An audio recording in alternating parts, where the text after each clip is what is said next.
And there it is. It's happening again. Roll up, everybody gather, come and join. One man went to more. Yes, of course, it is happening again.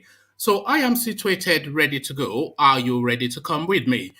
The session has commenced and your company is required. So gather, take a seat, kick back, lean back, and spend however long this session is going to last in the company of yours truly, that man from Oyalafe. One man went to mow, the eagle has landed. Only water, water, only water, where they see ma. Water, water, water, water, water, water, water, water, water, water, water. Only water, where they see ma. Hapa o naido. Hapa o naido. Hapa you don't come o.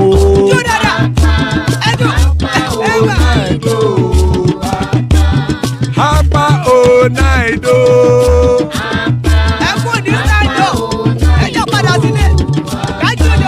Oro kẹ̀kẹ́ ẹlẹ́mù yé o. Ilé sọ́dí kẹ̀kẹ́ ẹlẹ́mù rẹ o.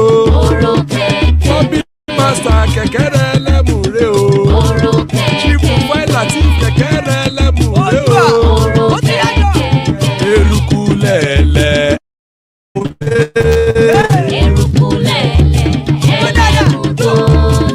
Eruku lẹ̀lẹ̀ ẹgbẹ́ ẹlẹ́mù dòdò jàre o. Eruku lẹ̀lẹ̀ Ghana ti dé ẹgbẹ́ bọ́dì o.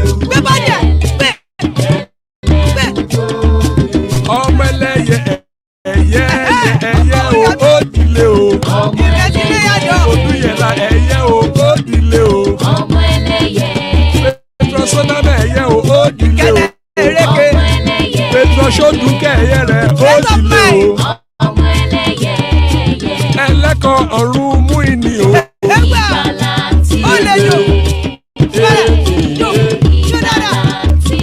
Àkùkọ ọ̀run mẹ́kọ̀.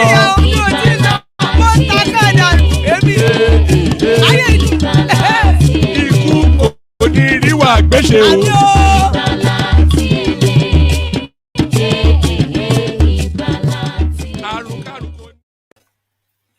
And there it is, ever powerful, the prayers from the Kegites, Iku Koniru Agweshe, may death have nothing to do with us. So not to be burdened by death or sickness.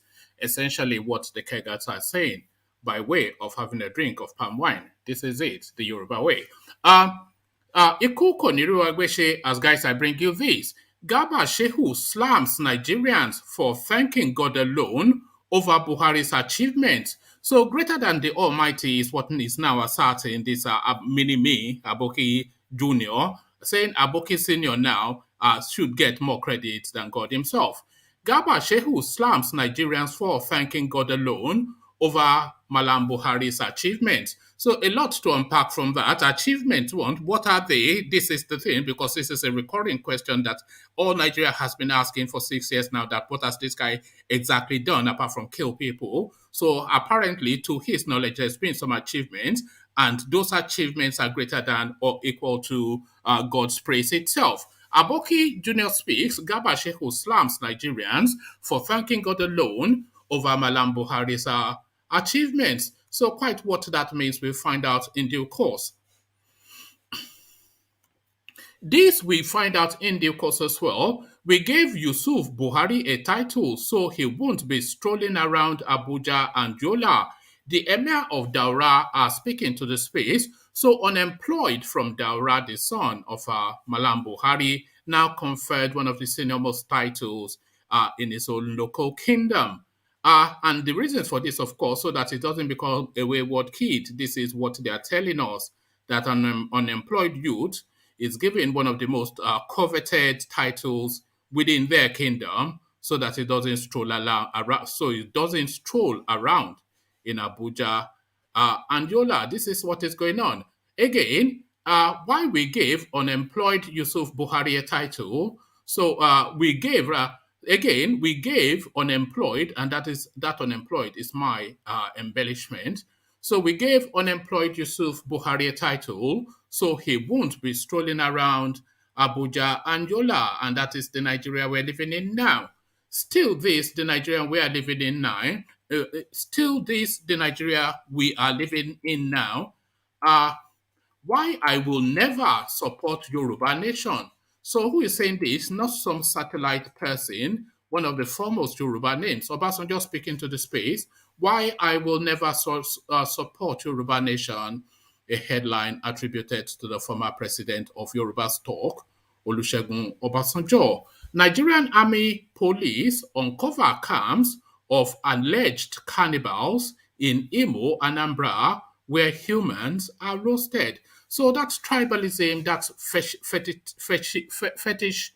I can't find the words, but that fetish ways that they have in the East, that is now coming to the fore. Now, we have spoken about that space before, and it looks as though discoveries now being made in that direction. Nigerian Army Police uncover camps of alleged cannibals in Imo, Anambra, where humans are roasted. So there you are, voodoo money. So from that to this, I owe nobody any apology for believing in one Nigeria and not Yoruba nation. So that seems to be that story repeating. So we may well pick one or may indeed even read both. China to send special investigators to Nigeria to catch bandits, Boko Haram. So it looks as though now technology now being deployed by the squinty eyes from the East. Boko Haram terrorists, their Buhari government mount security checkpoints in Borno highway. So waiting you carry, we are used to that, but not by the insurgents, but that now seems to be the currency in the northeastern states. Boko Haram terrorists, their Buhari government mount security checkpoints on Borno highway. Waiting you carry, show me your particulars, Boko Haram style. Now, we may or may not land on this last story. This one is just for giggles. North Korea banned citizens from laughing, drinking alcohol, and showing signs of happiness for 11 days. So Kim Jong-un strikes again. The comical guy from North Korea. He's comical to you and I, but I don't think the people of North Korea find it funny. Certainly, they are best advised not to find it funny for at least 11 days. North Korea bans citizens from laughing, drinking alcohol, and showing signs of happiness for 11 days. So quite what was led to that, we'll find out in the fullness of. So plenty to go through. So kick back, lean back. If you want to interact with the talking points, click on the hyperlink that says StreamYard.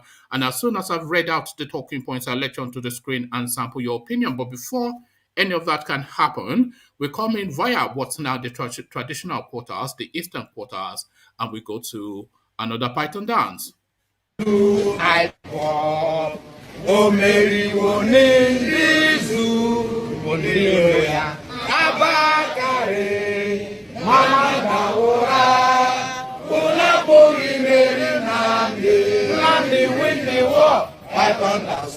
Python dance two, now Python dance three.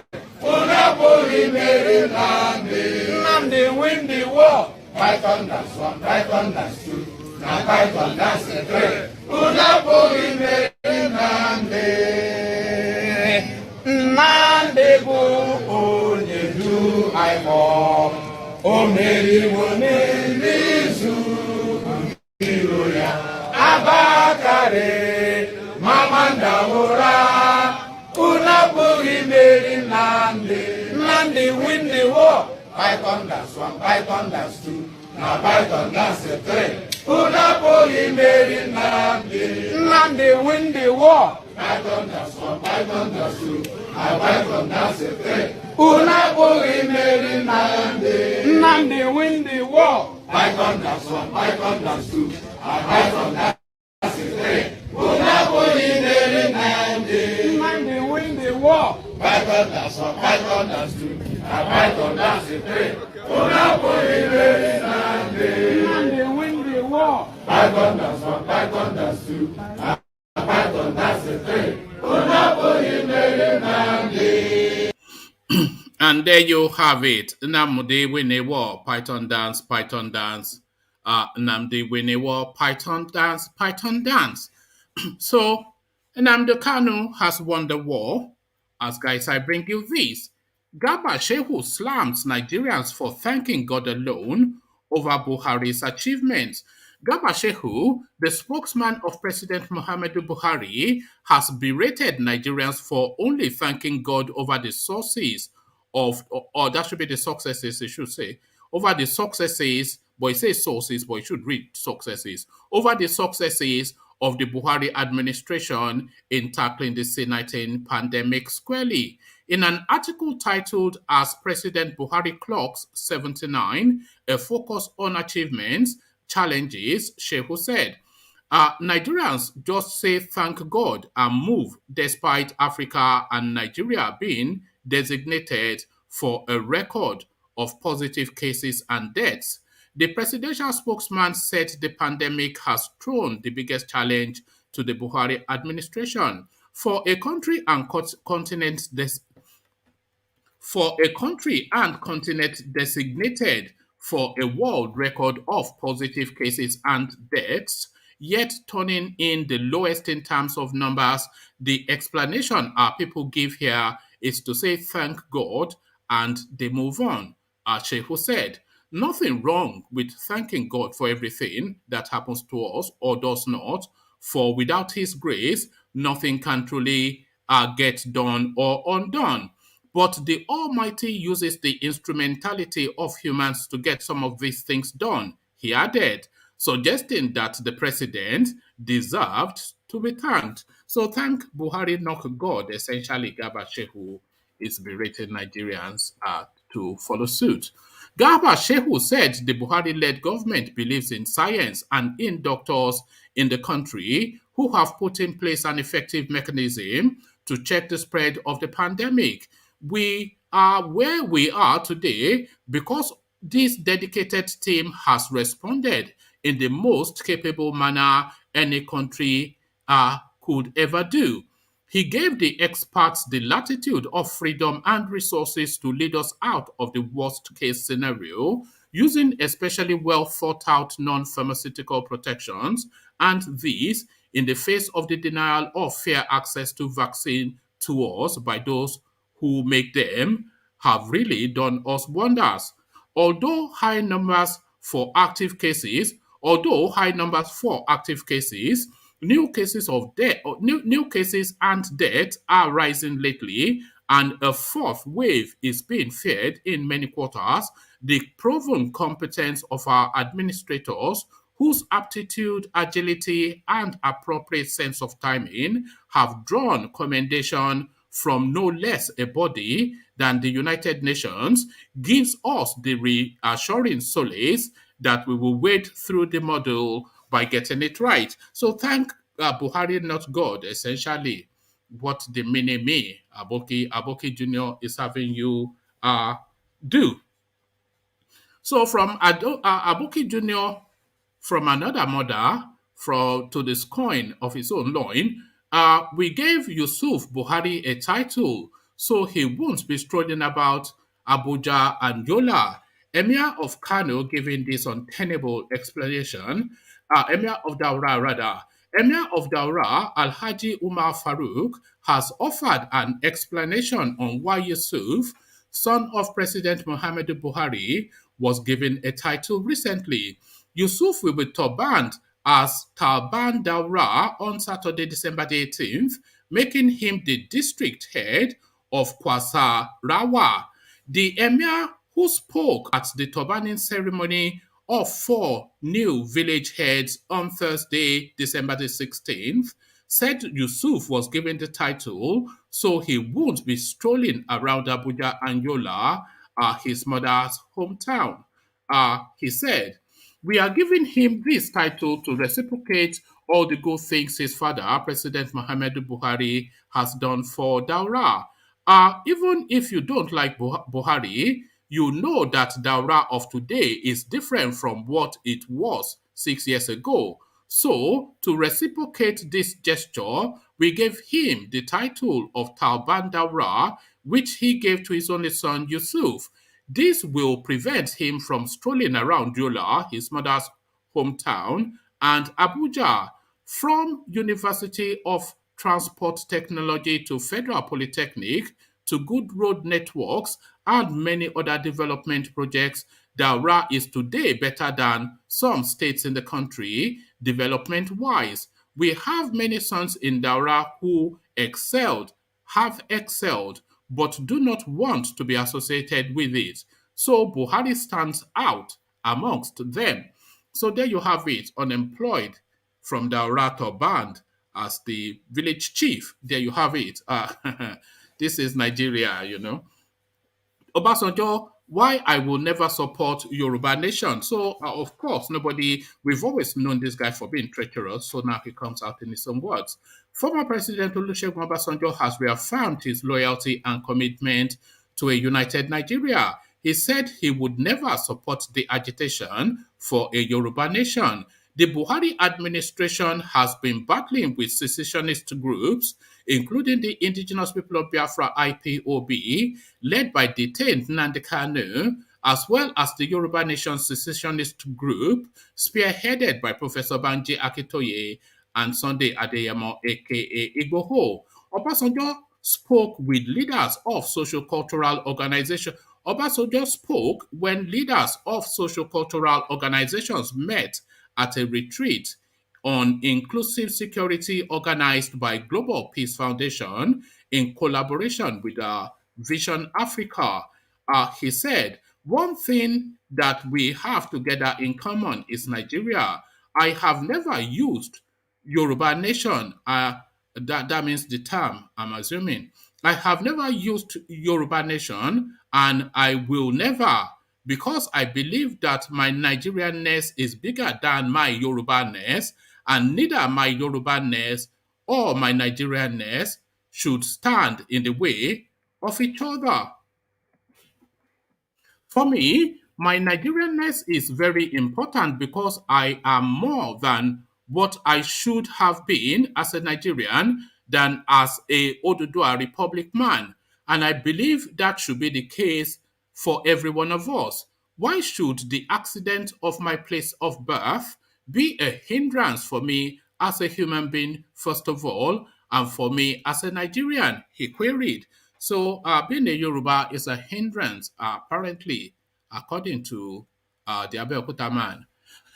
On to the next story. Nigerian Army Police uncover camps of alleged cannibals in Imo, Anambra, where humans are roasted. A joint security task force that raided kidnappers' camps in southeastern Nigeria has allegedly discovered some people who eat fresh human flesh. The task force included Nigerian military, police, and Department of State Services, DSS. According to BBC Pidgin, the security teams were said to have stormed the camps situated in two states.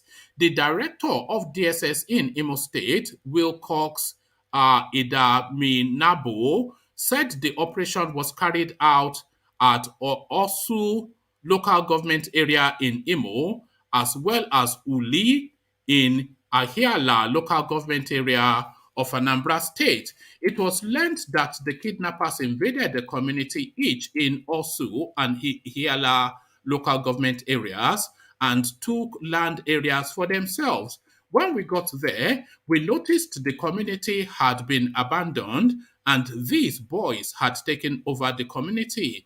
They carved out lands for themselves, and that is another brand of insurgency. The place is just a ghost town. Everybody has disappeared from these towns, the DSS boss said. During the raid, the team rescued one Eze Ehenacho Ndukwe from Okigwe, who was kidnapped some days ago. Edeminabo said human parts were also scattered all over the place. Surprisingly, in this 21st century, we noticed people still practicing cannibalism, eating human flesh, because we also found roasted human flesh there, he said. Meanwhile, the Imo State Governor Hope Uzodinma, in his reaction to the security operations, expressed his joy over the arrest, describing the criminals as cannibals and bandits. At least Imo people will go home to celebrate Christmas. We were wondering how an entire local government like Osu local government would be abandoned to the hands of criminals and cannibals who roast and eat human beings, the governor said. Other things recovered at the scene were cars and several dead bodies. After a gun duel between the security forces and some of the suspected criminals, 30 suspected kidnappers were arrested in Imo State. A traditional ruler, Acho Ndukwe, who was abducted in Okigwe local government area on Sunday, was released during the raid. So there you have it. Cannibalism in the eastern quarters. This is just is quite a thing. I don't know what to. Hold on. Let me just see.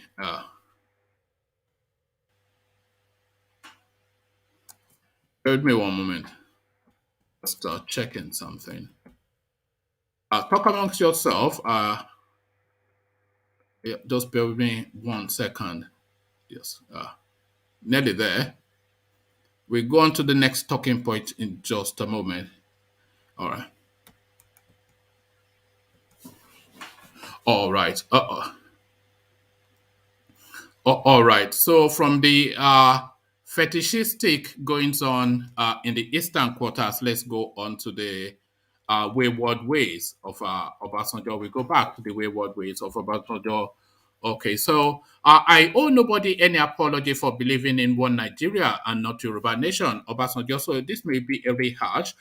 Former Nigeria President Olusegun Obasanjo has taken a swipe at the groups of people agitating for self-determination of their respective regions. Obasanjo, who was speaking at a retreat on inclusive security organized by the Global Peace Foundation in collaboration with Vision Africa on Wednesday, said he believes in one Nigeria well above any ethnic affiliation. I always say this: each and every one of us has solutions to Nigeria's problems, but each and every one of us is wrong when you bring your own and you think it is perfect. Now listen to the other man. But one thing I believe we all have in common: Nigeria. I have never used Yoruba nation and I will never, because I believe that my Nigerianness is bigger than my Yoruba-ness and none should stand in the way of the other. For me, my Nigerianness is very important because I am more than what I should have been as a Nigerian than as an Oduduwa Republic man, and I believe that that should be the case for every one of us. Why should the accident of my place of birth be a hindrance for me as a human being, first of all, and as a Nigerian? If I was born in Sokoto, the chances are probably 99.1 that I will be Muslim. If the Sultan was born in Abeokuta, the chances are 55-45 that he will be a Christian. What has brought a change is where I was born, but by whom I was born, and maybe when I was born. So why should that be a deciding factor for me as a human being? So when we look at ourselves only in the context of where we were born and when and how we were born, I believe we're making a mistake. I owe no apology to anybody that I feel that what God has given to us in Nigeria belongs to all of us in Nigeria, and anybody who feels otherwise, good luck to him. The point is that we must aggregate. If you were born in a place and there is a particular treasure in that place, you must enjoy more of it than others in other parts of Nigeria. And that, I believe, whether it is stone with which the Nigerian Railway and Lagos Board are built, which came from Abeokuta, which nobody paid anything for, in the colonial days, or the coal in Enugu, which some of it was used to drive the locomotives and whatever. The point is that all a gift of God to all Nigerians, humanity, and the gift of God. I don't know quite how that reads, so let me just read that again. Maybe I've just read it badly. Uh, I believe whether it is stone with which the Nigerian Railway and Lagos Board were built, which came from Abeokuta, which nobody paid anything for in the colonial days, or the coal in Enugu, which some of it was used to drive the locomotives and whatever. The point is, it is all a gift of God to all Nigerians, humanity, and the gift of God. I believe we must understand them and know how we really manage them. So that's somewhat convoluted, but that is how that reads. But essentially, Buhari doubles down that is not a Yoruba man, but a Nigerian. So there it is. China to send special investigators to Nigeria to catch bandits and Boko Haram. The Chinese government has approved sending a high-level delegation of criminal investigation experts to help President Muhammad Buhari's regime catch bandits and Boko Haram ravaging Nigeria, particularly in the north. So now the Chinese central government made the decision to send a high-level delegation from the criminal investigation experts with real experience. Chinese ambassador to Nigeria, Chiu Jai-chun, disclosed. They come to Nigeria and get to talk to the people. The government, how can they find a way to work together to overcome the challenge they are facing? Mr. Jai-chun announced this on Wednesday in Abuja whilst speaking with journalists on the sideline of the October 1st China-Nigeria Friendship Award to students of Ahmadu Bello University Zaria. Mr. Jai-chun explained that the move by China was part of its support to tackling Nigeria's worsening insecurity. According to the Chinese ambassador, the security experts will arrive in Nigeria soon. China's central government is really concerned about the security situation in Nigeria and also the Chinese nationals in Nigeria. We are working hard on how we can get support from China, added Mr. Jai-chun. I think that it really concerns every Nigerian. I think that it really concerns every Nigerian. And I believe this is not only about the Nigerian people and government, but also we need international support. Kabiru Bala, the Vice Chancellor of Ahmadu Bello University Zaria, thanks the Chinese government for its support to help Nigeria resolve its security challenges. Mr. Bala noted that the university's campus had been secured to a large extent following the intervention of the government after the institution requested reinforcement. So there you have it. So that let me just leave that one there. So essentially, it's just the Chinese really coming in to rescue Nigeria. Is essentially what I wanted to highlight. Boko Haram terrorists dare Buhari's government mount security checkpoints on Borno highways. Militants from the Islamic State-backed faction of Boko Haram, the Islamic State West African Province ISWAP, formerly known as Jamaat al-Sunnah Lead whatever, have mounted roadblocks in some parts of Borno State. Areas where the checkpoints were mounted by the terror group include Mararaban Kimba, Amon Boleyn, Wajoroko, Gaba, and Sabongeri, all located along Dambao/Bill Road, one of the sources said.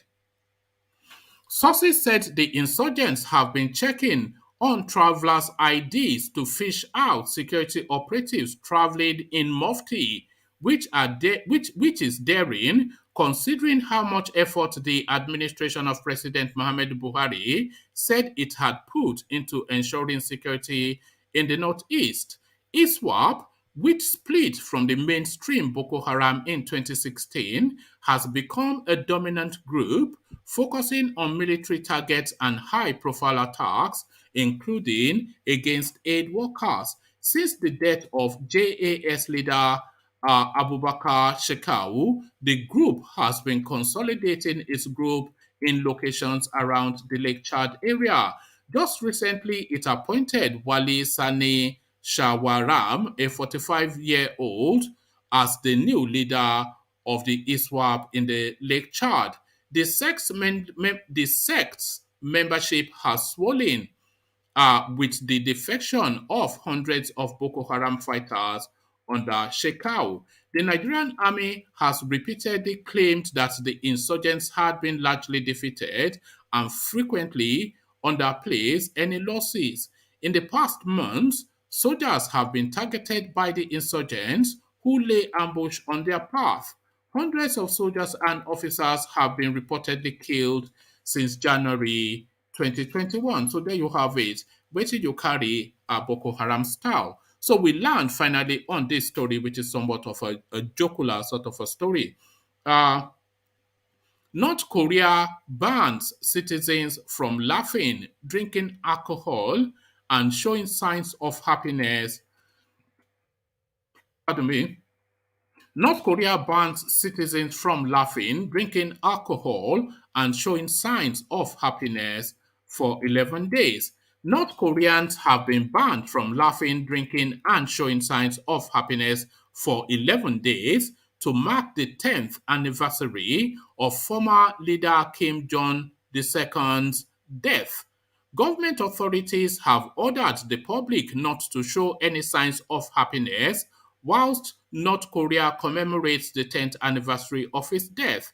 Kim Jong II ruled North Korea from 1994 until his death in 2011. He died of a heart attack on December 17, 2021, at the age of 69 after ruling the country for 17 years in a brutal and repressive dictatorship.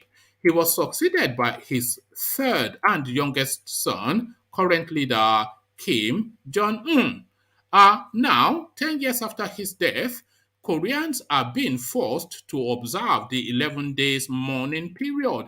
During the mourning period, we must not drink alcohol, laugh, or engage in leisure activities. A North Korean from the northern border city of Seonjun told Radio Free Asia. The source added that North Koreans are not allowed to go grocery shopping on December the 17th, the anniversary of Kim Jong II's death. They added, in the past, many people were caught drinking or being intoxicated during the mourning period, were arrested and treated as ideological criminals. So that's a new term to me, ideological criminals. They were taken away, never to be seen again. So there it is. Even if your family member dies during the mourning period, you are not allowed to cry out loud, and the body must be taken out after it is over. People cannot celebrate their own birthdays if they fall within the mourning period. The mourning period held every year for Kim Jong II is usually 10 days, but this year it is 11 days to mark the 10th anniversary of his death. So there you have it. We complain about MALLAM Buhari. Do you want to be a North Korean? North Korea bans citizens from laughing, drinking, and showing signs of happiness. Although that ban might not be enforced in Nigeria officially, but surely by osmosis, it is in play. Tony Africa, we see you. Thomas the Man, we see you. And the mighty Ola, we see you. So let me see. Let me just pop the hyperlink in there. I think people are requesting for it. Let me just. So good to see you, gentlemen. Let's go to Tony first. Tony, are you there? No, we don't appear to have Tony. So let's go Yes, to. sir. Yes, sir. I'm there. Sorry, sir. Good to have you, Tony. Just Good call evening. me one man, Good man. evening, sir. We don't stand on ceremonies too much. But Okay, let me take you quickly okay, then sir. out of Nigeria to North Korea and the goings on there. They are not allowed Yes, sir. to laugh, drink alcohol, or be happy for 11 days as part of our commemorations for their long dead king. So what are you making of that? Not allowed to be happy for 11 days. Have you ever heard of such a thing? Well, it's just a, good evening, everybody. Thomas, my namesake, my cousin's namesake. Good evening. Uh, so, Oga, thank you very much. Because this your introduction is very, very powerful. Thank you very much. As usual. So, for the North Korea, that is just a propaganda against the system. But at least when if you beam your cameras right now, the place is shining like diamond. And then you see a lot of skyscrapers, houses that are not even occupied. Unlike Nigeria, take a look at North Korea. So at least the light is shining, everything is okay. No sacrifice should be too much to honor, their great leaders. But are you willing to pay the price that the North Koreans are paying to have Yes, sir. this Yes, sir. Yes, beautiful sir. Yes, sir. Yes, So sir. I'm willing to do that. you are not allowed to think, you are not allowed to drink, you are not allowed to be happy, you are not No, but allowed to mourn, you are not allowed to cry, you are not allowed to you are like a robot. no, You are it's not just like allowed to be a sorry, sir. human Sorry. being in North Korea. No, that is it's a pure, it's a propaganda. So All right. at least, we should just compare it to our situation, to Africa situation, or even right now, I even feel sorry for Barbados, that they decide to, I welcome them to the world of suffering because because they just took out the Queen of England as their head of state, which was making life better for them than the other black nations that gained the so-called independence and then are in fire. So it's a pity that those black people are not even waking up, as Charles will always say. We should wake up. You know what I'm saying? So at least South Korea is shiny. Just beam your camera, sir. South Korea is beautiful. They have a lot of food, a lot of everything. Everything is working. So no sacrifice should be too much, sir. All right, thank you, Tony. So, Tony, then let me bring you back to Nigeria and let me take you to Ota, where Obasanjo resides. But Yes, sir. he necessarily doesn't want to be resident in Ota. In fact, he turns his nose up to being a Yoruba man, saying that his Yoruba-ness is secondary to his Nigerian-ness, and he doesn't want to hear anything called Yoruba Nation. So, what are you making then of this elderly man distancing himself from his own kids and kin? Yes, it's just a pure joke because he forgot that his life will continue, via his children. I know that the children, they are from Epoma in Edo State, so they will never, those one will never take Nigeria as a country. They would prefer Oduduwa. You know what I'm saying? So secondly, Obasanjo's children are from Epoma. Yeah, most of them. You know that Stella Obasanjo. So those ones will never. Okay, yeah. That's okay. Edo State. So those ones will never choose that path. You know what I'm saying? So we don't have to be scared. We still got support from the Obasanjo family to support our call for Oduduwa nation. You know what I'm saying? So secondly, Obasanjo is only just scared of his life. You know that they say that when people are old, they tend to behave like a little kids. So he's scared of death. You know what I'm saying? He's scared of be killed. Is to be arrested by his masters, his colonial masters.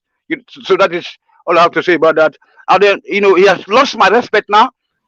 So my regard for him is gone forever today because back in the day when I was growing up, fella used to think how he stole 2.8 billion naira, and then so I used to hate him. But later when he came to government, then I began to really like him, and then I saw the way he invested his money in Nigeria by setting up farms, educational institutions. So but today, this evening now, then I said I don't wish him well any longer, but the children, they will continue with us. They will fight with us alongside with us. So like Obasanjo and Ogbemudia, because those are people that stole money back in the days according to history, and Ogbemudia also did his best in a Bender state by all those poultry, Palm Royal Hotel. Those are the things that we grew up to meet. Palm Royal Hotel. Benin City was very shiny back in the days. Under Ogbemudia, and Ogbemudia was a very nice man. Not only Ogbemudia, all the governors in your state, in Lagos State, you can go to their homes. You know what I'm saying? You can go to their homes. You can just there was no security attached to them like Obamudia. So whenever we go to Benin that time from Ibadan, if we go to Benin, we go to Obamudia's house. You can just go in and they will give you some eggs. He will play with with us as kids. So the same thing with Obasanjo. But now I hate him from today because if he hate my land, my Oduduwa must come to pass, to stay. Oh, all right. Okay, so let me then take you to the eastern quarters and their fetishistic ways. These are allegations of cannibalism going on there. Nigerian Army Police uncover camps of alleged cannibals in Imo and Anambra State. So, they will chop off your leg and then put it on they put Maggi sauce. Grill. They will grill it. They will grill it up. what is going on in the east? They will season it. Yes. Yes. Yes. Back in the days when I was there was a time that Wole Soyinka himself was advocating. No. Let me say before you go. So because we all grew up to that notion that Igbo people used to some Igbo people they used to eat people. So no, it's not a notion. They've uncovered it. I know. Yeah. I mean back in the days, So and then when like in LA that time, my senior sister, if I want to go to the waterside to pick some hold on please, to pick some crabs, because LA we have all those waterside where we pick, and then that is where the Igbo people they always go there to bring palm wine. They're the only people who are specialized in climbing the trees, because like if you go to Delta State and Edo State or your state, we usually cut our palm trees down to suck the wine out of it. But the Igbo man can climb up and bring this down. You know what I'm saying? So they always tell that be careful that Igbo people, so because their houses is always at the beginning and the end. If you go to LA, the last house before the bush, you will see Igbo man house. So we're always scared to pass through there. Like we were so scared, like they will take you to. They will eat you. What I want to know is, do they wrap it up in a funny roll? Is this a funny? This is voodoo money, isn't it? Is it? One man. Yes,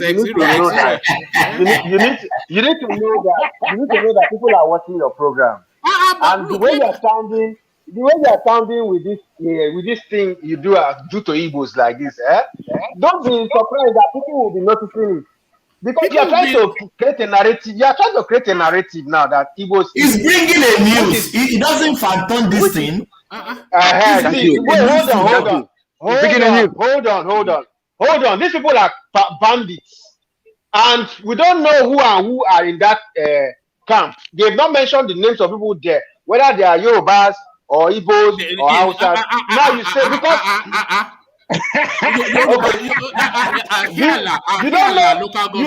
you don't know but they say these people are bandits. Listen now. These people are bandits. Meaning these people are bandits now. Hold on, take it easy now. Ahiala local government area or Su local government area. This is where Yoruba people are resident in Anambra State.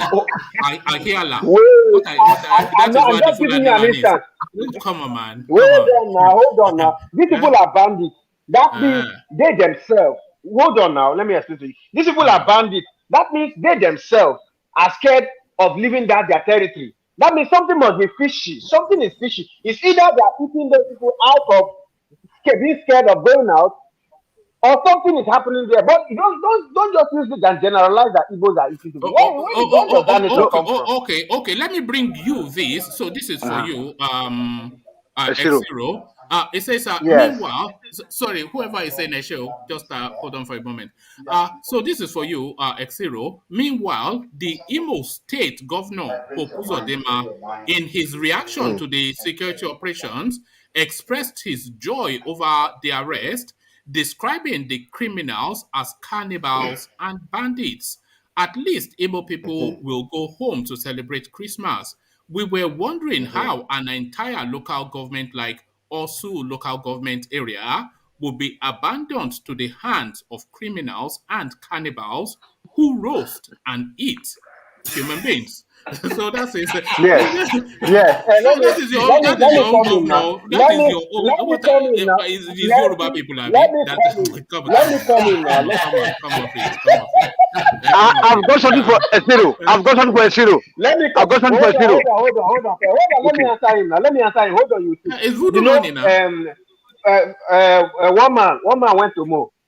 I don't want to call you one man sent to Mo now because he's like you are sent to Igbos, you know.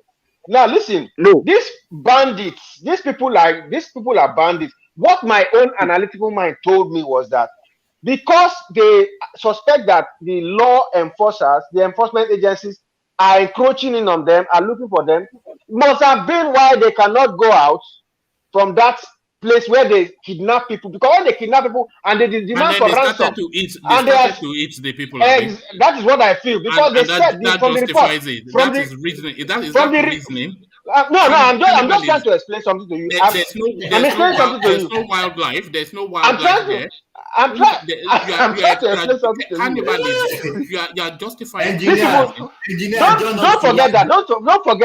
Don't forget that before somebody will be a bandit, that person is evil. So evil people do evil things. You understand me? Yeah. So don't use that to say Igbos are. Is there an Igbo bandit or Yoruba bandit? A bandit is an evil person. Can I interject? Interject, because I think cannibalism. Have you ever had that diet, human thigh wrapped in it for what we need to understand. What we need to understand here, one man. In Nigeria, as of Nigerian today, the three major language, we have cannibals in them. You understand? Because I could remember 1994, it happened in the north, in Maiduguri State. Then my dad was still serving uniform men. My dad moved to Rivers State in 1994 to meet his wife. 1999, his senior officer, because he was a DCO then, and his DPO, just because he's a uniform man, he has been bullying citizens of that area, which is Obibo.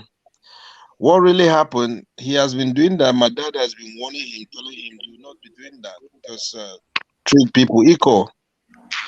To my greatest surprise, one day, they didn't see the DPO of that Obibo local government. That was 1999. And they start searching. They went to the bush and they saw his uniform on the floor and some part of his meat in the drum. They cooked him and they ate him. Hey. This happened in River State. Jesus Christ. And some time ago, this happened again in Ibadan. That this is recently, about if I'm not mistaken, let's say nearly a year now. Yeah, during the answer, there was a uniform man that was killed, and some guys, they do a video even cutting his meat. They roast him, cutting his meat, they're eating it. When it comes to the other side of the south, definitely there are people like that too. So the way Nigeria it is, all the regions, they have cannibals. But it's just they are not coming out people to see them. All right. So settle down, Xero. Yeah, go on. Yeah, I could remember a friend of mine that I told you this story on this platform. When he bullies his wife, she's from Ogoni local government, and he went to beg. That area, I think, is close to Borno. He went to bring his wife back, but due to the fact that he treated her wrong, immediately he arrived at that village. It's like they start smelling that a new meat has arrived. And one of his uncle, her uncle, the wife uncle, he just called him aside and said, you know what, just follow this bush and disappear, because he saw them bringing big pot and bringing big machete. So he was asking the uncle, what are these things for? He said, you're a good guy to me, but I have to tell you the truth. They are preparing how to cook you tonight. Hey. So the guy has to, you know what?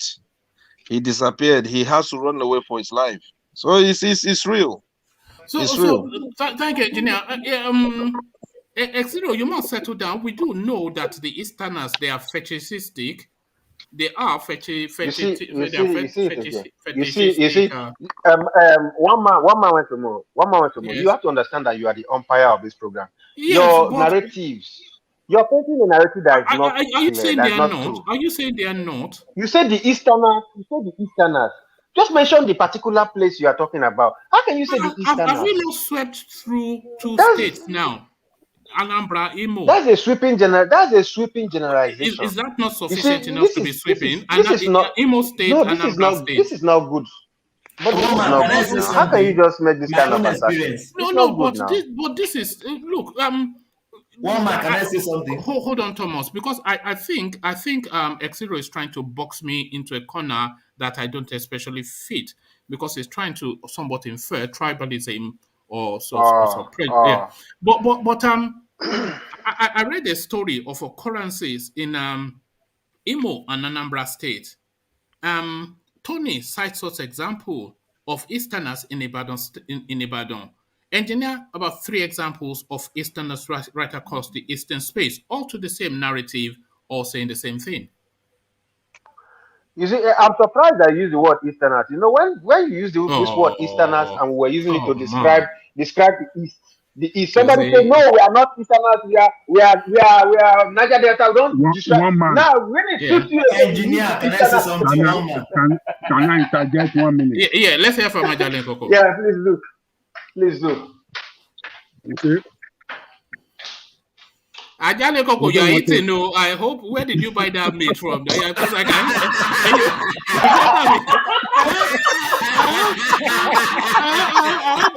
hope that's not your friend from the east that brought you. Because I hear that you're eating. You better be careful. Oh my goodness! I think that's what we say. Woo from Engineer, make you save me now. Wait me now. This one don't pass my power.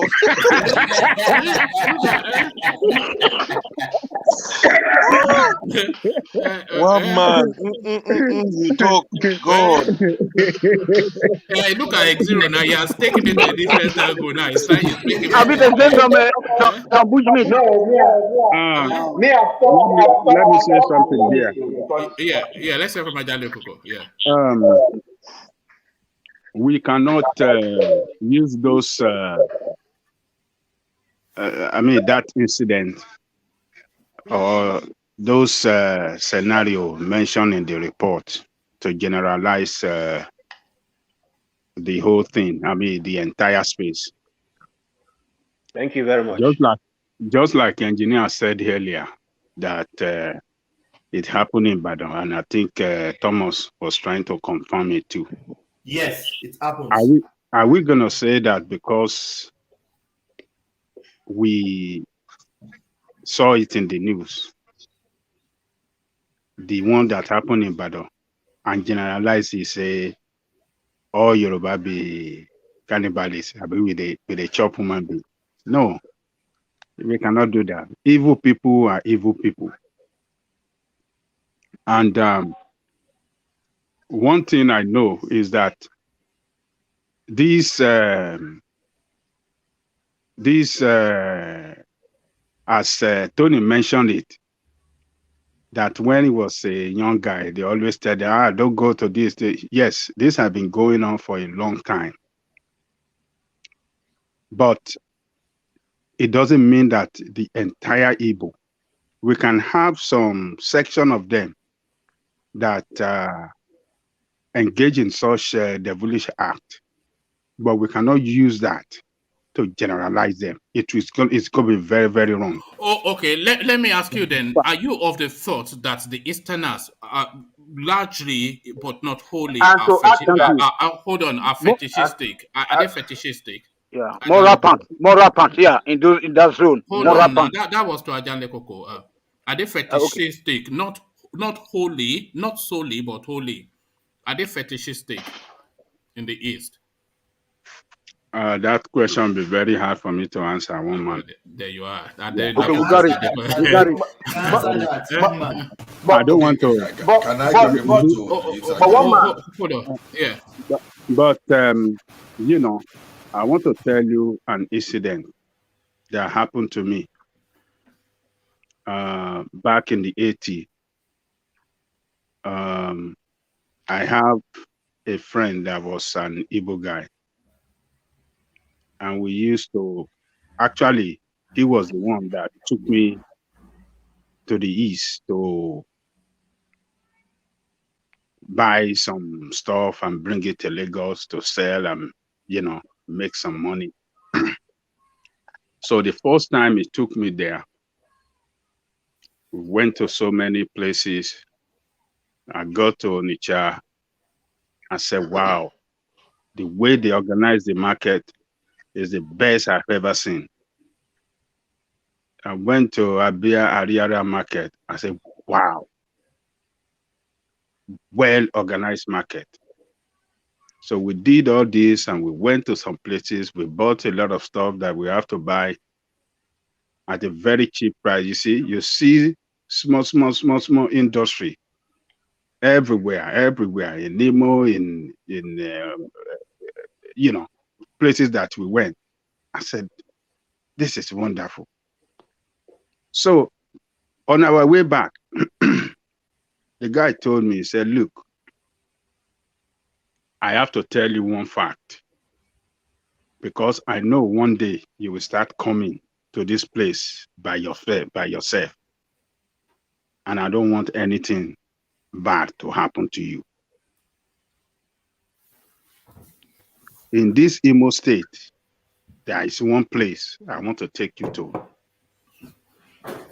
And I don't want you to go there. I don't want you to make a mistake and go to that area. I say, why? Is it because they eat human being there? I said, hold on. We know now. No. Know. They are fetishistic. They are fetishistic. They are fetishistic people. They are. You are still generalizing. But I can go cite another example. One man they eat people there. I mean, okay, let him land. I've never heard of the place, but let's say yeah. So the guy said, I will take you there because sometimes you might, got into a night bus, or maybe you get stranded and you think you want to get a hotel somewhere.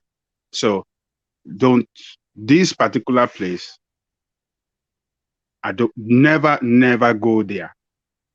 I said, okay. He took me there. As we enter that, maybe it's the town or village, I will call it, but it's close to it's not too far from the Owerri, I can't remember, maybe Owerri Onitsha Road or something like that. So we exit into that place. And immediately we enter, he said, look, he said, you will see the way they'll be looking at us and stuff like that. So immediately he said, but don't look at them, just let us be driving. He was driving and we were looking. He said, they are looking at us, say, who are these new people here? Let's see where they go. He said, if we sleep here, I said, they will cook you in the night. They smell humans. Yeah, he said, the guy said, I said, what's the name? He said, this place, he said, they call it, it's in Imo State. I never forget the name. He said, the name is Insalangwa. There you are. Insalangwa. So that's number, is that number 10 now? We have Ahiala, we have Osu, we have Insalangwa. But one man. Yeah. It doesn't mean that because we have some section of people, then we want to generalize the whole race. Okay, all right. Let's not generalize. We cannot generalize them. Okay. Maybe those people, maybe they don't do it anymore. It might be that they are doing somebody as fat as me. Imagine somebody as fat as me. Oh, Then we cut into pieces. I have a question for you.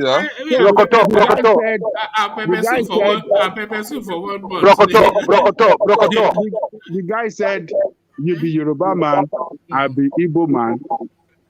And actually, it's from Imo State. He's from Owerri there. He said, but I will, because both of us are brothers. I will not say because I don't want to open my dirty linen outside and not disclose this to you. I don't want anything bad to happen to you. That's what I'm telling you. So when you start coming here by yourself, never, if anything whatsoever happens, never stop around this place. Never stop around this place. He said it's not because you are a Yoruba. He said anybody that is outside from that place, if they grab you, he said they will chop you. I have a question for you. Yes, sir. You know, you narrated all this as your past story and your experience, but you never told us what exactly you go there to buy. Yes, these are you. Getting today just territory now. Are you voodoo money also? What the guy is asking you, are you voodoo money also? One man, let me just buttress everything. Let me buttress it. Before you buttress, do me like this. I go buy product, carry a car Lagos, and cheaper price there. Carry a car Lagos, make money. Hold on. Before you buttress it, Thomas, and before you respond, because I know you want to respond, Xero, the mighty Alexander Gomez also buttresses it, and credible sources he is quoting. It says by super chat, it says, "Come on, folks, the BBC conducted an investigation in Enugu on a restaurant cooking human meat for pepper soup. Nwagu people of Abia State are notorious cannibals." Oh my God. So I mean, come on, man. So- we know. So if somebody is a criminal, hold on, please. If a criminal does something in his restaurant, it becomes all Igbos. Have we not That's a named criminal. Have we not named the entire those Igbo land Yahoo now? boys- those Abia Yahoo State, boys that Imo are- State, Wait Anambra now, State, wait now. Enugu. Wait now, you know, when a country is in a mess, a lot of things start to show up. Those boys that eat people's shit, those ones too are Igbos. And those ones that take people's pants, those ones are, you know, there's a lot of things. These people, some of those people that eat human beings, they do it because their juju man I told them this is how to get more power. Don't just generalize this thing. Let me Okay, a spade means Igbos are cannibals. Are you saying it's not a delicacy? We cannot generalize it. You can never generalize this thing. We don't know. You So can never. hold on, Xero. We don't know. So so you are here to clarify. Are you assuring us Yeah. that it's not a delicacy in the East? So No. Far I will from not be a that. delicacy. No. Far from that. I'm That's not why a I say these people, some of these people, they do it as a ritual. Your own. Let me say my own. Look at Rational Mind adds another space. Abriba people also do it.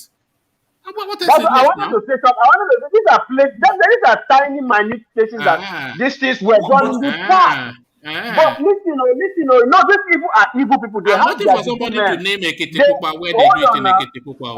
Hold on now. You know, these people are good. You know, these people are criminals. They do. Nobody has mentioned Jalingo. One man, Nobody has listen to me mentioned now. Kaduna South. Some of these people do these things because their human tell them this is how to become. This is how to get bulletproof.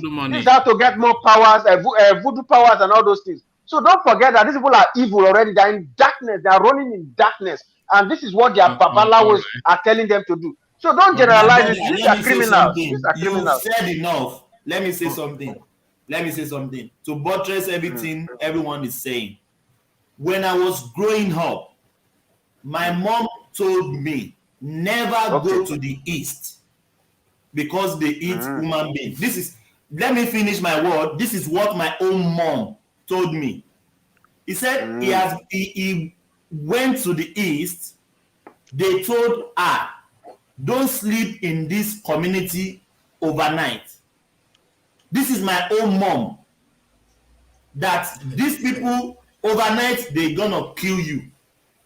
So this is my own mom told me. That is why till today I've never stepped my leg in East. Till today. Thomas, why are you saying that? And let me finish my word. And my mom told me during World War, the Civil War, when the war broke, people don't have anything to eat in the East. Thank you. They started killing the dead people that are dead. They don't have anything. The dead people that are dead, or the dead ones that are alive. What is it? I mean, okay, thank you. They started eating them. Okay, thank you. The dead people that are dead. All right, thank you. Let's move away from that space because it's upsetting X0 somewhat, and Charles has not. No, you have already achieved your aim. You have achieved your aim. You have made that. But what's my aim, though? What's my aim? When the Imo State governor is saying it, should I disagree with Imo State governor? Don't worry, Charles. Don't worry, Charles. You are safe. You are a skinny guy. They don't like skinny people. It's me if me and engineer, if we enter that town together, the year is complete. They will eat engineer from January to June and me from July to oh goodness me! But truth be told, Nigeria is so unsafe right now. Have you heard? No, sorry, X0. So to you, have you heard stories of that in your community? Have you heard it? The ones that were caught in Lagos and all those places. No, I'm talking about in your community. Have you heard those stories in your community? No, but what I've heard is that during wartime, these Babalawos tell them if you kill your enemies, you eat their flesh, it will give you more power. You understand? Those are just, but not like Igbos have a particular delicacy like Ipobi that is must use human meat. No, that's the wrong narration. Finger is the sweetest one. The finger is the sweetest. Is the finger the sweetest? It's the sweetest one. Look at that. Dr. Miam, I want to eat your finger now. That's me. I want to eat. Oh my goodness! All right, you guys, you are killing me this night. Let's quick. Hold on, everybody. I thought that was even going to be just a silly little story. I didn't expect you to generate this much controversy, but you pushed the space. I thought people just laugh and move on. You have been pushing Igbo for a while now. Exiro, please, sir. You guys always take everything to be tribalistic. So you know that hold on, Tony. When you're calling them cannibals, of course they'll take it personally now. No, I know, but one thing is that when you call the Jabu, hold on, Exiro. When you said that the Jabu people usually use people for money, nobody will just laugh over it and they will just joke over it. Even from your state, they will tell you that if you go to Jabu, you could be used for money. So nobody will talk about that. And at the other state, they call them witches and wizards. They don't take it like people of Edo and Delta. We do eat snakes. We eat snakes. Then the people of Odo State, they do eat dogs. They don't take it as but the way you just interjected was like probably it's also taking place in your village. I have to stop him in his tracks because I can see the trend. You understand? You can see the trend. Very soon in CBD will come running. I want to have a chat with CBD. All right, thank you. Let me move you to another space that hopefully is less controversial. So the bandits, the insurgents in Borno State, they have now taken over the street. You know how the police will stop you with a checkpoint waiting you carry, show your ID. They are still doing that in Borno State, but it is now not the police or anything Nigerian. It is ISWAP that is now doing waiting you carry. They are mounting checkpoints and checking people's IDs. This is now the latest development. Tony. Yes, sir. You know that when you plant corn, you reap also corn. You cannot plant corn and go get issue or inyo or inya. So the people of the north is that serves them well. It serves them well. Although that we need to fortify our borders so that they don't cross over to our place, because they have already adopted Sharia, which is not different from the ideologies of of ISWAP and Boko Haram. So that is, they are just helping the government to achieve their, their program or whatever, So it's okay for them. I wish them well with the Islamic State or Sharia system. Let them perish under their Sharia laws. But we have to fortify our borders from Kwara and Kogi downwards. Okay. Can I interject? Yeah, come in, yes, engineer. Interject. Yeah, my brother, there's something we need to understand here, right? Sometime in this platform where we are crying that we should see Northerners to come on the platform so the platform will be complete. So if you're saying things like this, how do you think any Northerner will have the mind to come to this platform? Okay, that's the question. Okay, so the question is that, sorry, the answer is that the Northerners that have been coming here have been defending the government of the North. You know what I'm saying? So I think they have had enough from us. They have used all our resources to build a very beautiful capital city for them. So let's go with Abuja and let us start afresh and then see what we can do. So we cannot be together because these people at the end of the day they're going to marry their cousins. Yeah, so if you keep saying that, a Yoruba leader just come out and said this is Odudua is just waste of time, innit? Obasanjo is not a Yoruba leader. Obasanjo is also half Igbo and a half Yoruba. What is it then? It's a half Igbo, half Yoruba. He doesn't know where he's I don't want to call him. It's a BSD da. Obasanjo is a Yoruba, but is not is a Nigerian leader from Yoruba land. Yeah, but he had to protect the interest of his colonial master, and then he's scared to death. He's scared to death because Obasanjo is not scared. He's scared, my friend, because otherwise I was expecting Obasanjo. Wait, hold on, Mr. Man. Hold on, Mr. Man. I was expecting Obasanjo. Hold on, because you're saying a lot of controversial stuff, and engineer was right to pull you on just going after the North. And by the way, that was Tony's opinion, not the platforms, but everybody entitled. But Obasanjo is a Nigerian. That is the thing. You see, somebody like Obasanjo, he is a Nigerian. Somebody like Atiku, he is a Nigerian. Somebody like Tinubu, even though people will argue, he is a Yoruba man. Somebody like Buhari, he is a Fulani man. But people like Obasanjo, Atiku, etc., they've gone a lot beyond just the parochial narrowness of tribe and those tribalistic sort of mindset. So Obasanjo sees the bigger picture, at least he thinks it does, as do people of that thinking. So I think that is the thing. So yes, can I respond now? Yeah, carry on, Tony. Yeah. Okay, sir. So that is why we say that the zoo is better organized than Nigeria, because otherwise people like Obasanjo, Babangida, Atiku, all of them ought to be rotting away in jail. So that they have just accumulated weight, and then just left us suffering. You know what I'm saying? So like Germany, a whole big company like Germany, because of €200 hotel overnight, a president have to resign. You know what I'm saying? And then only to find out that the guy was not involved after he has resigned. Then they wanted him to come by. He said no. So and they just in the last 2 weeks, if you have been following the politics of Austria, this young guy they call Kos. He was just 2 years old when he became the president of Austria, a very powerful guy. So then, but his running mate, or his coalition partner. Coalition is where they form alliance, like Ziku we know what it is. We know what it is. So just that the guy was found to have taken more than what it ought to take for campaign front. So the guy have to resign, and then so the president have to resign also now because his friend was caught in the act. So and then they took another guy. Then after some 1 week again. They change the government and they have a new prime minister now in Austria.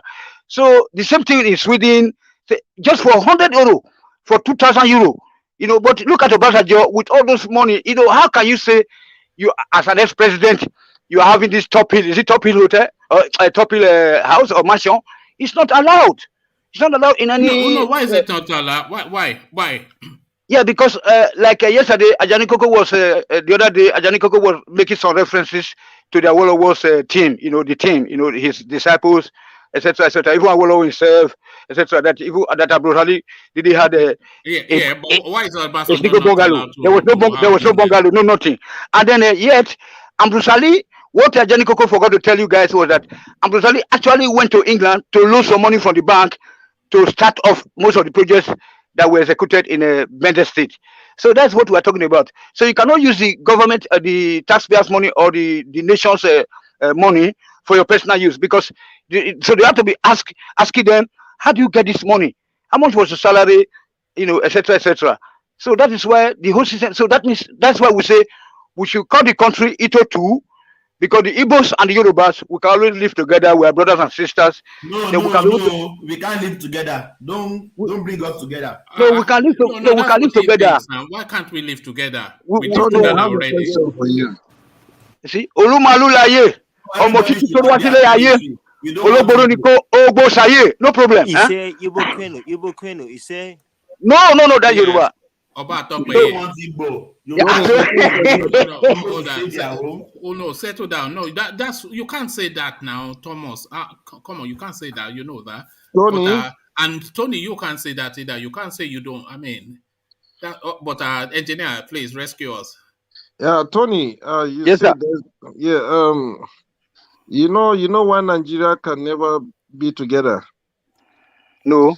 I've been saying it. The day Yoruba and Igbo they come together and decide to do things together, that's when Nigeria will be good. Yes. Today, as of today, Yoruba man can't do a business with Igbo man. Yoruba would rather prefer a Hausa man. The same thing applies to the Igbo. He can't do business with Yoruba man. He rather go to the Hausa man. Why is it so? You understand? There are misunderstandings. Hold on, Thomas. Let him finish. You see, there are things that Yoruba wouldn't take chances from Igbo, and there are things that Igbo wouldn't take chances from Yoruba, but they can go to the north to do it there, and they succeed in that kind of things. But why is it so that Yoruba and Igbo they can't come to agreement on one thing? No, we are coming into agreement already, and we have been in agreement for a very long time. Just that the politics of the colonial masters, these are the one who are causing trouble. For example, you see that if you go to Oyo State, Oyo State and Osun State now, or other states, they will say that you are from Oyo State, you are from Osun State. Creation of state is to bring government nearer to the people, but because we are blacks, we don't reason properly. So whenever they call the state, you see somebody from Warina and somebody from Benin, we say that they are not the same mother and the same father. So right. You see, sorry, sir. I don't know where you always go on a tangent somewhat. I don't know if what you're saying relates to what engineer is. I mean that Igbos and Yoruba can work. We have been working together. We don't have problem. We just jokingly, when Igbo man will say, Yoruba man will say that you the key people. Then Igbo man will say, na Yoruba, na the peaceful house, na the chop amala for dirty plate. We don't worry. So we just laugh over it, and then we go better. In the real sense, we are one people. We want people, and at least you have got. Let me attempt to answer that question that our engineer has put to the space. Yes, I don't agree that wholly Igbos and Yorubas cannot trust each other, but I agree that there's an undercurrent of distrust. But you said, why would they? But they will go to the north. They will go to the north. So the wider thing is, who would you say is more trustworthy within the Nigerian space? The Hausa man, the Yoruba man, or the Igbo man? Because the Yoruba man is not trustworthy. Oh God Almighty! Don't do that now. Tony, how many times do I have to tell you that? Don't do it now. Okay. And Thomas as well. Just let people have their say. So what I was trying to say that on the whole, I've lost what I wanted to say. But let me get back to you, Tony. Yes, what I wanted to say was on the whole, I would suggest that on the whole, the Hausa person is probably the more trustworthy. Out of not the most trustworthy, but more trustworthy, because you can take them in most instances at their word, especially when they say wallahi, so you can take them almost at their word, and they are fairly straightforward. But the Yoruba man and the Igbo man, essentially, they are not straightforward people. We have to say that we are not straightforward people. but the Hausas, they are more straightforward. No, hold on, Ajani Koko. Let me respond. Let me respond. Ajani Koko. I'm sorry, sir. Emma Binu, Emma Binu, please. So you know that the Igbo man and Yoruba man is like Konim man there, Wayoma Beriam. You see, Konim man and Wayoma, but they work together. You know what I mean? We have been working together, no trouble at all. And then especially when you have this. Would you say the Hausa man is a Konim man? No. We Yoruba and the Igbo man, we are Wayo and the Konim man. We are the same thing. Yeah, but what about the Hausa man? Hausa people are just different culture. They are different. Is he a Konim man? Is the question? Is he a Konim man or a Wayo man? No, they are not nothing. Nothing. Can I say something, Tony? Nothing to qualify them. Right. Because their culture. Tony, can I say something about this thing? See, human nature, you cannot trust anybody. I've heard that Hausa are straightforward, right? It depends on Hausa you deal with. Dealing with common Hausa on the street is different from dealing with political Hausa. That I've been saying this thing. Let us know the difference in what we are saying. That Igbo person are not trustworthy. Who is that Igbo person we are talking about? If it is ordinary Igbo person that has no interest or what he want, where he want to shift to in a particular business, a regular person, you can trust that person. A Yoruba person that does not have vested interest, you can trust that person.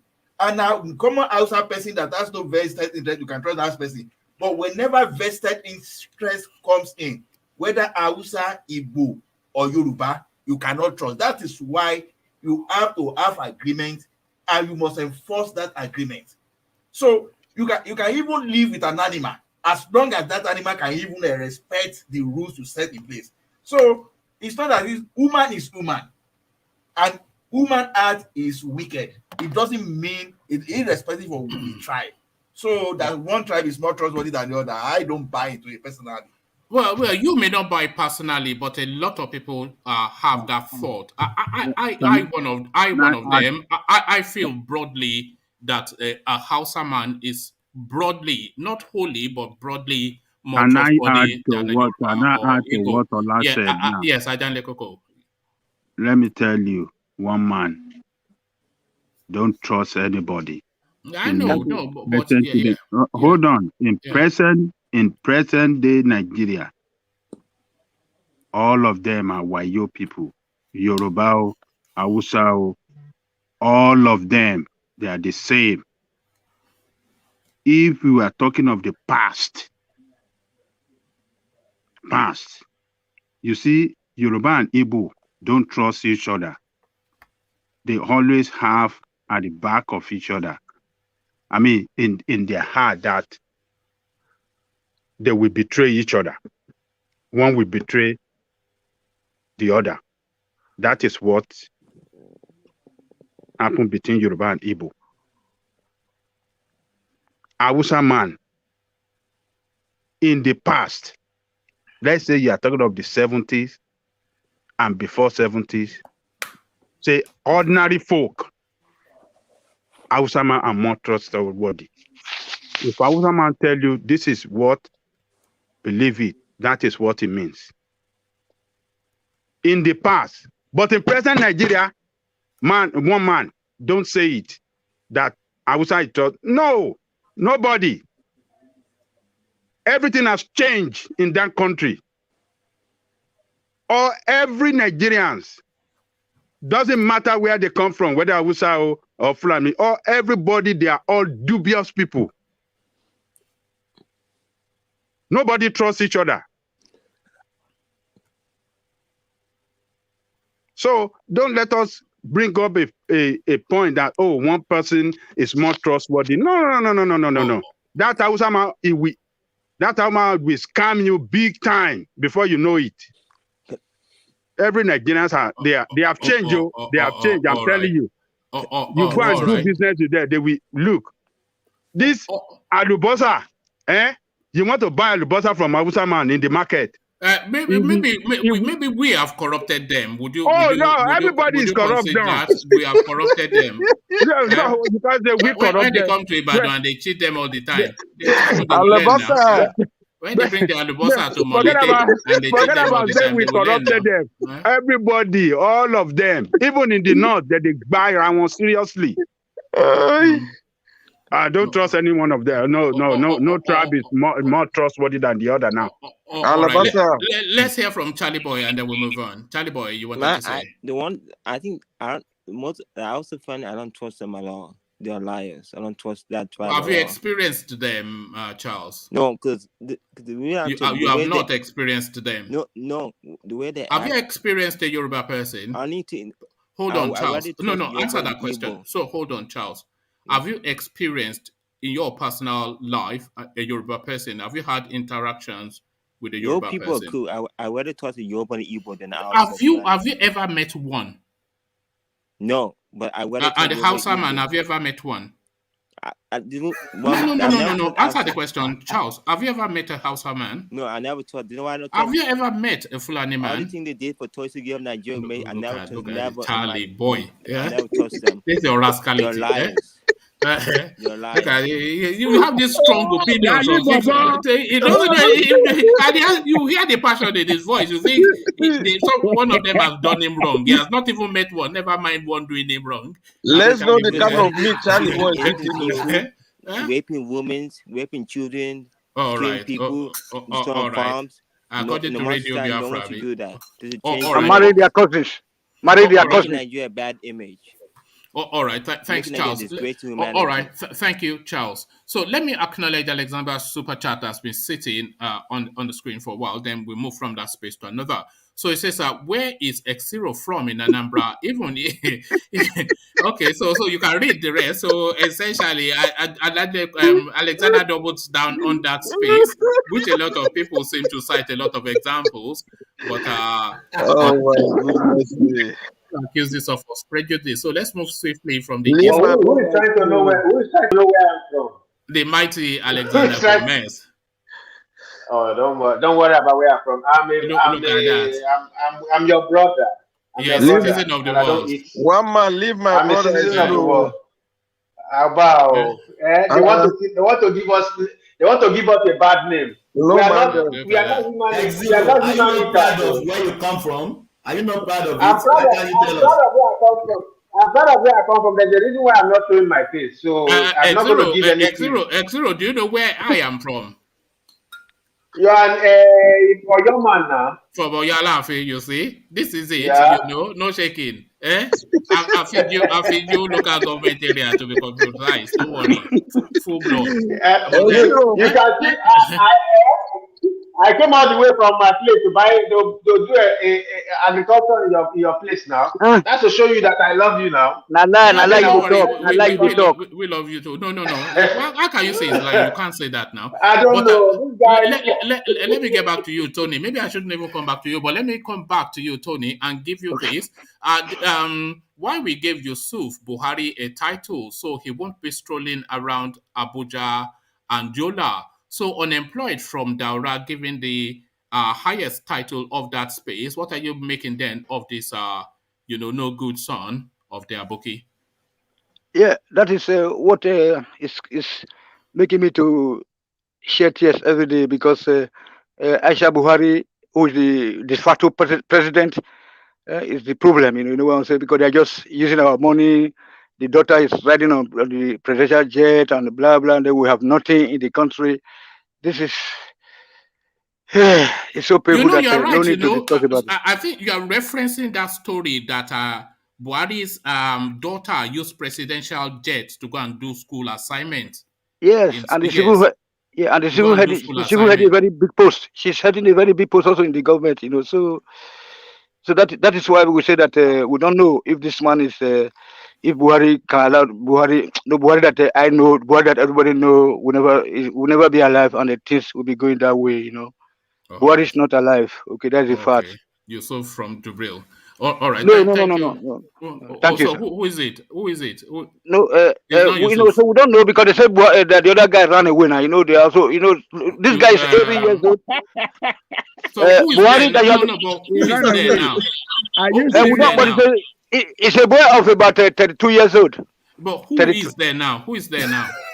They call him Yusuf now. Maybe it's his son. Maybe it's his son putting on the mask. Of Yusuf. The son of No, the Yusuf. son of Buhari, yeah. Maybe he's the one putting up because Aisha Buhari can do anything. Okay, hold on. Because I'm confused. So talk me through it.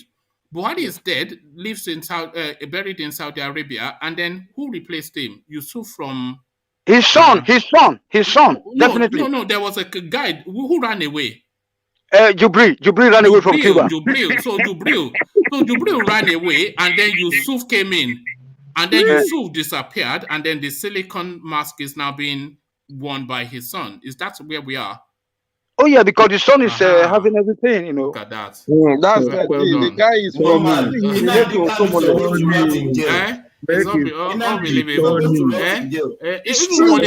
even Wale Soyinka does not have the imagination of the Nigerian criminal.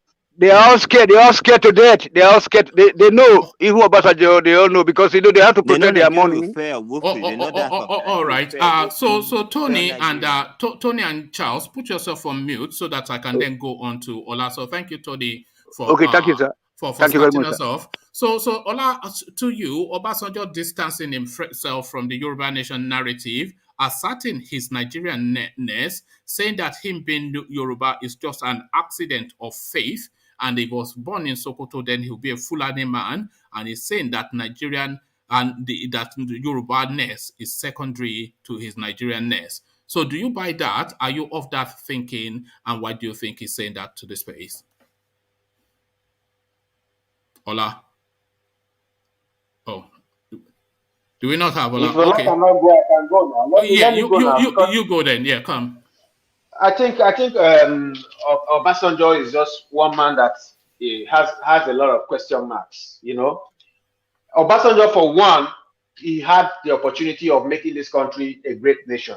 A man that comes out from prison, that has seen death face to face, and becomes the president, and also was lucky enough to win over the total control of power. That means he fought his godfather, the people that placed him there.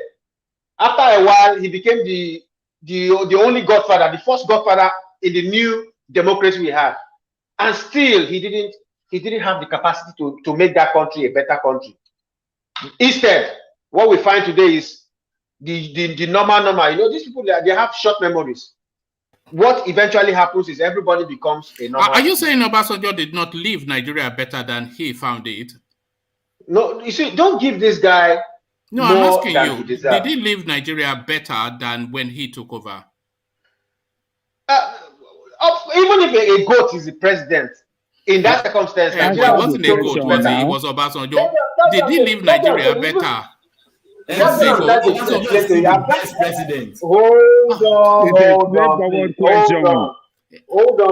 on, please. In that circumstance of Nigeria being a zero, and then anything democracy happens from that moment, we are supposed to be better, far better than he left it. That's what I'm trying to explain. You see, Nigeria was bound to be better. No. But he was too slow. He held Lagos down. Hold on. Xero, let's take it step by step. First, that question, address it in a way that is clear to us. Don't dance around it. Did Obasanjo leave Nigeria better than he found it as president? Yes. Okay, then qualify that. Yeah. But is that a pass mark? No, because what he was presented with was a blank check. What would you regard as a pass mark?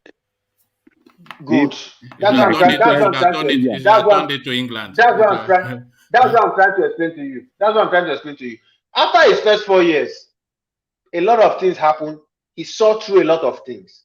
And he knew that this country, if he doesn't do certain things, the country was going to dwindle and even become far worse. He saw the likes of this. I kept saying that guy from Zamfara, he saw the rhetorics of the North. He saw what was coming from there. He knew that he's the only man that has audacity. There's no other person that's going to be like Obasanjo that can enter the North, the Southeast, and everywhere and make things happen. He knew that, but he left the country without making clear a commitment towards the regions where power would devolve to the regions. and see where it has left us.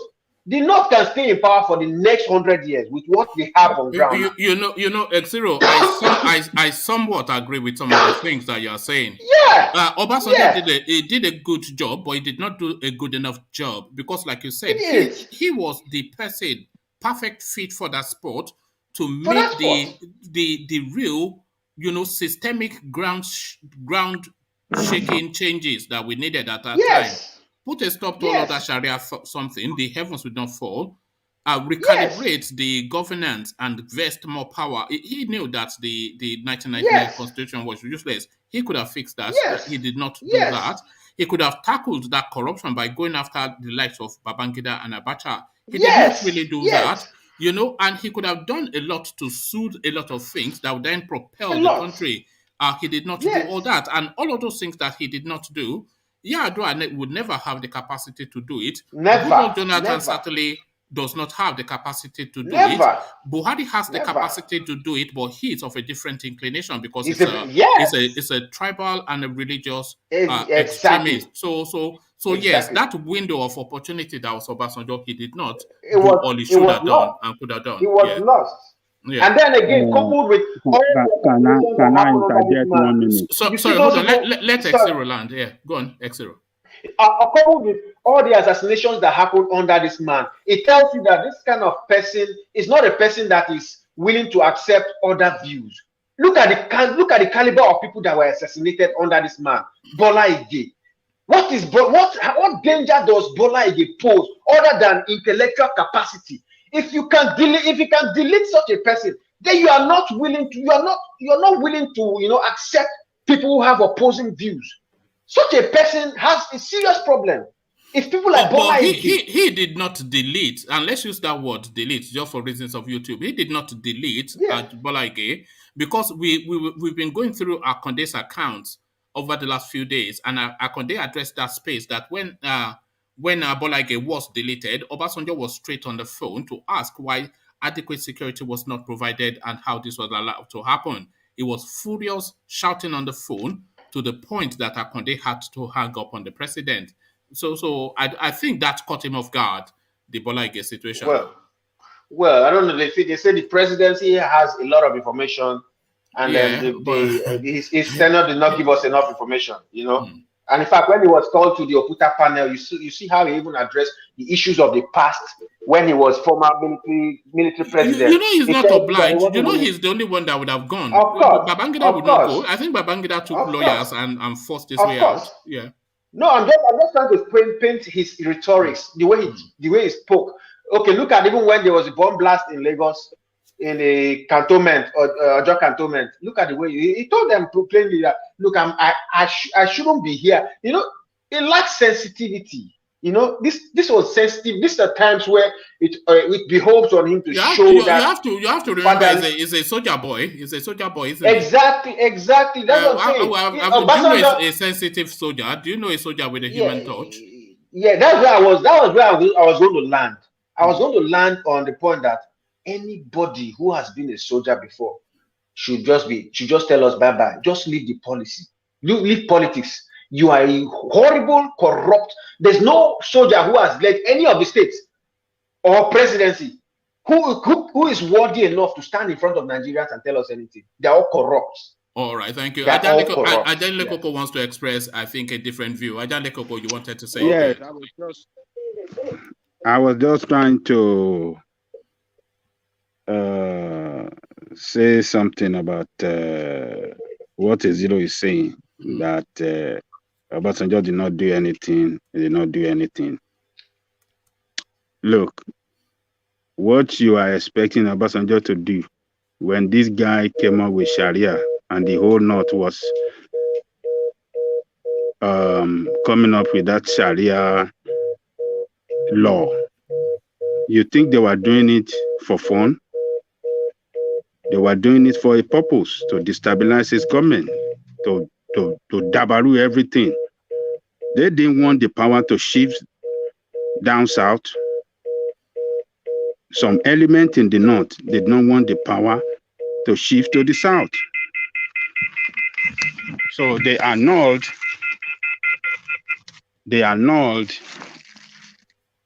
Abiola's election result.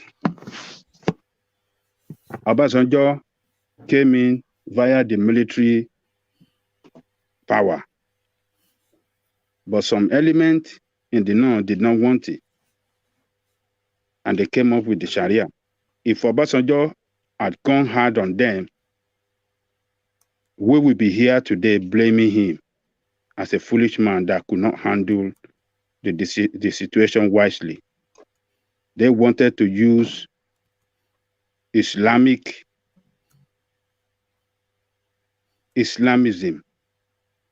to attack his administration, to destroy it, to pull his administration down. But he was smarter than them. He handled it wisely and he overcome them. So some of these things, the politics behind it, some of us don't look at it. But we wanted him to use brutal force, carry army, go and kill the northerner, the way Buhari is doing against Biafra now. How do you think the northerner will take it? No. Nobody's saying brutal force. But anyway, that is what it will resorted to. No, what he would have gained. Hold on. Okay. We are in democracy. Mm-hmm. The state government have some power to govern their space in such a way that, that is good for their people. And remember, in the north, they don't play with that Islamic religion. They can die for it. He understood it. And they took it up for a purpose. So, but, you see,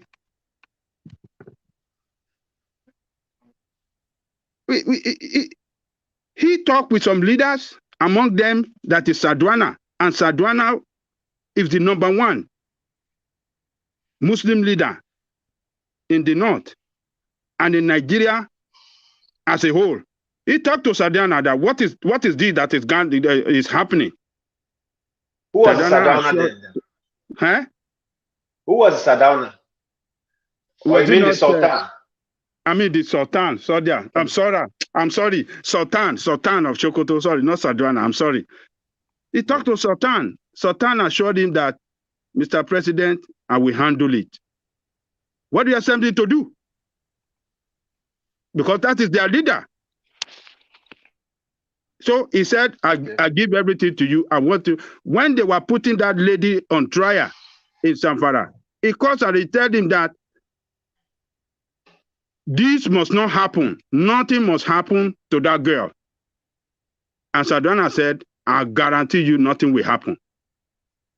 And that is what happened. Nothing happened to the lady. But so dirty politics. When we are playing dirty politics against ourselves, this dirty politics here and there, that is what has dragged us down to where we are as a nation today. But Obasanjo understood it, the game, he handled it wisely, because Nigeria was on the brink of collapse politically that time, and even economically. So what he came to do was to stabilize the country politically and economically. But those people wanted to derail him. So he handled it wisely. He overcome them. And he was able to manage the country well, the way he feel is good to manage the country. Manage it well, put people run the country in such a detribalized way, just to bring everybody together. That was what he achieved. If every other leader after Obasanjo has governed that nation in such a detribalized way, the Obasanjo governed the nation, and Buhari governing in such a way like that too, we won't be talking about this problem we are having. We'll be talking about marginalization we are talking about in Nigeria today. Can I interject you here? Yeah, interject. Just to make some points. Yeah. You see, in every other nation that stood well, they did not go for peace at all cost or by all means. because if you arrange, there's no use arranging a stack of cards when you know the next man coming after you can easily just blow breeze and the cards will fall again. What I expected a Yoruba nationalist to do, somebody who doesn't have his own selfish, like I said, Obasanjo played his card as a Nigerian who wants Nigeria at all costs. You understand? That is why he played that game you said he played now, because he wanted Nigeria to remain Nigeria at all costs. But if he played that was the responsibility. That was the responsibility. I'm coming. Yes, I'm coming. Yeah. That is sworn and oath to. That was the responsibility is sworn and oath to. Yeah. Exactly. I'm coming. You know, because according to that oath too, you can also do your job as a president, protecting the constituency you come from. Don't forget that the British left Nigeria as regional governments, where there's the west, the north, and the east. You understand?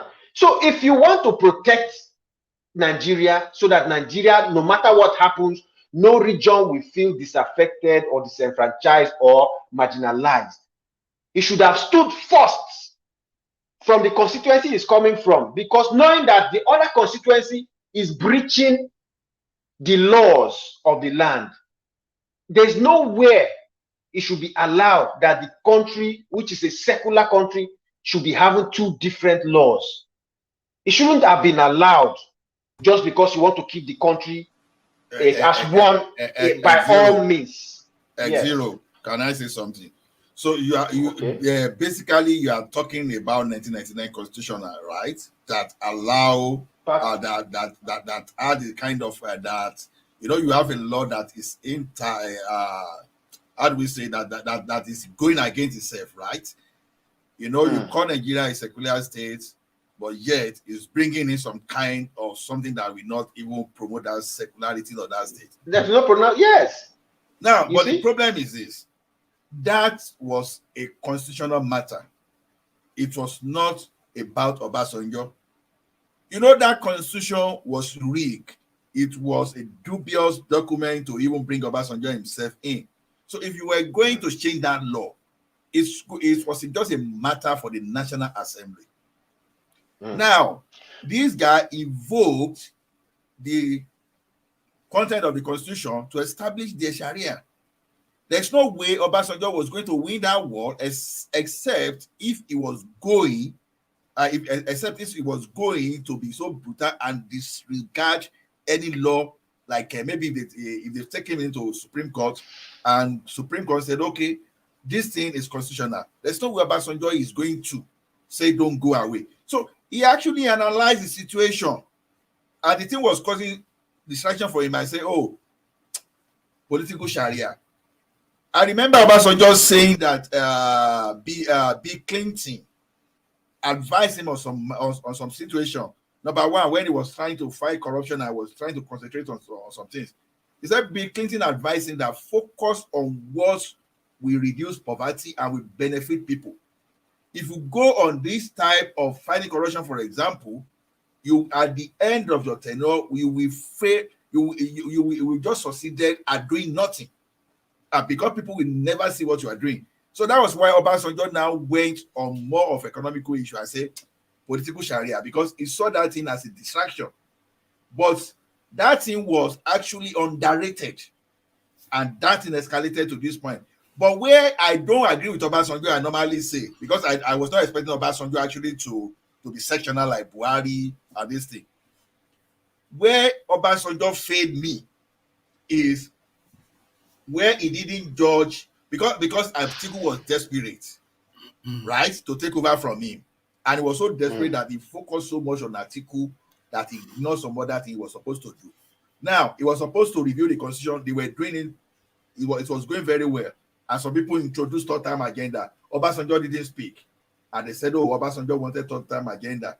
And Obasanjo has since spoken that was not his own idea. Why did they want to take X0 to Ola just for time? So, okay, what I'm saying is this.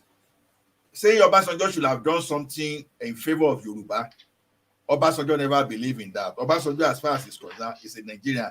As a matter of fact, he's an architect. He's an architect of this particular constitution we are, extension of the constitution we are using today, because 1979 constitution was Obasanjo's brain. So what he put in place, you don't expect him to speak against. So if he's telling you that it's not for Yoruba nation, you will understand where it's coming from. You don't expect him to destroy the world that he built himself. And that's what separates Obasanjo from, a visionary leader. If he was visionary enough, he should have known this is the problem that we had in the First Republic, and this second chance he has a lot of experience, this man. He should know that there's no way Nigeria can stand on four. Can I interject one meeting? So I want to move X0 on from that space, but X0, is Obasanjo a brave man by your reckoning? Of course, this man is the bravest man apart from Obasanjo, the only person that's as brave as Obasanjo in this country or Nigeria is Buhari. The others have died. The only person that you're accusing him of not acting bravely, or what are you accusing him of? Of being selfish. You see, there's something you call for the good of the people, knowing that tomorrow this problem that you are facing will reoccur. And depending on the person who is there, it might not be for some sections. And that is what we have today. How are you identifying that selfishness? Is Obasanjo pro Yoruba, X0? No, he's not. He's not. Okay, so where is the selfishness? Pro himself. I'll explain to you. You see, the problem that was coming, he needed somebody that would be able to stand firm and say, no, if you did not do this, then you are saying that the Southwest should do this and the East should do this. Meaning that you are now putting the powers on the people, saying that the people of this place don't like what you are doing. If you continue like this, they will continue like this. As a president, you can influence that. But he didn't. Rather, what he did was he succeeded in keeping the status quo, Did you not hear what Ajale Koko Anola said? What they are saying to you is that they were laying landmines for this guy to trip up his administration, because they wanted to trip him up to truncate his administration. Because of course, that's what I'm saying. Yeah, so he had to pick his battles. Essentially, is what Ola and exactly. Ajale Koko have been explaining. And he chose his battle. He didn't want the. Did you say he should have gone and fought the Sharia space? No. I'm not saying that. I'm just saying this is the person, the kind of person Obasanjo is not the kind of person that would have done the fight and made Nigeria to stand on the regions where what could he have done that he did not do? I'll tell you something. Give me three instances, but quickly. Though he's not the kind of person. I'll tell you what. Influence the South, influence the West to rise up to, when the North was saying we want Sharia, influence the West to rise up to. I said, we want this, I want that. That would have heightened up the tension in his own administration. Yeah, but at the end of the day, but at the end of it, that's what I'm saying, because he was selfish. If he wasn't selfish and he wasn't interested in what is in it for him, So he should have blown the country up. It would have blown the country up. Not blow the country.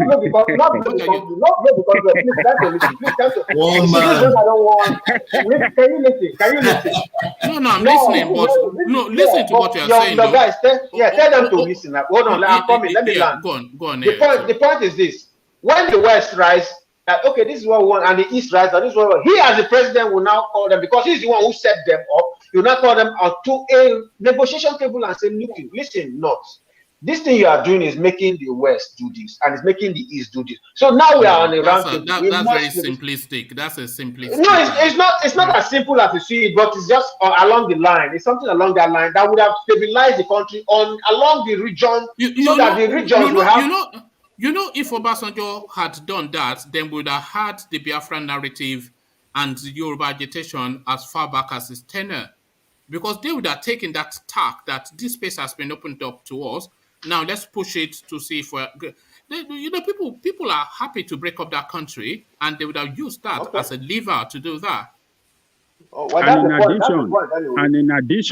And in addition, one man, the military was still with the North. Yes, the military was still with the North, and the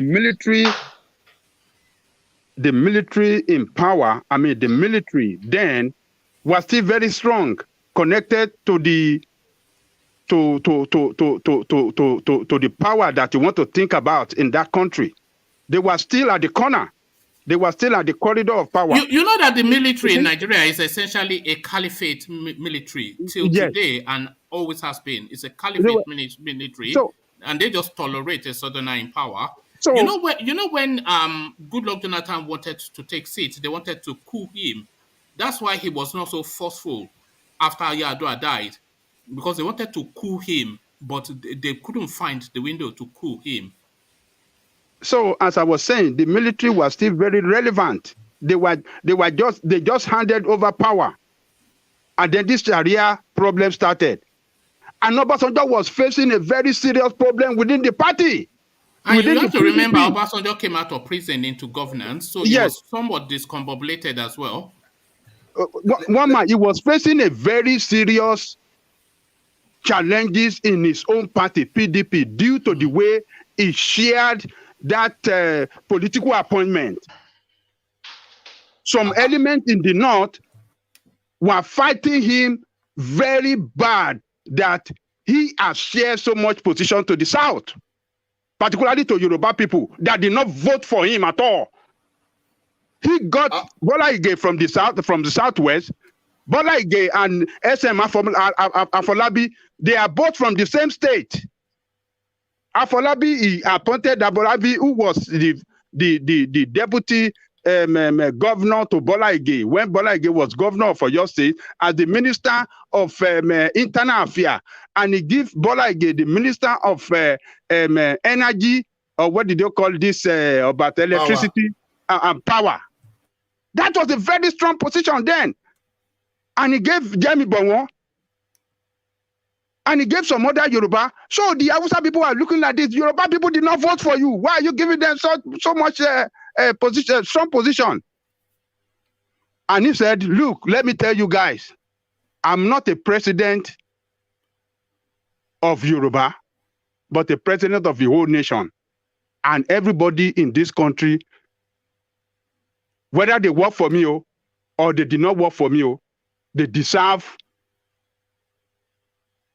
what the country got for them. He will give them what they deserve in this country. Obasanjo ran largely a meritorious presidency, and I think that is the only instance, maybe a little bit Babangida as well.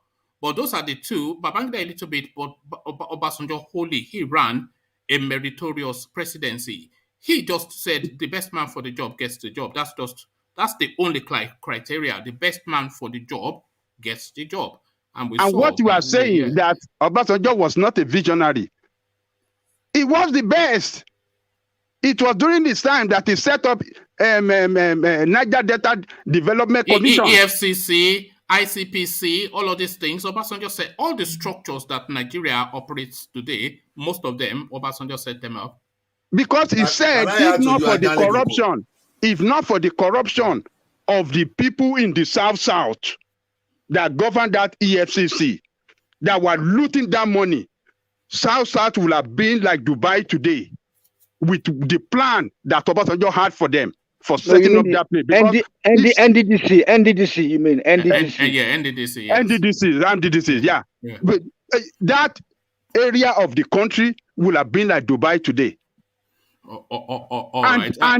And remember the derivation from oil, that it was 5% when Obasanjo came in. He increases to 13% that you see enjoy today. This derivation, what do you call it? 30% derivation from oil. Just to help all those states to get more money so that they can do a lot of things. They can transform their society. What have they done with it? They stole it. And look at people languishing in the South. You're right. What have we got in the South to show for it? So nothing. Obasanjo was a very visionary leader. He did a lot of things for the people of that country, but all this tribal and corruption that that has ravaged the head of everybody is the problem that brought us to where we are, what we are going through today. All right, Ajande Koko, let Exero round off his thought on that space so I can move him on to a different talking point. So thank you for that. A lot of people do feel strongly. Not everybody likes Obasanjo. I don't like him personally. I'm not sure that Ajande Koko is even keen on him. But fair is fair. This is what people are saying. But you have it differently, Exero. Yes, I think for me, I think the man should have done better. Instead of laying down, okay, let's see, the 1999 Constitution, he was the only person who had the capacity. In his second tenure, he had already shifted, parted ways with his godfathers. He was the only his own godfather. He should have at least tried to implement some of those things they recommended to him. Like the Constitution. Look at what the Constitution is doing to us today. Look at how powerful it has made people like Buhari. Look at what Buhari is doing and nobody can talk. He should have been more visionary. There's some things that I said when Nigeria was positioned, even if a goat became president, we were still going to move forward. But right now, there's a deliberate effort to regress us badly so that we can never recover in the next 40 years. You understand? Exero, with due respect. Oh, sorry, carry on, Exero. Yeah. Yes. So you see, there's a deliberate effort by this Buhari government to regress us badly. Obasanjo did his best, quite all right. But you see, his best wasn't good enough. If we had a person like Awolowo there, who reasoned like Awolowo, I think would have been better because Awolowo knew where he was coming. That would have been Falaye, but you know when Obasanjo came in, when Obasanjo came in, they had to strike the balance between the South, especially Yoruba, getting a Yoruba man, but then the North getting their own man. And the one person that marries those two things is Obasanjo. No one else. Yeah, he marries that North and South. Yes, because but you know what I expected from him was he was near death, and by him he was put in there unjustly. He said he knew nothing about it. He wasn't part of the coup. So while he came out, I expected him, who has been near death, who would have long been gone if the government of that time decided to kill him, but he survived it. They should have been more wiser and know that these people are not to be trusted. If you continue like this without doing something that deliberate in the direction of making this country equitable for every tribe, one day it will come around again and combust. Look at it now. He's no longer there. All right. But I think you expected too much. But then, of course, we leave that there because that can go on and on. But let me acknowledge Alexander Super Chat before I take you on to another talking point, X0. Alexander Super Chats to Ajanle Koko this time around. He says, Ajanle Koko, I thank you wholeheartedly for your mature, insightful, and thorough analysis. Just spellbinding and educative. I salute you, my brother. So, Alexander, thank you for the super chat. Alexander, a gold standard fan of Ajanle Koko, as we all are on this platform. So let me take you to another talking point. X0, Nigerian Army Police uncover alleged, okay, let's say restaurant, not to upset you. So this restaurant now that they've uncovered in the East, that is, they're cooking a special delicacy. So what are you making of this then? They roast it and then bring their goosey out. What are you making of that, X0? One man, yes. There's something you must understand about Nigeria of today. The country is unsafe. The country is unsafe. The country in Nigeria today, so many evil people are on the prowl. I'm telling you. And don't forget that in this Southeast, the unknown gunmen have been whacking the police. Now we know why the unknown gunmen are there. They are just hunters for meat now. Is it meat?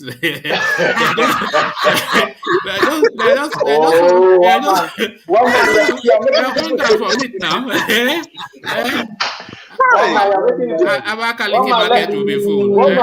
One man, don't change the narrative now. You see, one man, it is in the same Nigeria that somebody was caught, was kidnapped, and they told him to call the people. You know, she later was freed. They told her to call her people. If you don't call her people, we will chop you up. Then they now opened a nylon bag, a black nylon bag, and showed her hands, liver, and all those things that they have chopped up and put in ice block.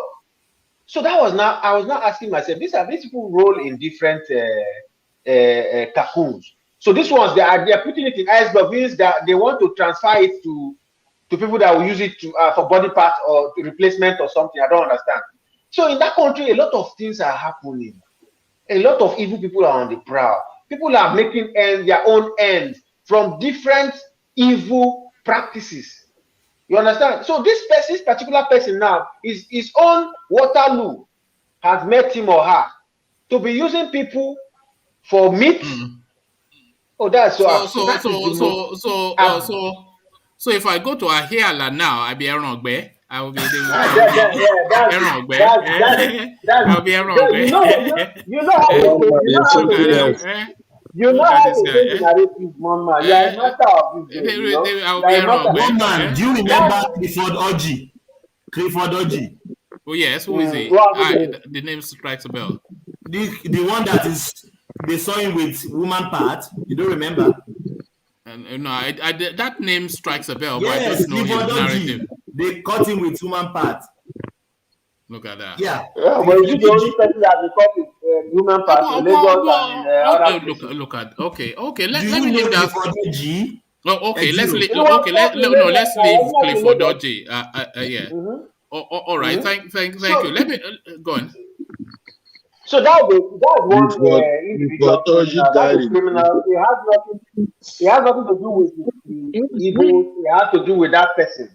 That person is a criminal selling human body parts. There's somebody in Udumota. Did you see the video? Somebody in Udumota ate rice. She ate rice, and then she wanted to eat the meat, and she found that it was somebody's penis. So that somebody sold that. Yes. So a lot of things are going on in this country, and the Nigerian government is like a bicycle. They're not doing anything. They don't care anymore. The police don't care about security. You know, all right. They just care for their money. Let me take you to another. Gomez said bushmeat, so we need to start questioning him. How do you know about that kind of bushmeat? This is it. We're learning new stuff today. Let's move quickly from that spot because I know that Exero doesn't want us to be laboring that. So let's move to the north. Exero, because we are talking about security. Boko Haram terrorists dare Buhari government mount security checkpoints in Borno. So what do you carry? ISWAP style. This is what they are. Show me your particulars. Yes, and the government of the day happens to be from the north. You see, that is why when Nigerians want to speak about the problem of Nigeria and are busying themselves with Nnamdi Kanu or Igboho, I feel pity for Nigerians. You see, the truth is this: no matter the president, even as powerful as Obasanjo was, he could not dare the North. That's why I'm so angry that he wasn't able to make that country regional. You know, look at the same North that is saying that Jonathan was trying to allow the Boko Haram to delineate the population of the North. That was their rhetoric then. The president of today, where is he from? He's not from the North. Have you noticed that in every sphere of life of a Nigeria, the Northerners don't participate when it comes to intellectual affairs? I don't know why. Look at your program. How many Northerners come here? But you guys bully them now. Why would they come? No, nobody bullies. I'm not bullying them. I'm just saying it's either of two things. It's either they let them bully us back. Let them bully us back. Let them bully us back. It's either they lack the capacity or they are being bullied by their people. They are going to be. No.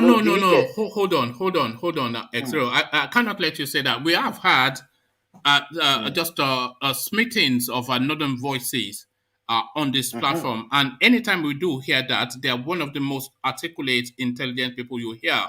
They describe it in a narrative that's quite compelling. So I don't think there's a lack of intellect there. No, I wouldn't say that. Oh no, there is. But I'm saying it's either there's a problem of they're being bullied. You know, they must have a problem. No. They don't come out. Would you not? Can you not see how they will find the language on this platform somewhat hostile to them? But you just said something about the Igbos now, and I came here to defend. Did we fight? We didn't fight. That's what I'm saying. You had no leg to stand on now when everybody is narrating story after story of no, but the issue is for people that claim to be the most populous in Nigeria, and yet in every sphere of Nigerian affairs, I do agree with you. It's government. It's just free money. That's the only thing that you find them. It's only government that you find them. Yeah, that's what I'm saying. You don't find them in discourses. You don't find them in programs. You don't find them in anywhere again apart from just government. What is the problem with these people? You don't find them in accounting. You don't find them in medicine. You don't find them in philosophy. You don't find them in anything. Apart from, but then they'll tell you that they are the minister of something or the other. A minister that can speak English. You know. Yes, and you don't find them anywhere. That is the problem. You don't find them anywhere apart from going to Hajj and coming back. But that is the problem, though, X0, because you don't find them in any practice, and it is practice that gives you the grounding to build you that wealth of knowledge and experience to then be of further use. But if they just say, okay, he can speak a little bit of English, make him a minister, when he hasn't done anything in his life that is an antecedent or a history or a background, so he'll just go there and fumble. He just knows that, okay, let me just go there and take the dollars because that is what we do. And of course, the whole country. If we look at I always cite this guy. His name was Maman Saleh. I think they've removed him now. He was the minister of electricity, and this guy could barely articulate in English. So then that tells you that he is not. There's nothing. It's not being able to articulate yourself in English is not a measure of intellect, but occupying that position and not being able to articulate yourself in English is a measure of your capacity, because you have to be educated to be able to even have an understanding. And this guy was just a total rubbish all the way through. But remove him, bring Abubakar Malami. You need subtitles when this guy is speaking. You will say his heavy set Kebbi accent, but you cannot barely understand what this guy is saying half the time. And so that tells you the quality. You know, it's not the north; it's the quality. The quality of they're just low rent. Thank you. You know, in another life, Buhari would be no more than a megad. There's nothing in Buhari that's more than a megad. Nothing. Please don't laugh. No, it's serious matter. It's true though.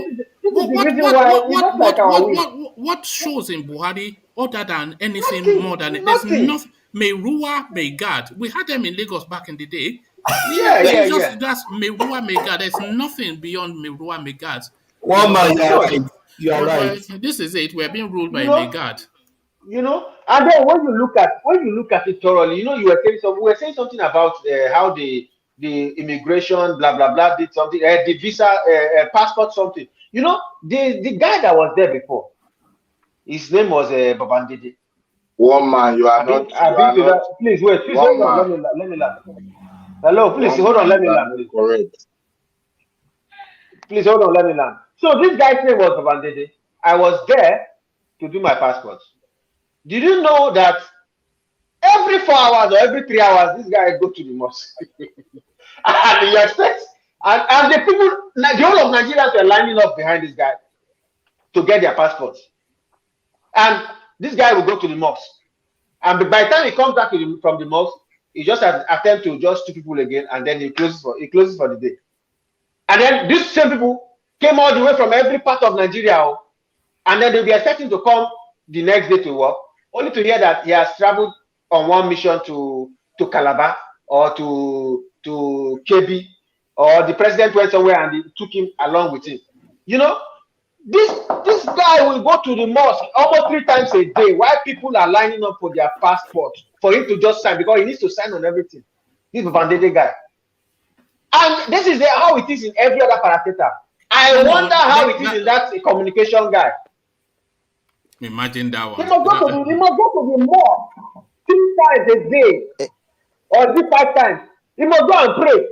And this is the person Nigerians are waiting for. And that's how it is in every parastatal in Nigeria, because they are everywhere now. Why will we not be? We are at a stand, we are frozen. Because it's been this for 40, 50 years. This story has been this story for. So there's no. I mean, come on, man. You know, when you say somebody that cannot speak properly is the Minister of Electricity, and you are saying electricity is the biggest problem we have, just because his name is Mukhtar. You know, one man. I said I don't agree when you said we will be surprised. You look at that. I said I don't agree when you said the president is sitting President Buhari is none of anybody than a megad. I don't agree with you. Okay. You are talking about a former northern governor. Right. You are talking about a former head of the army, military general. Look at that. And you are talking about a sitting president. Look at that. He has no words, and you are calling it the listing. Please. You are not making the level in which we drag people. Listen, I'm not a fan of Buhari. Oh, no. But now, what you are saying is completely out of it. You cannot call a former northern governor, a former head of the military, look at that. Former military president. He has You are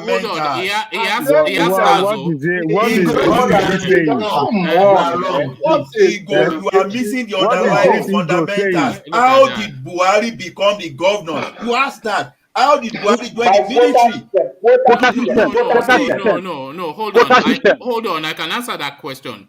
Buhari became the governor in the north, and he became the former head of state, and now the head of state, by filling in an application form, attending an interview in front of a panel, and this is it. That is how he became military head of state. You are not telling me that there is no better educator or anyone more learned than Buhari to have had that position before he took those to become military head of state. Don't worry about it. All right, one at a time. But ego, settle down. You, like I say, you defend the indefensible, but then that is ego. That is why. Let them come to Germany. Let the Northerners come to Germany or to England to go and practice doctor or engineering, medical. What is Buhari got to offer? All right. Buhari got to offer Nigeria? Can I say something? There is no better place like where we bring our opinion. You always call it the indefensible, but you must look at the points that I'm making. We just believe in. We are very quick to claim they are against us. You don't have no point. What are you talking about? Let me ask one question. Sorry, Ola. Let me just move on because it's just going to turn into just a rowdy. But I thank you, Ego. You disagree, and as it is your right too. But let me take X0 to a different talking point. This one, a more light-hearted one, X0. North Koreans ban citizens from laughing, drinking alcohol, and showing signs of happiness for 11 days. What are you making of it? Kim Jong-un strikes again. Who would you rather, Kim Jong-un or Buhari? One man.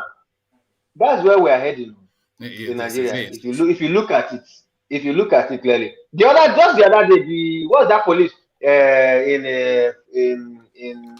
Kano? The one that arrests people who drink alcohol. Did they not track Igbos? Did they not track into Sabongeri to stop them from drinking alcohol? The people who are under the caliphate that have been taken over by the Boko Haram people, are they laughing? They tell them to donate their children to take to them with them, and after a while they will return their female children. So we are nearing there. The problem with Nigerians is that they don't see these things, how serious the problem is. until it comes to their doorstep. We are already there. We are nearly there now. Thank you. We are nearly there. We are nearly there. If the North, I'm not even saying the North, if Buhari and his cohort there's a word I use, his collaborators, if they succeed in what they are trying to do now, believe you me, Gbogbo Alama get breakfast. Gbogbo Alama get breakfast. Look at that. Gbogbo Alama get breakfast. As you say, they come out there, or I'm telling you. Who taught you Yoruba? Look at this guy. You are speaking. Look at him. Are you not Omoyibo? You see? We're expecting you to say, you know, you don't live in there. You got man. That man so funny pé ọmọ Yorùbá ni mí gbọ́. I'm so Nigerian that you cannot pitch me into one sense. Speak Hausa.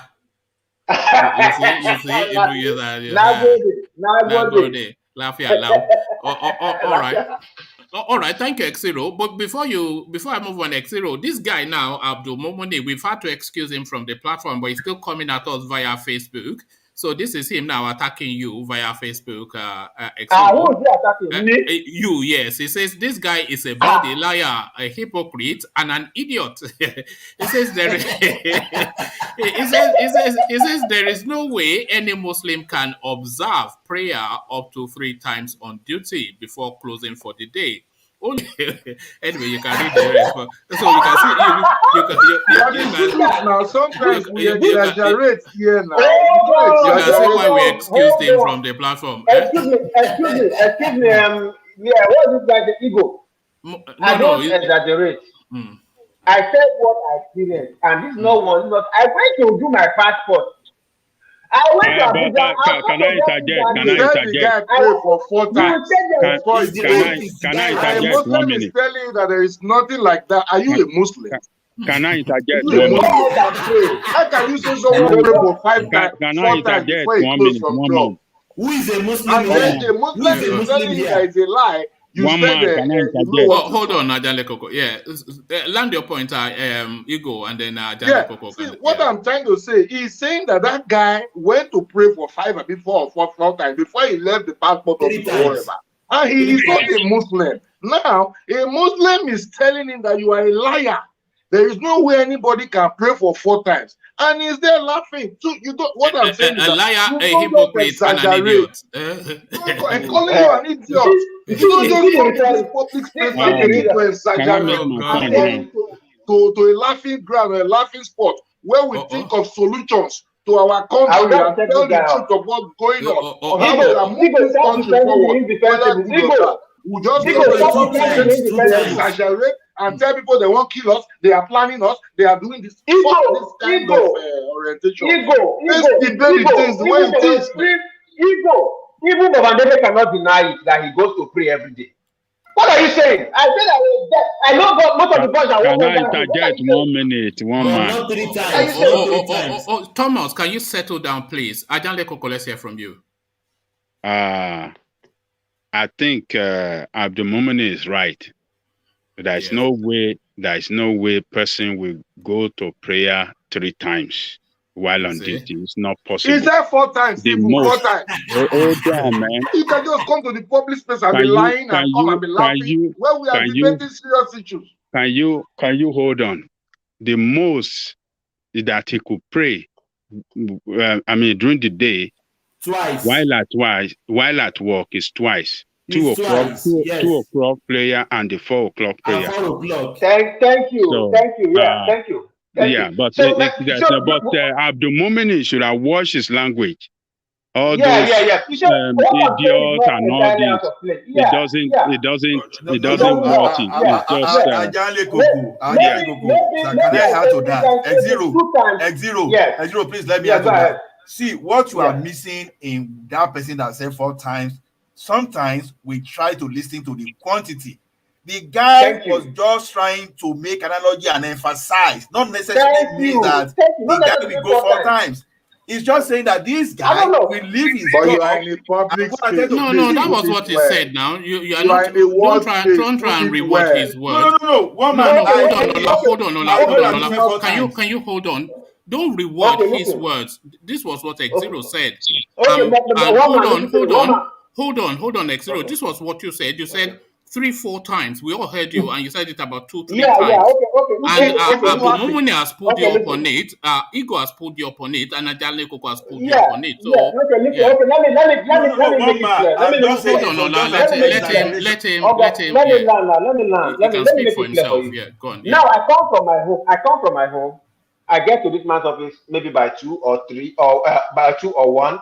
They tell me he's gone to mosque, and I wait. I'm in the queue, and he comes in, and then after again he goes again to pray. So I experienced this. It's not as if I'm lying. So I'm just imagining that maybe before I came here, I already done this early morning prayer. That's what I'm saying. I'm not saying that he goes there 5 times or this. No, I experienced this myself, and Bangladesh cannot deny it. He cannot. So, you are telling us for Abu, and they caught you out. No, there's no way we pray 3 times or 4 times. No, I'm not saying. Okay, yeah, maybe not 3 times, maybe but 2 times I experienced. Yeah, and then can we move this? Maybe you need to walk it back, man. Two times at least we will agree with you. Not 3, not 4 times. Look at that. No, maybe you've been little that delicacy from the years. Maybe not 3 times, but I experienced this myself. But I'm even wondering why even when somebody is occupying such a delicate position, and I'm imagining that this is how it happens with every other parasitic, because now there's only Muslims in everywhere. So this is how slow the country is today. You know why I'm not saying this because I'm beating anybody. I'm saying this because it's a fact. When Muslims occupy this position, they are going to pray. All right. Thank you. So sorry, Charles. I want to go on to engineer who seems to be in his car. So he about to be in motion. So let's go quickly to him because he has been with the session all the way through. So engineer, are you able to talk or do you want me to? Yeah, go on, woman. Yeah, thank you, engineer. I see that you're out and about. You were once sat on your sofa, but now you're about business. So quickly about this business, I will never support Yoruba nation. Obasanjo speaks as a Nigerian. He distances himself from his clan, but what are you making of it? Is that fair enough? Yeah, greetings to everyone. And I must be honest to you, the man is doing well. The reason why I said he's doing well is because he's once a Nigerian president, and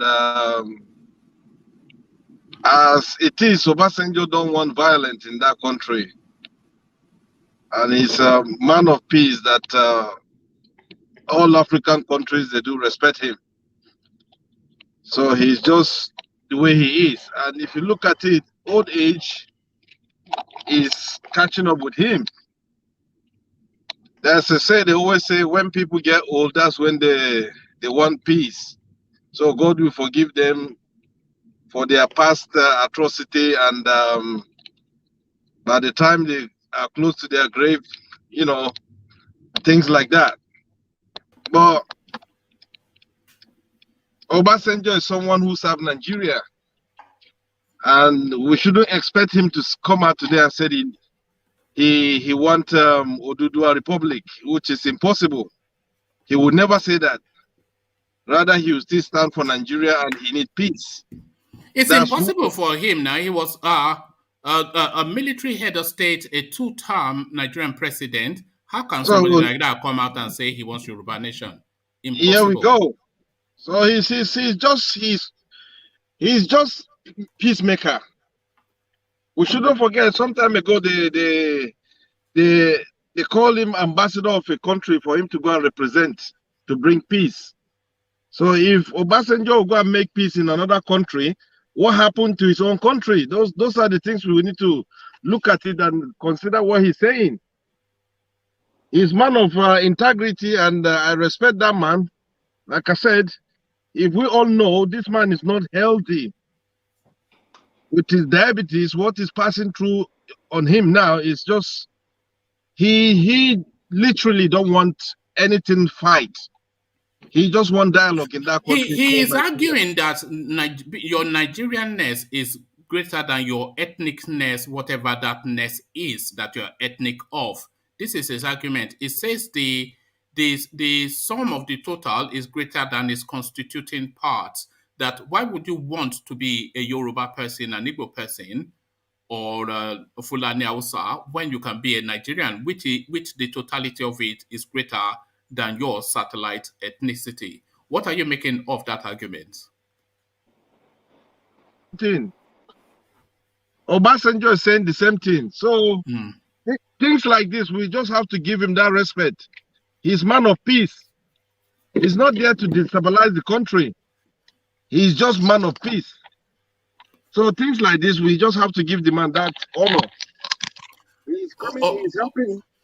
He's just there to help Nigerians. He's not just there to say any other things. I must be honest to you. To me, I don't think it's about honor. I think it's just hold on, Ego. Just because I think engineer is in the middle of so I just want to get through him so we don't lose him.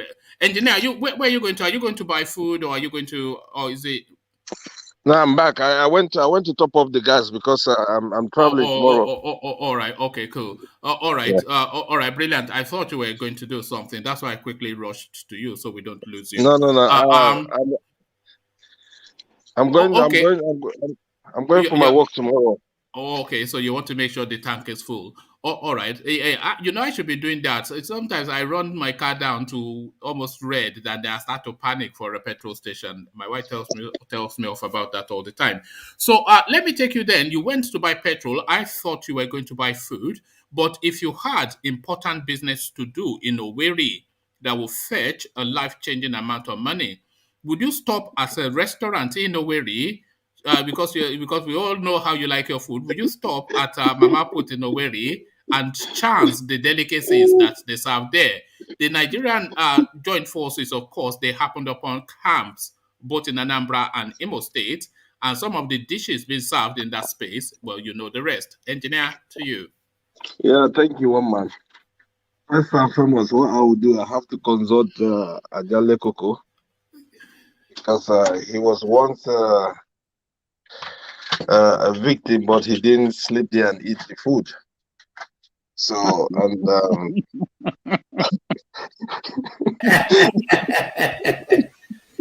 and I must be honest, in terms of that kind of thing, like I said earlier on, it's something that is happening in Nigeria. It's ongoing, so it's not something that today we'll say, we'll be pointing finger in one place. No, it's ongoing, something that is happening in that country, Nigeria. But with time, people will start seeing it reality. And if you look, the way Nigeria is going, I think it's going to that direction, because there is hunger in the land. And if not anymore, not in the east. Do you think you and I will taste different there, because we have, me and Mama fed, you are yellow Gary fed, so do you think we will taste different? No, to be honest, one man, that things are happening. Honestly, things are happening, because I must be honest to you.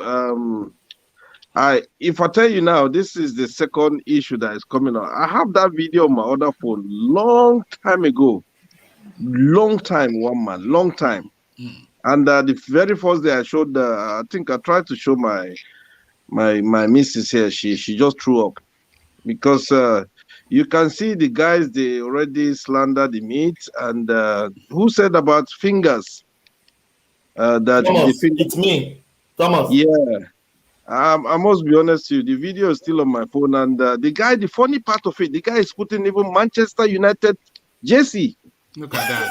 Why am I not surprised? No Newcastle fan would do that. Yeah, it's unfortunate, honestly. But in terms of anything like that, in that area, we know it's everywhere in Nigeria. I must be honest with you, it's everywhere. It's just people hide it and do it. But most people these days, like I said, there's hunger in the land. Time is coming where the way I see Nigeria is going, people will be smelling each other because there's no food.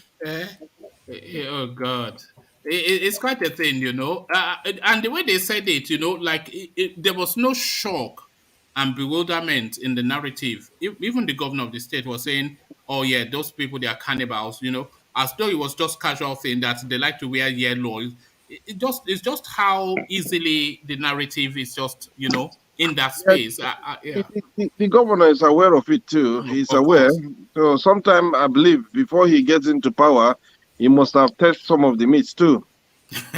You know that this might be some of the part. You know, a lot of those people, all those governors, you know, politicians especially, they go to dark places to get this. Of course, they go to dark places, and there are even in Port Harcourt. There was a time they caught someone at the expressway with human parts. You know, so it's something that is ongoing, and now what people does is business.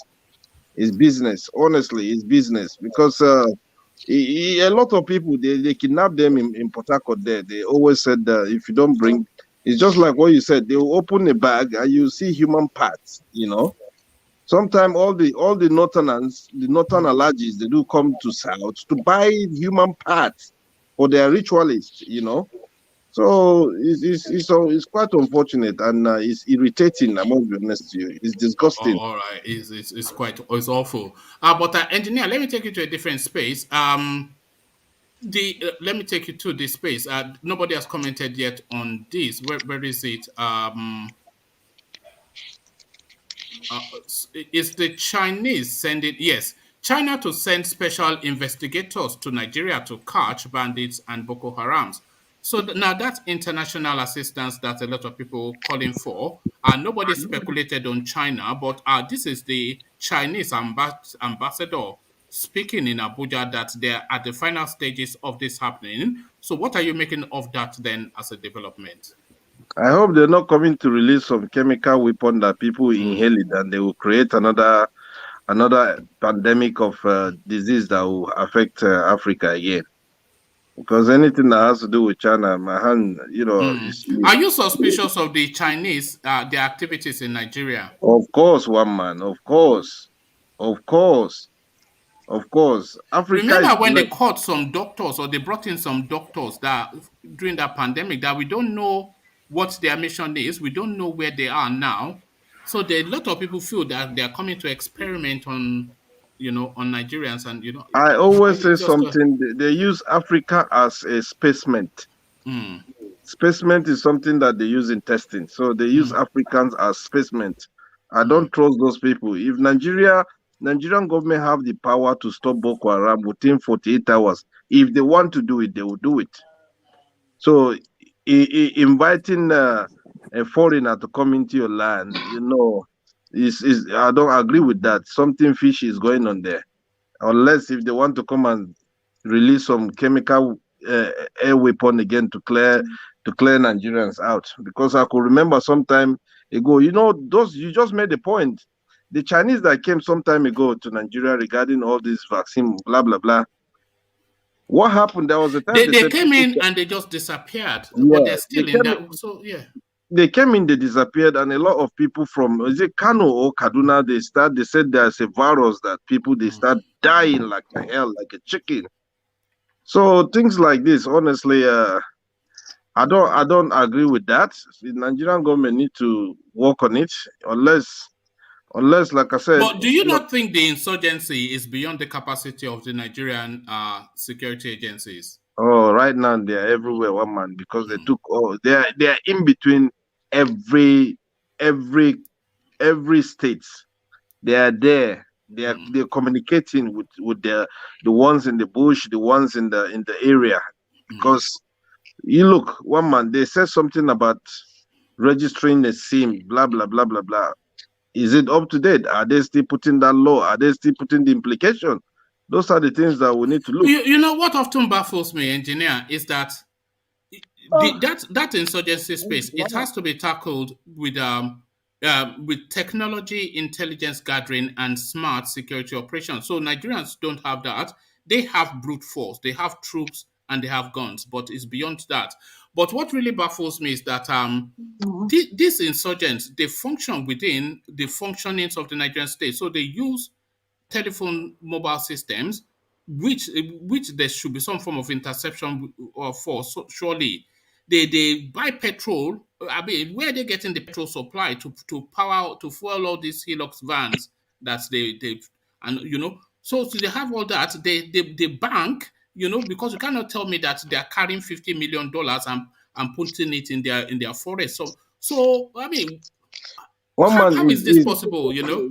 It's very, very easy to track these people, Boko Haram, the so-called Boko Haram. We have drone, we have radios. There's this radio frequency that those days police, they do use it, because at the end of the day, without GSM, you can use that radio. It can travel from 1,000 miles, so they can still use that to track all these people. But I don't see reason why. Honestly, Nigerian government, I keep saying it, if they want to stop Boko Haram within 48 hours, they will do it. It's just unfortunate that these people, they are inside, they already come in and they already mobilize themselves. They are now landlady in that state, because anything that is happening, we have them in military. Some time ago, we have one trying to link information. The military caught him. They have been slapping him. Only God knows what happened to that one, but they're everywhere. They're into the custom, into everything. So it's really going to be hard to track them, but it's never too late. It's never too late. They need to start tracking people through their bank account or through their the NIN that they're talking about. Also, you see, things like this, honestly, they have to do more. If you go into technology, you track these people. But if you don't go into technology, forget Engineer, about it. let me just what you just said now. Let me bring you something that our Senator Shehu said on Instagram. This is what he said. He says, bandits killing and kidnapping people in northern Nigeria are famished-looking ragtag criminals riding on motorbikes and holding AK-47s. The solution lies in getting to the root of who ultimately collects the millions of the ransom money they extort from their victims. So Senator Shehu is right, because when you see these bandits, you see they're just some dusty, down on earth sort of a person. They'll present them in front of cameras.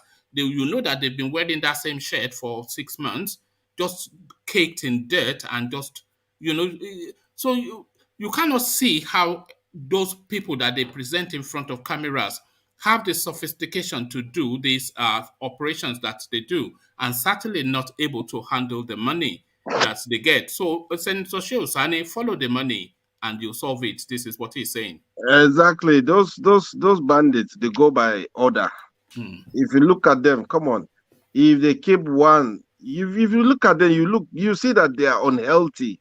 The lack of malnutrition is just they are malnourished, so they don't look intelligent enough. They don't look healthy, and they're hungry. You see, they're very, very hungry. They used to bush lifestyle, and if you look, come on, today you can keep Charles the way Charles is. Charles can handle 2 Boko Haram and put them down.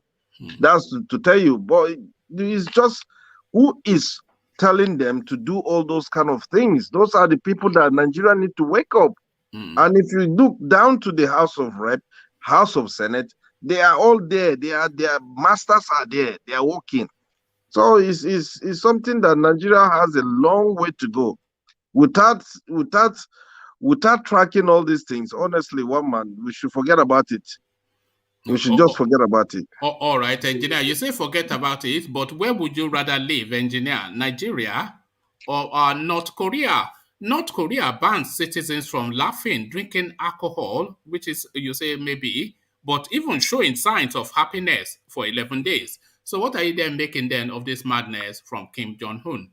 Yeah, that guy, but we know what he did to his own biological brother. So if he can do that to his own biological brother, who else will he not harm?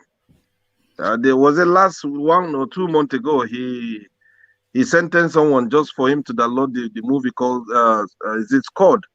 Because the Squad is a movie that it has been announced in the United Kingdom here that people need to be mindful of how you watch that movie, because it's a bit kind of rough and tough. So, and someone just downloaded it on his USB, and this man sentenced him to death. So what do you expect, one man? It's just unfortunate that those people, the way they are living their life. Do you think their life is worse than the life of Nigerians in North Korea? Yes. It's very, very worse. Do you think they have a life in North Korea? No, they don't have a life. One engineer. Sir. Their life is not like their life is not worse than Nigeria. They have constant electricity there. Okay. They have good infrastructure. They have a good educational system. Okay. And they have orderliness, security. Okay. The only thing they don't have compared to us is what we call freedom and liberty. But that is everything, is it not? Yeah. That is everything. They say you cannot be happy. And they are enforcing it by law and by police and military that you cannot be happy. Yeah. For 11 days. You cannot be happy for 11 days. Yeah. But if you want to hold on, let Ajale Koko land then come in Rational Mind there. But if you really want to compare, other than the freedom and liberty, if you really want to compare the two countries, Nigeria and South Korea, when it comes to North Korea, education, they have a working, good educational system than ours. You want to compare their infrastructure, their road, they have better road than us. If you want to compare the transportation, they have better transportation. But they don't have freedom, which defeats everything you are going to lay. We know they have a better infrastructure, but they don't have freedom, so that defeats all of that. If you're talking about military, they have better military. We know the list, but they don't have freedom. Yeah, you can't have everything in this life. If you don't have freedom, you have nothing. That's the thing. You're talking about, look at the sanction. The whole world imposed sanction on these people. The whole world imposed sanction on you. Think Nigeria can survive if the whole world imposed sanction on them? Ajale Koko, let's hear from Rational Mind. But Rational Mind, I want you to start off with the question that I posed to engineer. These people were still able to develop their country scientifically, technologically. That's fine. They are standing on the neck of the world that if anybody messes with them, they're ready to fight. They will launch chemical weapons on anybody that threatens them. All right, Ajale Koko, let's hear from Rational Mind. But Rational Mind, I want you to start off with the question that I put to engineer. Would you rather be in South Korea or Nigeria? And is South Korea better than Nigeria or vice versa? So start from there and then to the point you wanted to make, Rational Mind. Since you gave me the option, I would neither want to be in either of the two. Well, no, if you had to choose. Well, Nigeria first. Okay, go. Okay, then to your point. Yeah. Because what Ajale Koko is missing out is this. You might talk about, I don't know if you've seen images coming out from that South Korea. That is an image that is sneaked out. Go on YouTube, type North Korea. You see how people are dying of starvation. How people are trying to cross from the north into China. Are Nigerians not dying of starvation? Hold on now. I know, I'm just asking you, compared it. Are Nigerians not dying of starvation as well? But you see, there's something you need to consider, Ajale Koko. Freedom. Yeah, I don't like it. I don't like a country where there's no liberty and freedom. No, I don't want people to get freedom. I can understand why you would prefer, you will say South Korea is better than Nigeria. I understand. But in the real sense of it, there's nothing like freedom. Freedom is everything. Because when you're free, you can decide to eat whatever you want to eat. You can decide to live however you want to live. But this straight jacket kind of living that you cannot laugh, you cannot, somebody has to dictate how you have to live your life every day. You can't. To the minutiae, they are controlling your life to your emotions. You cannot be happy. If you see images coming out from that country, you see people dying of starvation in that country. A lot of these things you watch on Western media are propaganda. It could be. No, it is not. Yes, a lot of it are propaganda. No, are you saying a lot of it are propaganda to set the whole world, against them? A lot of this things are propaganda. We watch the capital city. We see people walking around. We see people walking there, going about in. Even hold on. CNN even went and covered their subway and covered their distance. They went to their mall. Let me tell you. They showed their mall. Hold on. Only hold on, Igo. You know when they go to those countries, CNN, everybody that goes in, you know they are chaperoned. You don't. It's not that they let you go free. They are chaperoned. Yeah. You have minders that would tour guide you to present the city or the country from that point of view. They won't let you lose into you never come across a citizen. That's what I'm going to Ajalekoko. If you go to the interiors, those interiors, you'll see misery there.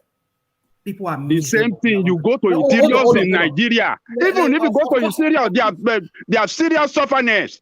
Go to interior part of North that they've never feel the impact of government in their life. They never seen nothing. Agreed. That was why I said go to the interior in the east and they will eat you. Even if we go to the south, where you see the oil, they are coming the south. They never feel the impact of government in their life. Before I give Lagos, they used to bring people from North to come and do more for us in Lagos. Let me land this point. To me, North Korea is better. There are defectors. North Korean defectors. Even I think there was a diplomat too. Are we not defectors from Nigeria? We're not refugees. Are we not defectors? Why are you covering your face? Let him land now. Let him land. Why are you covering your face? Why am I covering my face? Are we not defectors? We're refugees. Let Rational mind line. Let my land. Hold on. These defectors, they tell you sad stories of what is going in there. Are we saying that they just try to share these stories so that they could get asylum in South Korea or other countries that they go? No. They were telling people what exactly is going on in there. Like one man said, when you go there as a foreign media, they will chaperone you, they will just tour guide you, they want you to video what they want you to video. And when they notice that you get something that can put their regime in bad light, except they don't see it at the airport or wherever they catch you. If they see you with that, they can even make you go to jail for that, or they'll collect it from you and they'll destroy it. A lot of foreign journalists that went in there that tried to smuggle out some kind of thing that could really portray the regime in a bad light. A lot of them they got those things back from them and they destroyed it. So you see, the thing is this: we cannot really say because it's a reclusive country that nobody really knows what is really going in there. But from what we gathered, from what we're hearing, it seems that it would be better off to live in a country whereby, well, maybe people are dying, but there's still freedom, than to live in that place whereby your freedom is restricted. You can't even move. You can't even travel out. You can't even choose to wear clothes that you want. I mean, they will make you to stand in winter, in a blistering winter, just because of one stupid supreme leader is walking by. You have to bow down. I mean, what kind of a country is that? At least in Nigeria, we're not doing that for now. So for me, I would prefer my own country. I would prefer Nigeria or any country that's like Nigeria than to even go to North Korea rather. All right, thank you, Rational. Let me put this. You're coming in a moment, Ola, but I've put an article that Ola put up in the. I've put it in the general. Ola. Okay, that's exactly what I was going to say. See, but don't take us through the whole list, though. Yeah. No, because in the basic thing of life, like life expectancy, like good health, and all those things, North Korea, they are better. The world freedom we talk in Nigeria, we are exaggerating. May you not find yourself in the hand of the crooked security or security men in Nigeria. You understand this. The freedom is exaggerated. Then in some other aspect, in unemployment, for example, North Korea. Ola, I've put the article up, so don't go to that's what I wanted to say. All right, but So yes, so we'll come back to engineer. But what Ola was going to detail is already in the article that I've put up, which Ola went to research for us. But back to you, engineer. Okay, Ajale Koko, if today you keep North Korea and Nigeria, I'll choose Nigeria. I will choose my country where I believe that mosquito will bite my leg, and I will find treatment for it. You understand? Where will you get the treatment? You know, here the woman with mosquito biting left from Australia. That is spiritual mosquito. It's not normal mosquito. It's spiritual mosquito. That's from that's that's spiritual mosquito from the That's east. not That normal mosquito is from the east. Nigeria is better than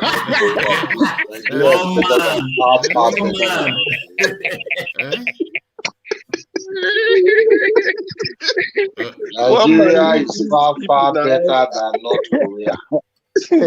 So why you said the mosquito is from east? Where did you? I wanted to get a response from. Looking for trouble now. I wanted to get a response from Ejiro, but it's not X0, but it's not biting. But I carry on. So that's it. To be honest, North Korea, they're passing through a lot. They don't have everything is being monitored. So if you imagine, you just download a just movie and you put it on your USB, they sentence you to death. So think about them even using the internet. They will be scared to go to some website, because if they go there, they will be thinking they're trying to expose their own home country. They will track you straight away. So regardless, they have everything, road, everything, electricity, all these things. Without your freedom, I'm telling you, forget about it, man. Honestly. What I wondered in that country is how a young man like that will be dictating in front of those old men, killing people, and the old men are looking at the small boy. They are not able to tell him that even if your father was here before, it's for fear of their lives now. This is it. It's the same system in Nigeria now. They rule by fear. My brother, do you know what it's not the same system in Nigeria. You can't have North Korea system in Nigeria. Is that not what we have? Do they do you know what he did to his half brother? The North Korean prime minister. Do you know what he did? You can't have that kind of system in Nigeria, Laila. It will not happen. Nigerians will never agree. Already we have it now. Hold on. Is Nigeria not being ruled with fear now? Is it not fear that they're using to rule now? You protest, they go carry you. DSS go carry you, go lock you up, beat you up. Is that not you know some of those NSAS people, they are still being held. All these things are just temporary. When good luck was dead, ego. Sometimes you always it don't depend on leadership. For now, we are not having the right leadership. That's why we are praying and ready to bring a better leadership come 2023. But for us to suggest that Nigeria is like that, I don't think. Good luck was there the other time. Nobody was being arrested. Every human being are not the same. If Buhari has disappointed us, it doesn't mean the next person that will come will disappoint us. So this is my position. I don't want to rush into conclusion. All right, thank you. Let's hear from let's engineer round of his thoughts so I can engineer back to you. Yeah, so regarding that issue, to be honest, I would rather prefer my country, Nigeria. We know there are challenges, and I keep saying it. The only challenges we have in Nigeria is insecurity. That's just the problem. I'm telling you, but those are number one key issue of that problem in that country. These are the things that we need to understand. When it comes to things like this, honestly, one man, I prefer my Nigeria million times. You know, they have better amenities in North Korea, far better than Nigeria. This is a country that has nuclear power. This is a country that the world is grappling with because they've acquired nuclear weaponry. So that's how far advanced they are. But I would rather Nigeria for all its faults than North Korea, because I cannot have somebody. They say you cannot be happy for 11 days. And they will enforce it. Oh, obviously. If you see something funny and you laugh and they said, because I took it as a joke when I started reading it, but they were counting of instances of similar things, because they're doing this to mark the anniversary of the death of this guy's father who died, and then he became their king. So they do that. They do it 10 days, but this is the 10th anniversary, so they've added an additional day. But they said in previous instances, they would disappear people never to be seen again. You know what that means? So if you see something funny, and you couldn't control yourself and you chuckle, that is the end of Solomon Grundy. What sort of a life is that? That is no life. They said his sister is more deadlier than him. If you see her, you'll be shocked. They said she is even more deadlier than him. Imagine if he passed away, then the throne will go back to the sister. What do you think is going to happen?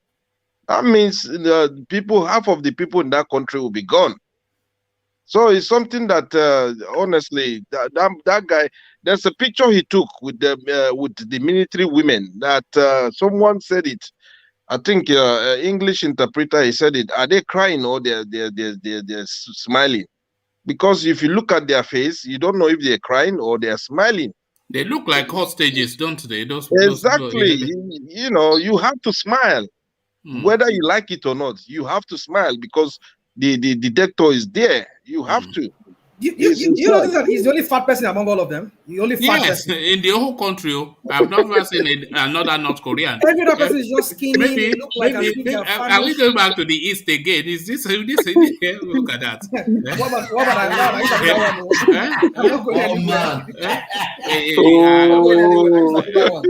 Did you see what Rational Mind tried to do there? Rational Mind, the hero is here, he doesn't like it.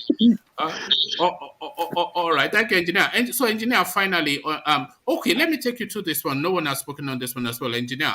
Gaba Shehu slams Nigerians for thanking God alone over Buhari's achievement. So, God in his own space, essentially, what he's saying that Buhari's achievement, you are saying thank God, but what about Buhari? So, this is now where we are now. We're now drawing parallel between God and Daura Bond. One man, I keep saying is these people have limited time. So this time is time for looting. This time is time for licking Buhari bottom. When you lick Buhari bottom, he will give you a little bit contract where you can go and collect your own share. Because the way the country is, we all know anybody who needs something will go and lick Buhari bottom.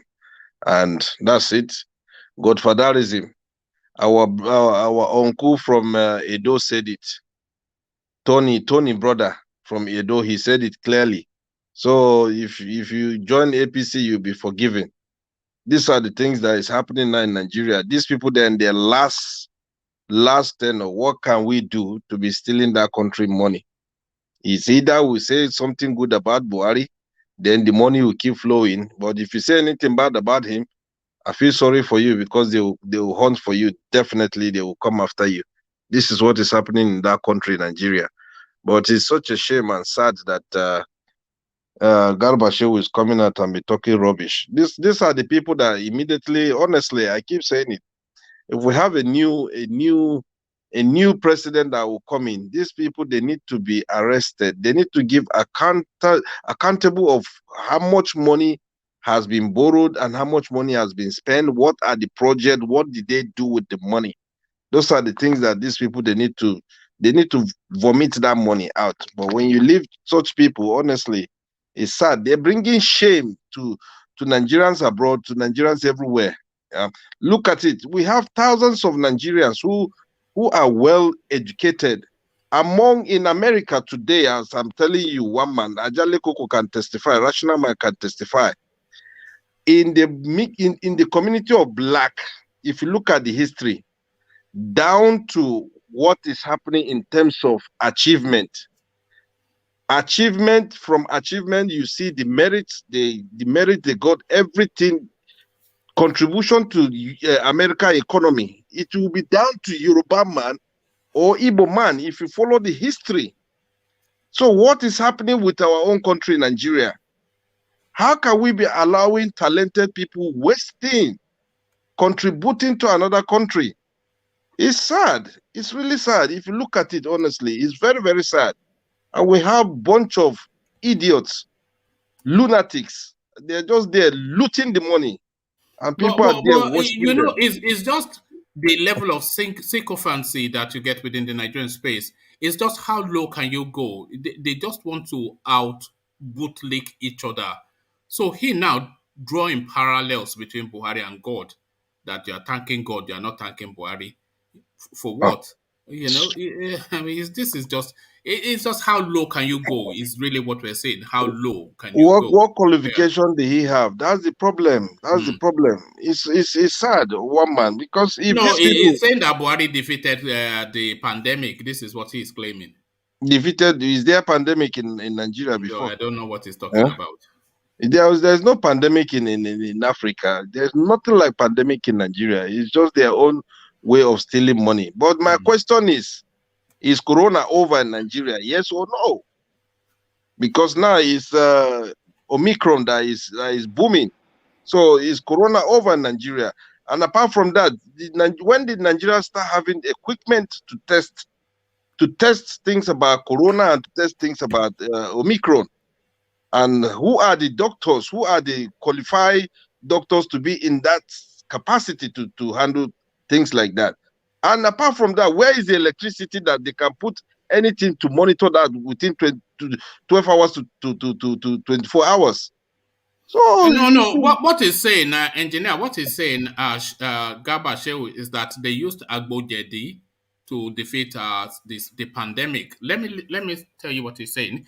It says we are where we are today because this dedicated team has responded in the most capable manner any country could ever do.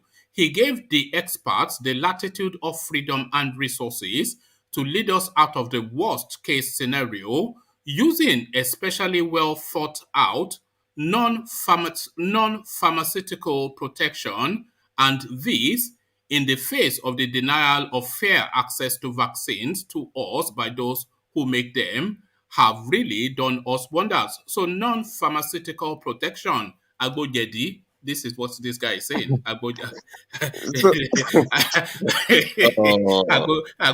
this is what Gaba Shehu is talking about. If Agbojedi can sort that problem out, that means the Nigeria would have been where people would be coming to take medication, innit? Because at the end of the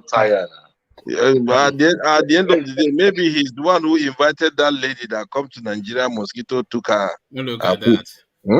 Agbojedi for C19.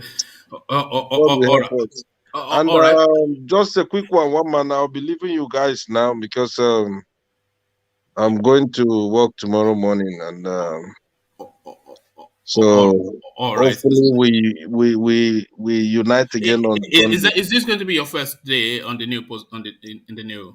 Yeah. Your first day. Okay, go make sure you have a good night's sleep and good luck Thank you guys. God bless you all. All right, thank you, engineer. I'm really pleased for engineer. Engineer starting a new post, so he has to prepare himself. So thank you, engineer, for that. Let's go from engineer to Ola, who hopefully we have now. Ola, do we have you? Somehow. So are you? Do you want me to give you? No, I'm okay. All right. Okay, so let's go there quickly to Obasanjo, who distances himself from the Yoruba-ness. He's saying that the totality of it is greater than the composing parts of it, and being a Nigerian has more weight than being a Yoruba man. Never will you ever hear me say Yoruba nation, he says. Is it right to say that? Yeah, because he already said that it would have been smaller inside Yoruba nation instead of Nigeria, because he is a kind of person that tried to look back and reflect about what brought him to the current status. Just imagine the time of regional government. If we were practicing something like when let's say every region, take each region then as a country, when they were doing their things, no way under the sun, under the heaven would Obasanjo have got to this position and that system not the military not disrupted that system. So now the rig system, Nigerian system, is responsible for the status OBJ is holding today. So he's trying to tell you that I support what has given me more benefit than whatever I do understand you are talking about. That is your own perspective. it is we that we are being that we are affected negatively, that we want our own nation, whether Nigeria, whether Yoruba, whether Biafra, whether Arewa, or whatever we want.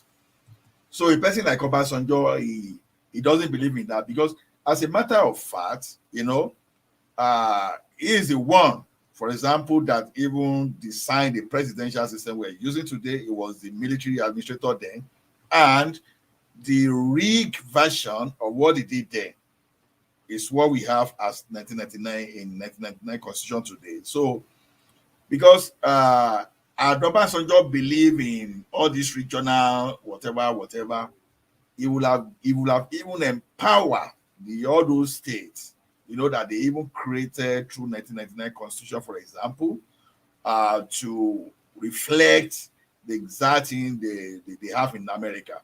But when they look at what happened before the 1966 coup, where they know that all those regional governments, they were so strong to the point that, you know, they could stand on their own. So he helped the country develop a system whereby the state will just be like beggars, you know. Just imagine Awolowo should he have the same type of resources he used to control in the early 60s. I didn't have something like that. Maybe he would have even developed the southwest region, maybe the Midwest, you know, better than what he could achieve. So Obasanjo basically is a product of the rigged Nigeria. So, and that is where he's a champion, you know. It's like almost number one in the system. It's like almost alpha and omega within that type of system. So when you are talking of Yoruba nation, you are simply taking its influence away. So people like that have attained power, that they got to self-realization, there's no way you want to tell them any other thing. They will always refer to what they benefited from. They put it aside. So to his own perspective, he was right. But to our own, to my own, I disagree with him. All right, thank you, Ola. Ola, let me take you out of Nigeria to North Korea, which seems to be generating quite a bit of controversy. North Korea bans citizens from laughing, drinking alcohol, and showing signs of happiness for 11 days. So quite a bizarre thing, but then, of course, North Korea. What are you making of that, Kim Jong-un? Yeah, you see, Nigeria and North Korea, we always share, we are similar in some aspect and we differ in some aspect. For example, from what I brought up, for example, now you still have some kind of basic health system that can still even protect your life. And when we talk of security, we shouldn't forget that even good healthcare system is part of security. Some other things.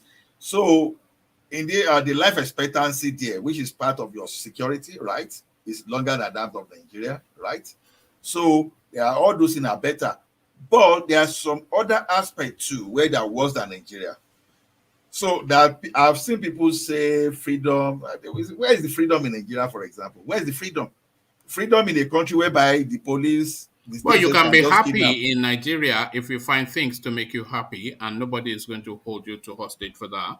That's the definition. That's the way we see the happiness, right? That's the way we define our own happiness. How do you mean? Look at what fella will say that. No. Hold on. Forget what fella said. You can be happy in Nigeria if you find things to make you happy, and nobody will hold you hostage for being happy. They are saying they cannot be happy in Korea. This is the point, you know. So it doesn't matter how that happiness is qualified. If you feel happy, you are allowed to feel happy. But for 11 days, for God's sake. Yeah, you know, to me, sometimes someone saying something, it depends on the perspective and the way the person is presenting that. You know, for example, now for example, now there can be some situation where they want to declare national money for maybe the past hero. Yeah, no, that's why they are saying it. They are, okay, stay there. Let me just give it to you, so you actually have a feel of what we're saying. North Korea bans citizens from laughing, drinking alcohol, showing signs of happiness for 11 days. North Koreans have been banned from laughing, drinking alcohol, and showing signs of happiness for 11 days to mark the 10th anniversary of former leader Kim Jong-il's death. Government authorities have ordered the public not to show any signs of happiness whilst North Korea commemorates the 10th anniversary of his death. Kim Jong-il ruled North Korea from 1994 until his death in 2011. He died of a heart attack on December 17, 2011, at the age of 69, after ruling the country for 17 years in a brutal and repressive dictatorship. He was succeeded by his third and youngest son, current leader Kim Jong-un. Now, 10 years after his death, North Koreans are being forced to observe the 11 days mourning period. During the mourning period, we must not drink alcohol, laugh, or engage in any leisure activities. A North Korean from the northeastern border city of Senugu told Radio Free Asia. The source added that North Koreans are not allowed to go buy groceries on the December the 17th, the anniversary of Kim Jong-il's death. They added, in the past, many people who were caught drinking or being intoxicated during the mourning period were arrested and treated as ideological criminals. They were taken away, never to be seen again. Even if your family member dies during the mourning period, you are not allowed to cry out loud, and the body must be taken out after it is over. People cannot even celebrate their own birthday if they fall within the mourning period.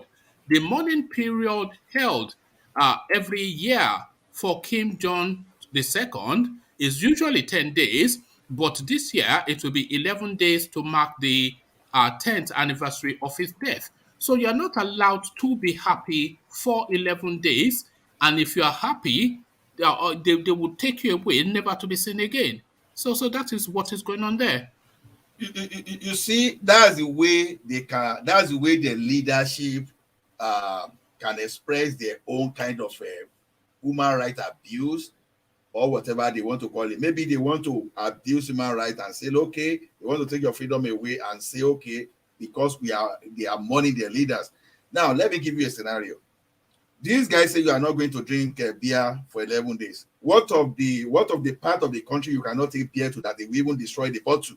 And if they find you any day out of 365 days, you are likely going to be lynched or taken to Sharia court. So how is that? How is Nigeria better than that place?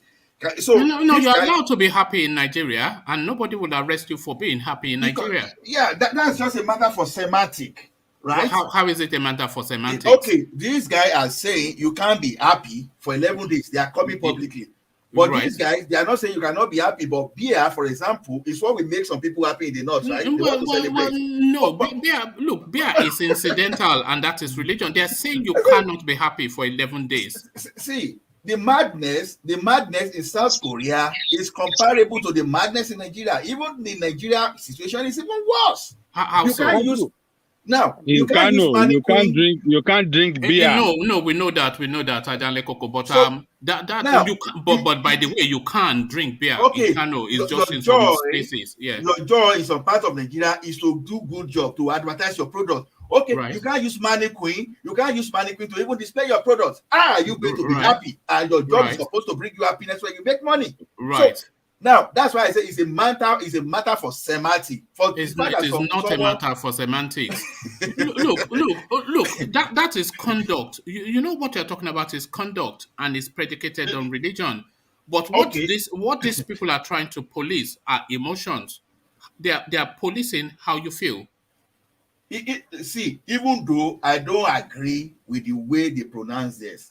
Right, but in comparison to Nigeria, is what I'm saying now. For example, in comparison to Nigeria, my job my job is the source of my joy. No, you are using satellite and obscure examples, but they are saying the totality of the country cannot be happy for 11 days.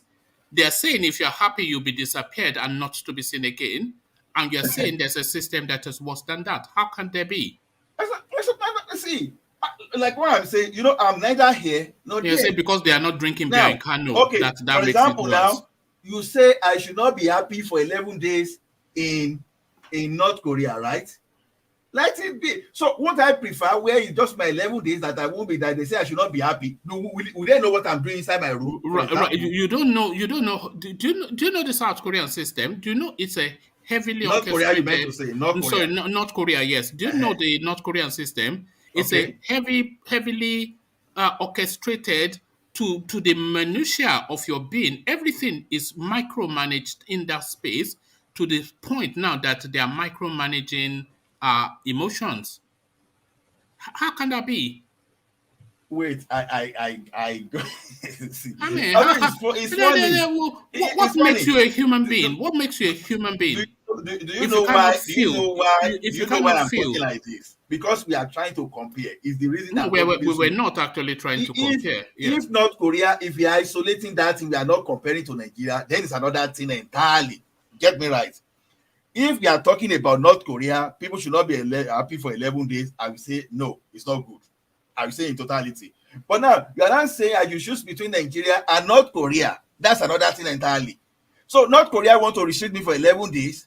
But if I happen to come from Kano, for example, because I know that you are saying to the totality of the country, but do you know the population of the North compared to North Korea alone?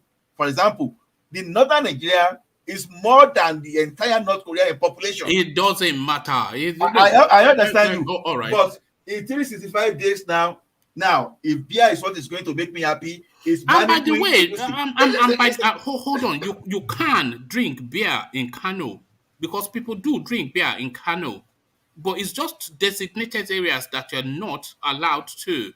So this idea, we quickly run to Kano. We can't drink beer in Kano. Mannequin. It's a misnomer. This very quick to go to space. How come they are destroying? Because there are designated areas that is not permitted for reasons of their religion.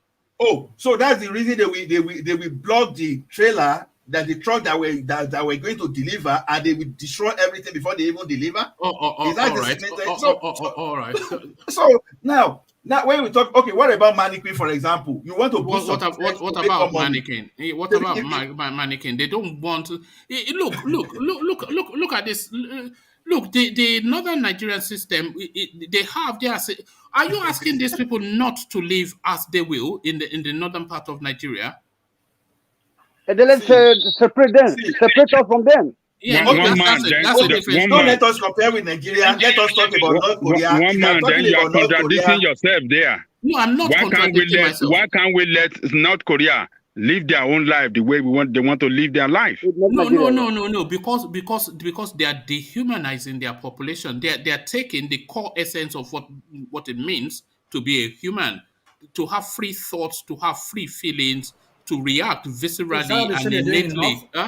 Is that not the same they're doing in North? No, yes. It is not. It is not. It is not. With the Islamic State, they're trying to establish there that by force you must accept the religion. Look. What you face to understand is that you know that the northern part of Nigeria is not all Muslim. Do you know that? Right, and the imposition of that Sharia thing is not broad sweeping. Because look, people smoke and drink in the north. People party in the north. People live as they will in the north, but they have designations in how they structure their society. So there are areas that are designated towards that way of being. Look, in Yoruba land, we say "Bachenchen lewa ewobomi." You cannot impose just the totality of it. You cannot say they cannot live as they will. But then, if they accommodate then for the totality of the Nigerian space, while still being able to protect their culture. You're speaking because you're not living in the north.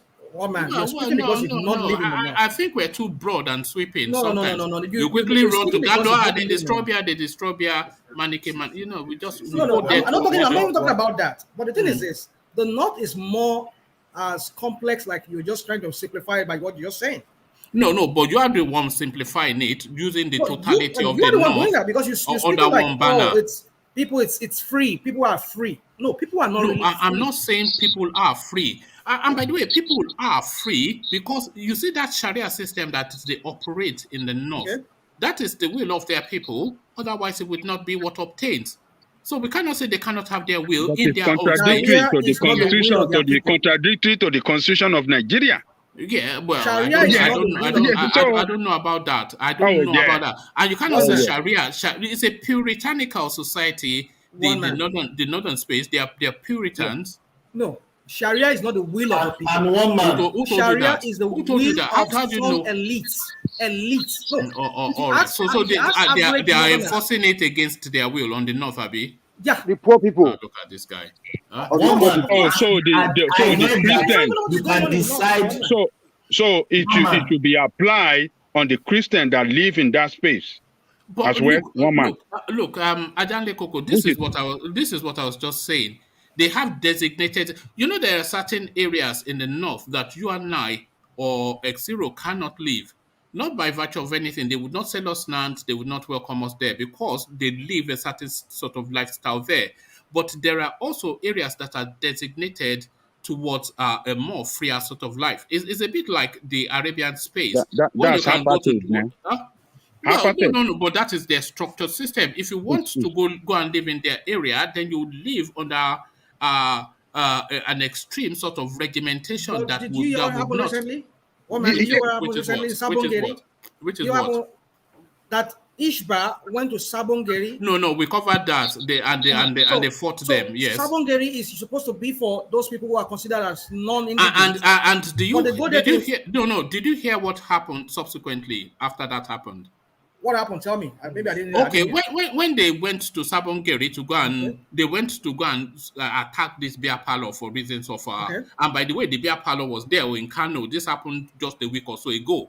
So there are beer parlors all over that Sabongeri area, which already defeats that narrative. But they went there to attack that beer parlor to try and impose that thing. And the beer parlor people, they fought back quite aggressively. And then the police chief... Thank you. I had that. But hold on, because it doesn't end there. The people, the revelers at the beer parlor, they pushed back quite assertively. In fact, they even had bonfires on the road. So that happened. And then the police chief in Kano then had to call the Hishba commander of that state to his office and read him the riot act to say that, no, you cannot go to those spaces because those spaces, they have the freedom, they have the latitude, and they don't fall under your purview. So that was them overreaching and being called to order. So you didn't follow through on Thank you. Yeah, so there you are. Thank you. So now you're making the point we're making here now. Which is what? Okay, this is the point. That when you give those people, with this their religion, when you give them just a little space, they will infringe on your rights. No, that was over exuberance. If there was over exuberance, you get over exuberance everywhere. You see, we're not getting the real news of what is going on in the North. Are you? I'm getting it. I'm getting it. In Sokoto, in Castina, there are Christians there. Right. Do you know what is happening to those Christians there? What is? That's what I'm saying. We don't hear this. No. You say you know what is. They are being massacred. Right. Why? You say, okay, we don't want you in this area. Okay, we stay apart from you people. We want to live our own life. No, they are not still content. They still want to impose that Islam on you. They want you to submit to that religion. What are we talking about here? Give those people little space in your space. Do you know? To impose their, I can go and bring one of my friend here now, unless of course she's already in bed. Her name is Maria Ahabila. You can look her up on YouTube. She's a Hausa young lady, but also a Christian. Christianity cascades all the way through. She worships freely. She's not even a southerner migrating to that space. There's a strong and vibrant. There's churches all over the North. So what are we talking about? Let's not paint your this friend narrative. Tells you that? Is that what she tells you? Well, I see she lives a free and easy life, so she's not constrained. She said she would never come to. I said, why did you go to Lagos and go? And she said, no, I don't think I can bear it there, So she's not constrained in any way. She travels the breadth of the place, filming One man. things People can and tell whatnot. you whatever. I can tell you whatever. No, she exhibits it visually. You've just given a good example. Yeah. You've just given a good example of what Islam does. Which is what? That if they take up a space and they perceive you as a threat to them, regardless of where you are, maybe it's a so-called place they call Sabungeri, or a place that they gave for people that are foreigners, they will come there, they will impose that thing on you. Except, like you said, in the case of that police officer, the commissioner of police or whatever that has to call the Ishba man. If he had not called the Ishba man to order, I tell you that would have been another riot. The Ishba man was trying to overreach his remit, and was called to order. Look, listen, rational mind. There are churches in Sokoto State. There are churches, which is not the epicenter. But there's sufficient enough to cater. How many Christians do they have there? There's sufficient enough to cater. You cannot have churches all over in Sokoto State. No. You can have you have churches to cater for the Christian population. They don't have a Christian population, but the ones they do have, they have churches, and they have always had churches. They don't have churches. In Kano, they have churches, and they have Kaduna, they have churches. But all over the north, they have churches, and they have a Christian population. Not all over the north. Where in the north do they not? Name one place in the north that they don't have churches. There are areas within the state that allow you to operate your own religion. Right. But even at that, they face ostracism every day, daily in that place. Okay, is Christianity a new thing to the north? Well, man. No, I'm asking you. It's not a new thing. You've lived in the north. It's not how long has Christianity been in the north? It's been there for as long as that country has ever existed. And is Christianity still in the north? It's still there. Well, so what are you talking about? Your narrative, woman, don't change, because I've been noticing these days. No. This is what you do. You guys try to be a bit too alarmist with that narrative. I'm not an anti-Islam. The only thing I'm against with the religion is that you trying to force other people to abide by your own rules. You don't do that.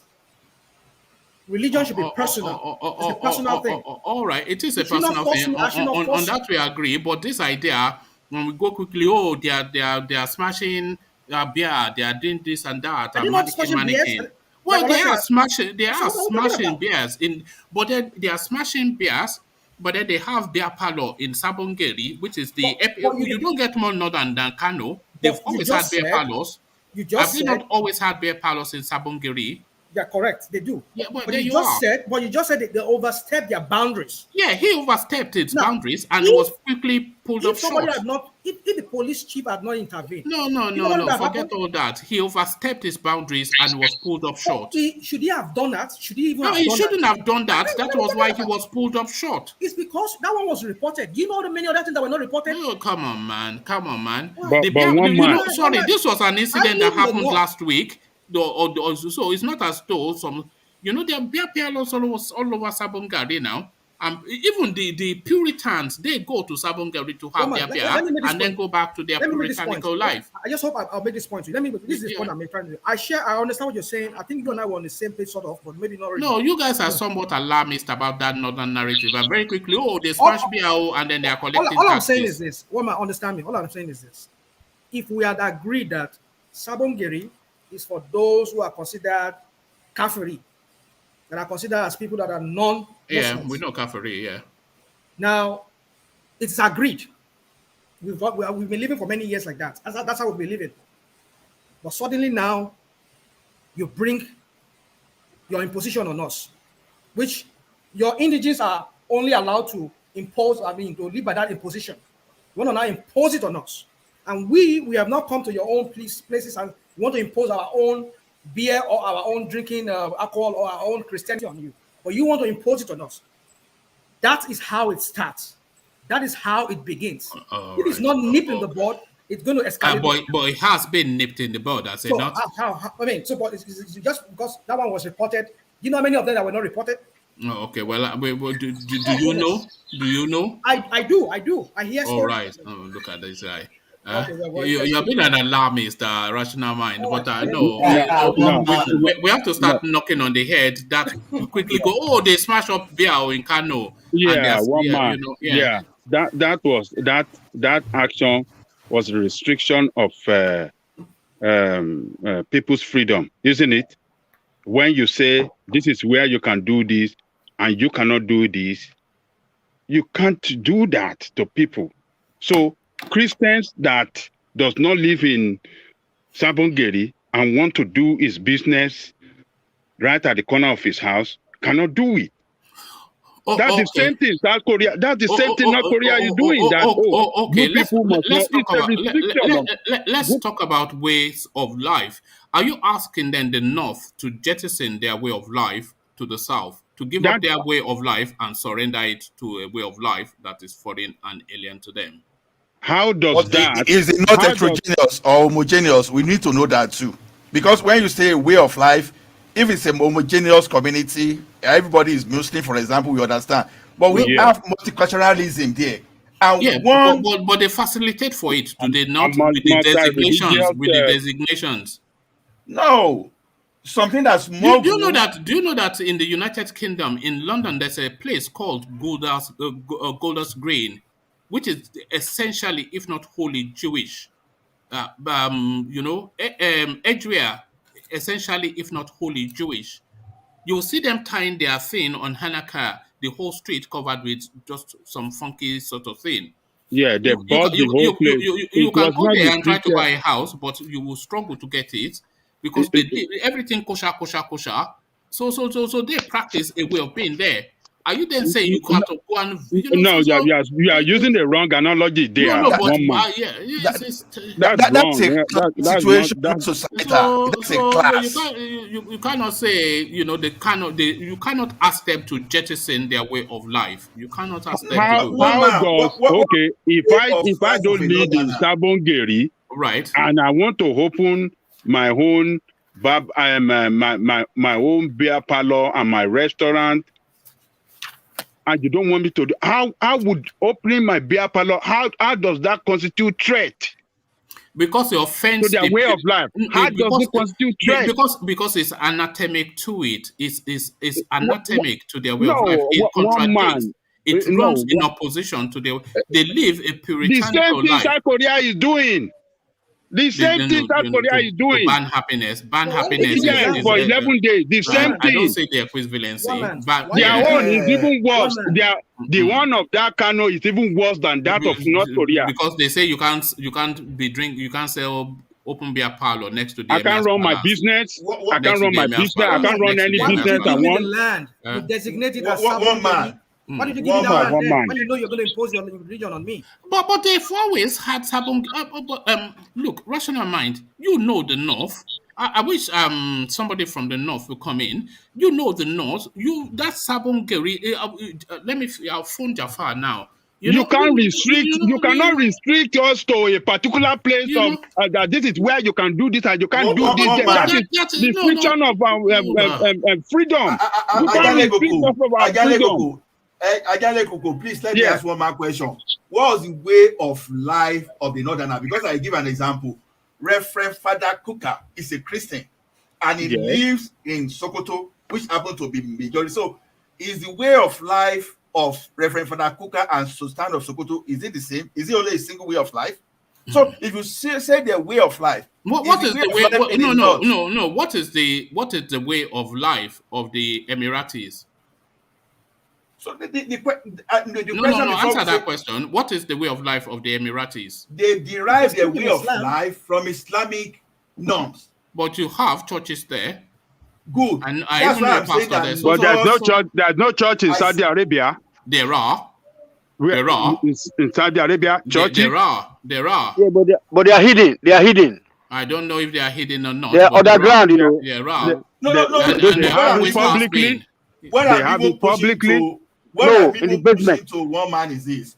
It's not about Islam alone. There are Christians. There are even Kafiri. Those people that believe in nobody is contending that. But it's predominantly of a particular culture. Now, yes, that is why we say Woman, let me ask you a question. state. Do you think a country should be run like that? A country with hold on, one man. A country with multi-religious, multicultural, That's your answer, isn't it?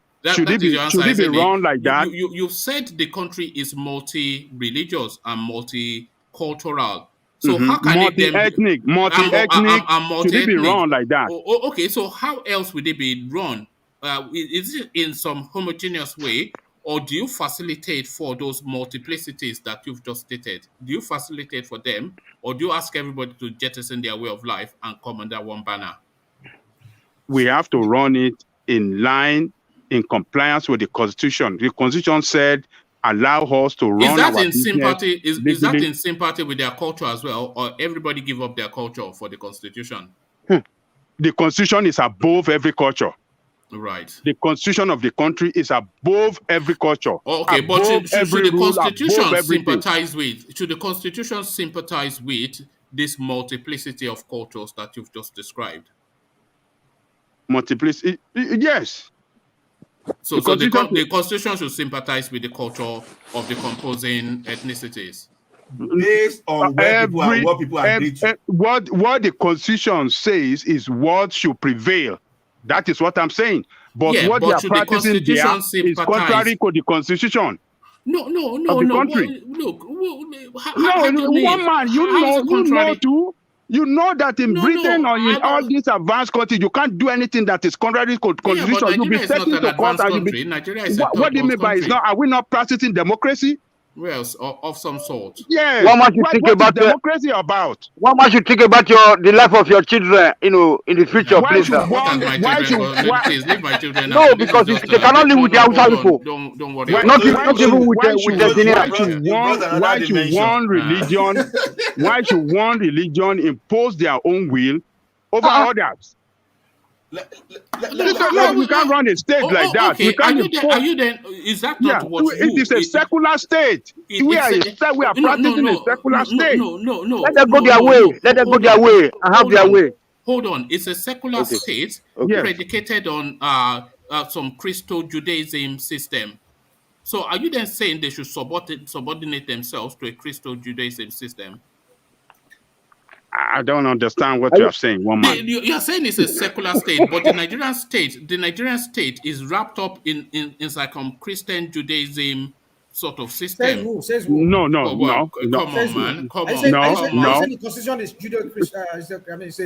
Judeo-Christian kind of constitution. Is it not? Is that not the? No, woman. Is it not predicated upon? What is it predicated upon? A Western structure. Is it not predicated upon a Western structure? Hold on, one man. Let me say this. That secularity. No. That secularity is predicated upon a Western tenet. What do you mean by Western? What do you mean by Western? With the Constitution is a borrow of the British American system.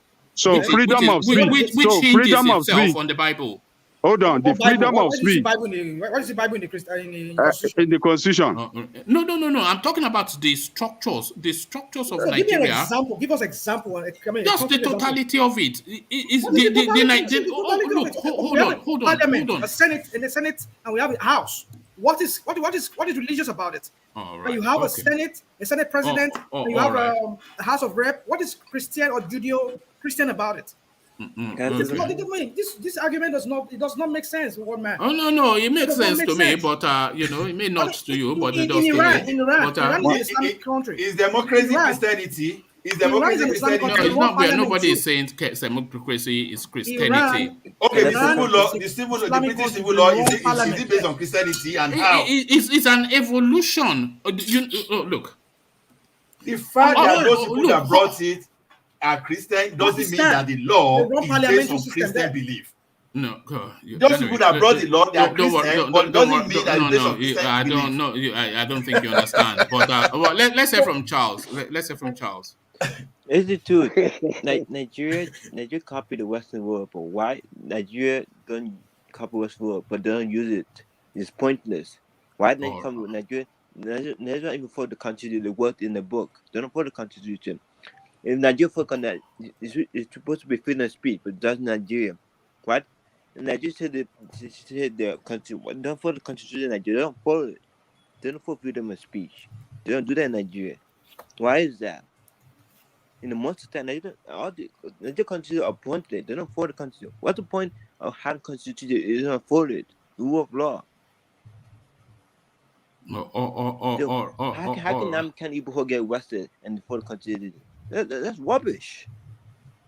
How can a citizen of a country be arrested for no reason for his white and this constitution for him?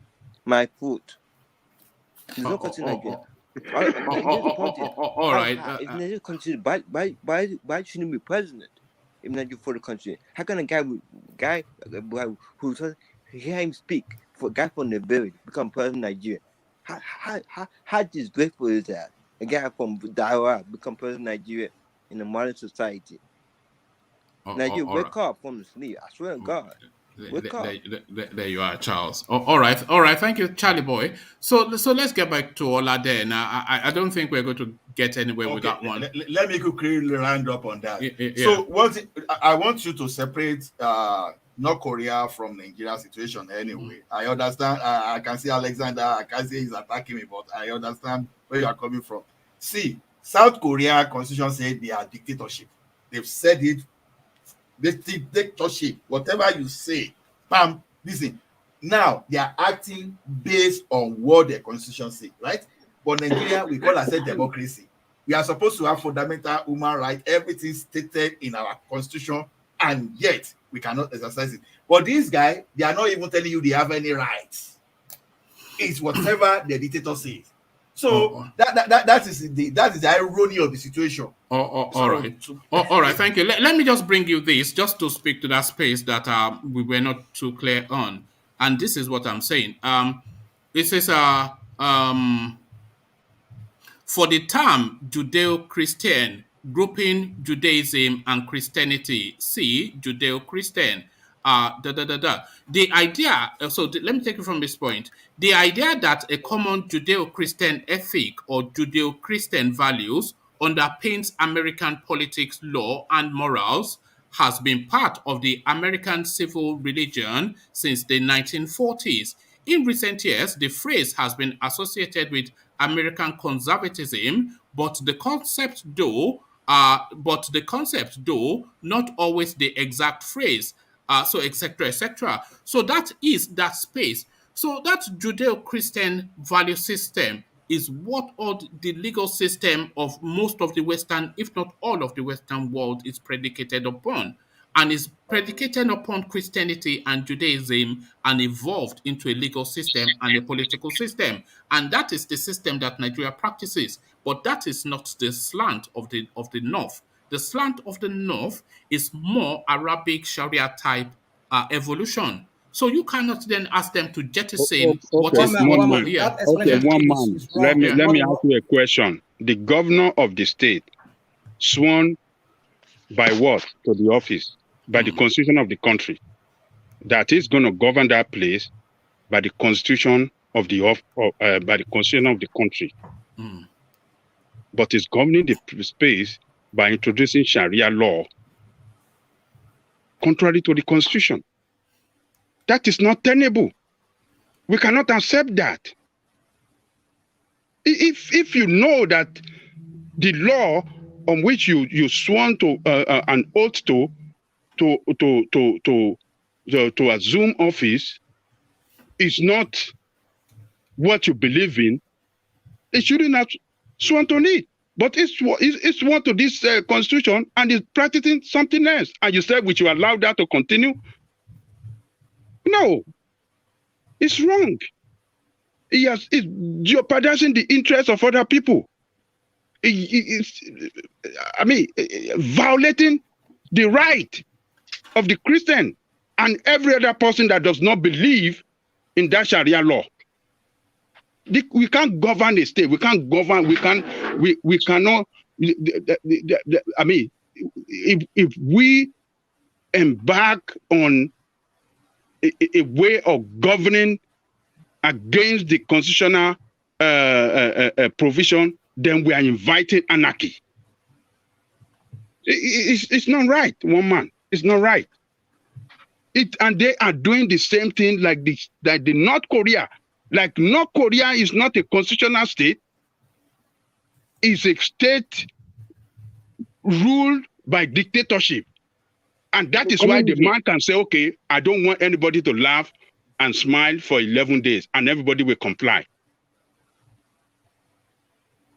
It's a dictator, it's a state run by dictatorship. And the same thing they are trying to introduce that, this is what we want.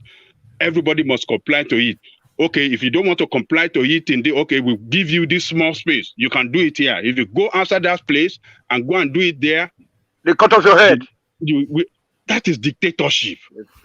All right, but their way of life. But Ola, let me take you on to another talking point. Let me take you instead to Yusuf Buhari. It says we gave Yusuf Buhari a title so he won't be strolling around Abuja and Yola. Emir of Daura speaking. So Yusuf Buhari, of course, no fixed employment, but now he has overlord over Daura. What are you making then of the unemployed boy of the Aboki? Honestly, the way I laughed the first time I heard that is the way I'm still laughing already. So they've just I don't know what to say. They've just managed to tell us that even the chieftaincy or the title service is irrelevant. It's just to make sure. I don't know what to say. It's just to make sure that they just use that thing to keep someone busy and to make someone responsible. So to me, honestly, let me just pass. I don't know what to say because I don't want to be derogatory. All right, and the peculiar diet they have in the east. So the peculiar diet they have in the east, Nigerian Army police uncover camps of alleged cannibalism in Imo and Anambra State. Is this something that you've heard of before? And what are you making of this concern? Okay, I know that it's a controversial situation, but that's the reality during the Civil War. And after the Civil War, some people actually backed down from it. But, the problem we have in our country is this. Don't start any evil thing. Once an evil starts, some people see economic value in it. Some people see that in the culture that they should preserve. Some people you don't even know whether it's this mental health that is propelling them, right? But should I see this as the Eastern culture? No. If I want to say it, it's just the culture of some crooks. So I won't call it the culture. So it's the culture of some crooks, some criminals that cannot differentiate between cannibalism of man to man to other animals. So to me, it happens. Although we've heard also some kind of fables that we don't even know whether it exists today, there's some kind of a cult within the southern region to that whenever they want to do the kind of the initiation that they use human as part of it to eat as part of those things. But to the best of my knowledge, is fable because I don't want to mention some of those occultic group here because for the lack of evidence. But those things that the newspaper brought out, all those media, they are fact. But do I think it's a Igbo thing? No, it's not Igbo thing. It's just the thing that it happened during the Civil War, unfortunately. But the that kind of criminality now is just still being preserved by some criminal elements, just like the way you find criminals in every other religion. It's just like we have some crime now that we can associate to all these Fulani men. We have some crime that can be associated with Boko Haram. Just like those days too, they will be associating armed robbery with a bender. Bender is what we used to call it, but as a matter of fact, we have armed robbery around it. So it's just like criminals doing their thing. So it's not about the ethnic group. That's what I just have to say there. But it exists. That's the fact. It exists. All right. Thank you, Ola. So Ola, let's go on then to Thomas, who's still with us. Hopefully, Thomas, are you there? Yes, please. All right. Thank you, Thomas. So Thomas, let me take you then to the Obasanjo space, trying to de-Yoruba himself and heighten and highlight his Nigerianness. he presents an argument, but do you buy that argument, and are you of that same mindset? Yes, I'm of the same mindset. I've said it earlier on and many times in this our platform that I'm one Nigeria. I'm one Nigeria. I don't buy the idea of breaking the country. We are good when we are together. Obasanjo is a statesman, is a elder man. No elder, no politician, no president of that Nigeria will want Nigeria to break when he or she is there. No one. No one. Even if Igbo become president today, Nigeria will not break. He will not want Nigeria to break. That is my opinion and is a fact. People don't agree sometimes. No president will ever want Nigeria to break in his own tenure. He will rather push it to the next tenure, and the next tenure will push it to the other tenure, and the tenure will push. They will be pushing this thing, even though we know the country is not working in the way. But Obasanjo will never want Yoruba nation. He will never subscribe to it. He will never dance to their tune. And I said it one time here. I said, if you see those obas, those governors in the southwest, Yoruba nation is not our problem. It's our leader. Is he Chukwu Merenge that is governed in Lagos? Is he Alimi Mohammed that is governed in Ogun State? Why can't we southwest govern our people well first before asking for Yoruba nation? Is it Northern governing us in the south? No. We are the enemies of ourselves. It's not about Fulani. It's not about this. It's not about that.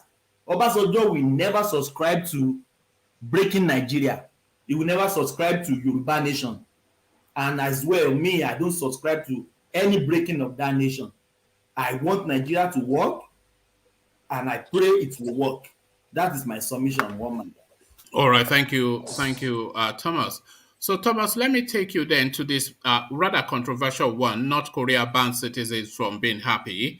I thought that has to be the last thing, the last bus stop of acceptability. But a lot of people feel that Nigeria is worse. So, do you agree then with that assertion that it's even worse in Nigeria than a place that they are not allowed to be happy by law? One man, the constitution of North Korea is defined as dictatorship. They are not practicing democracy.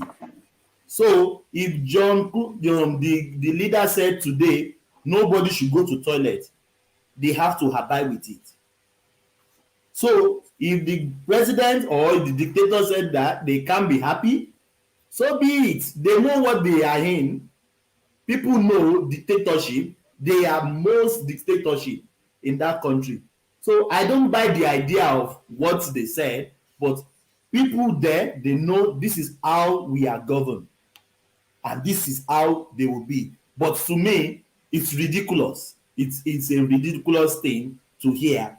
People should not. But I think they are just saying it. People can't do that in public, but you can do that in your closet. Nobody will come to your room and check whether you are laughing in your room. You have to go and hide to laugh. That is in your room. It's not hiding. You can't do it in public. It doesn't make sense to me, but it's just 11 days. It's just 11 days. Even if it's 11 minutes. Even if it's 11 minutes. I agree with you. It's not acceptable. It is ridiculous. It's not something we should hear of, but it's just, but if you compare it to our nation, I would rather live in North Korea, living in Nigeria. Yes. I would rather live in North Korea, living in Nigeria. What is North Korea doing we are not doing in that country? Do you know as a North Korean you cannot travel? Do you know that? Sorry? You know as a North Korean you cannot travel, you cannot leave the country. Why do you say that? They traveled. We are North Korea. No. And that's South Korea you are confusing. A lot of people, you cannot travel as a North Korean. You're not free to travel as you wish. Thomas, yes, you just contradicted yourself now. You said you want Nigeria to work, and you are saying you prefer North Korea. No. Oh, Danny Coco, don't go that place. I know now. He's right though. You say this is it. You are Oshakala and Oshokolo both in the same sentence. What I'm just saying to him is, Thomas, if you live in North please. Korea, you'll not be able to live in Australia. That's what I'm saying. You're not even be able to even travel on your own to Australia. Yes. Except if you have to cross into China, or you smuggle through some kind of rickety kind of boat into Japan, and maybe like that. You cannot. Or You can. You can. It's not possible. I mean, how are you going to live then? When you're not free to travel to any country as you wish. But what was the average life of people living in North Korea? That's why I said you need to go dig up, research on that. What's the purpose of the long life if it's a life of misery? That's the point. But one man, this country I'm in, some people they don't want to travel out of this country. What's the purpose of long life? It's not because if it's a life of you live forever, but you cannot laugh. You can live forever, but you cannot laugh. Many days to laugh, isn't it? They still have many, just 11 days. They know who is governing them, and they decide. You cannot leave the country. Sorry? You cannot leave the country. You cannot laugh.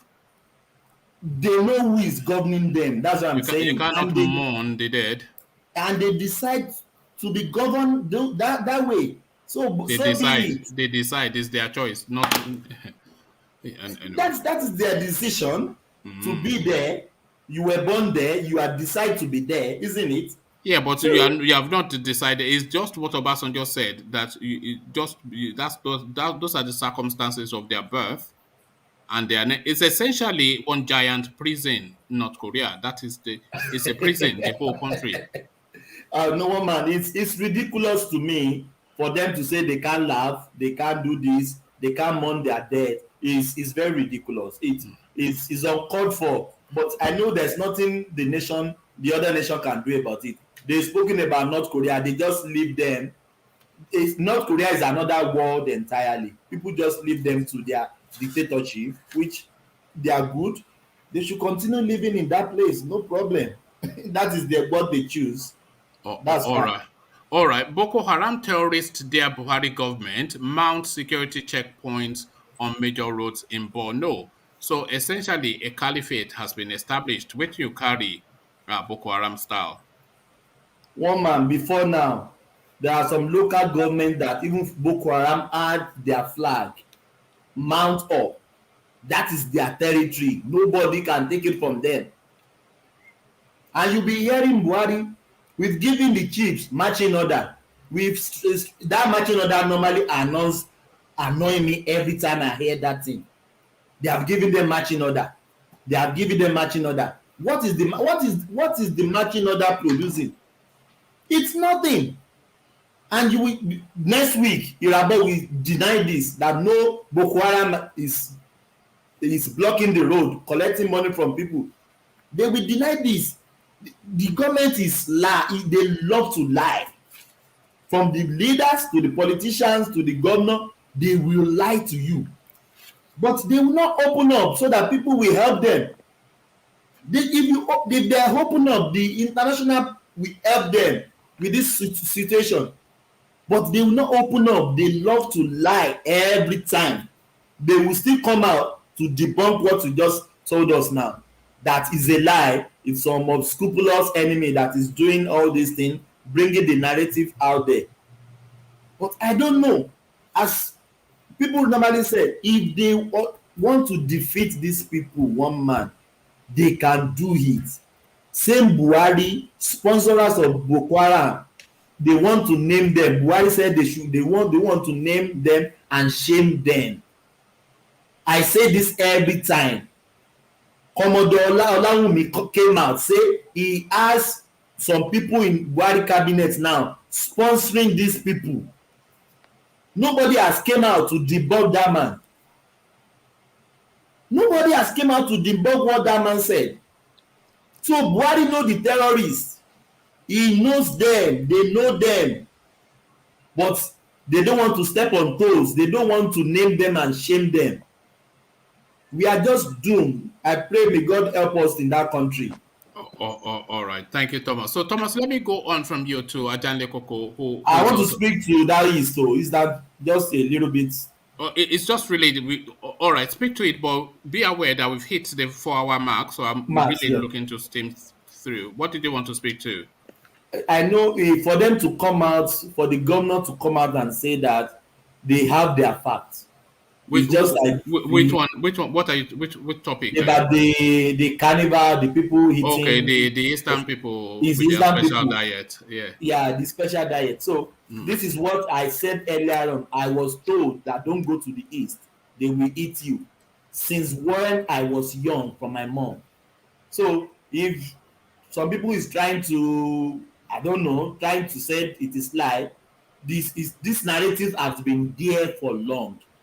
If nobody here will say he hasn't heard that before, it's a normal narrative we normally hear about that space, but they will actually came to defend every time that it is not true. So thank you. All right, thank you, Thomas. So Thomas, then we go on to Ajanle Koko, and we take Ajanle Koko to China to send special investigators to Nigeria to catch bandits and Boko Haram. So is this then the much needed help the Marines been sent in via China with chopsticks? They are going to chopstick the Boko Harams. What are you making of that? It's part of that lie that this government spray out all the time to make them look as if they are fighting just insurgency. It's all lie. They are not going to do. China is not coming to help for nothing. The Chinese ambassador that is bragging is just bragging. Is just bragging so that they can get more contract and all the rest. So why is it at the diamond is that Buhari is going now that China want to come in? Why not from day one? So I don't believe that that crap. All right. China doesn't send their military out to any. I've never known it. Yes, I've never known that actually. Yeah. Yeah, China never send their military out to any foreign engagement like that. All they are interested in is economic interest outside their country, particularly in African country, so that they can get all the resources to support their economy back home. That's all what they are interested in.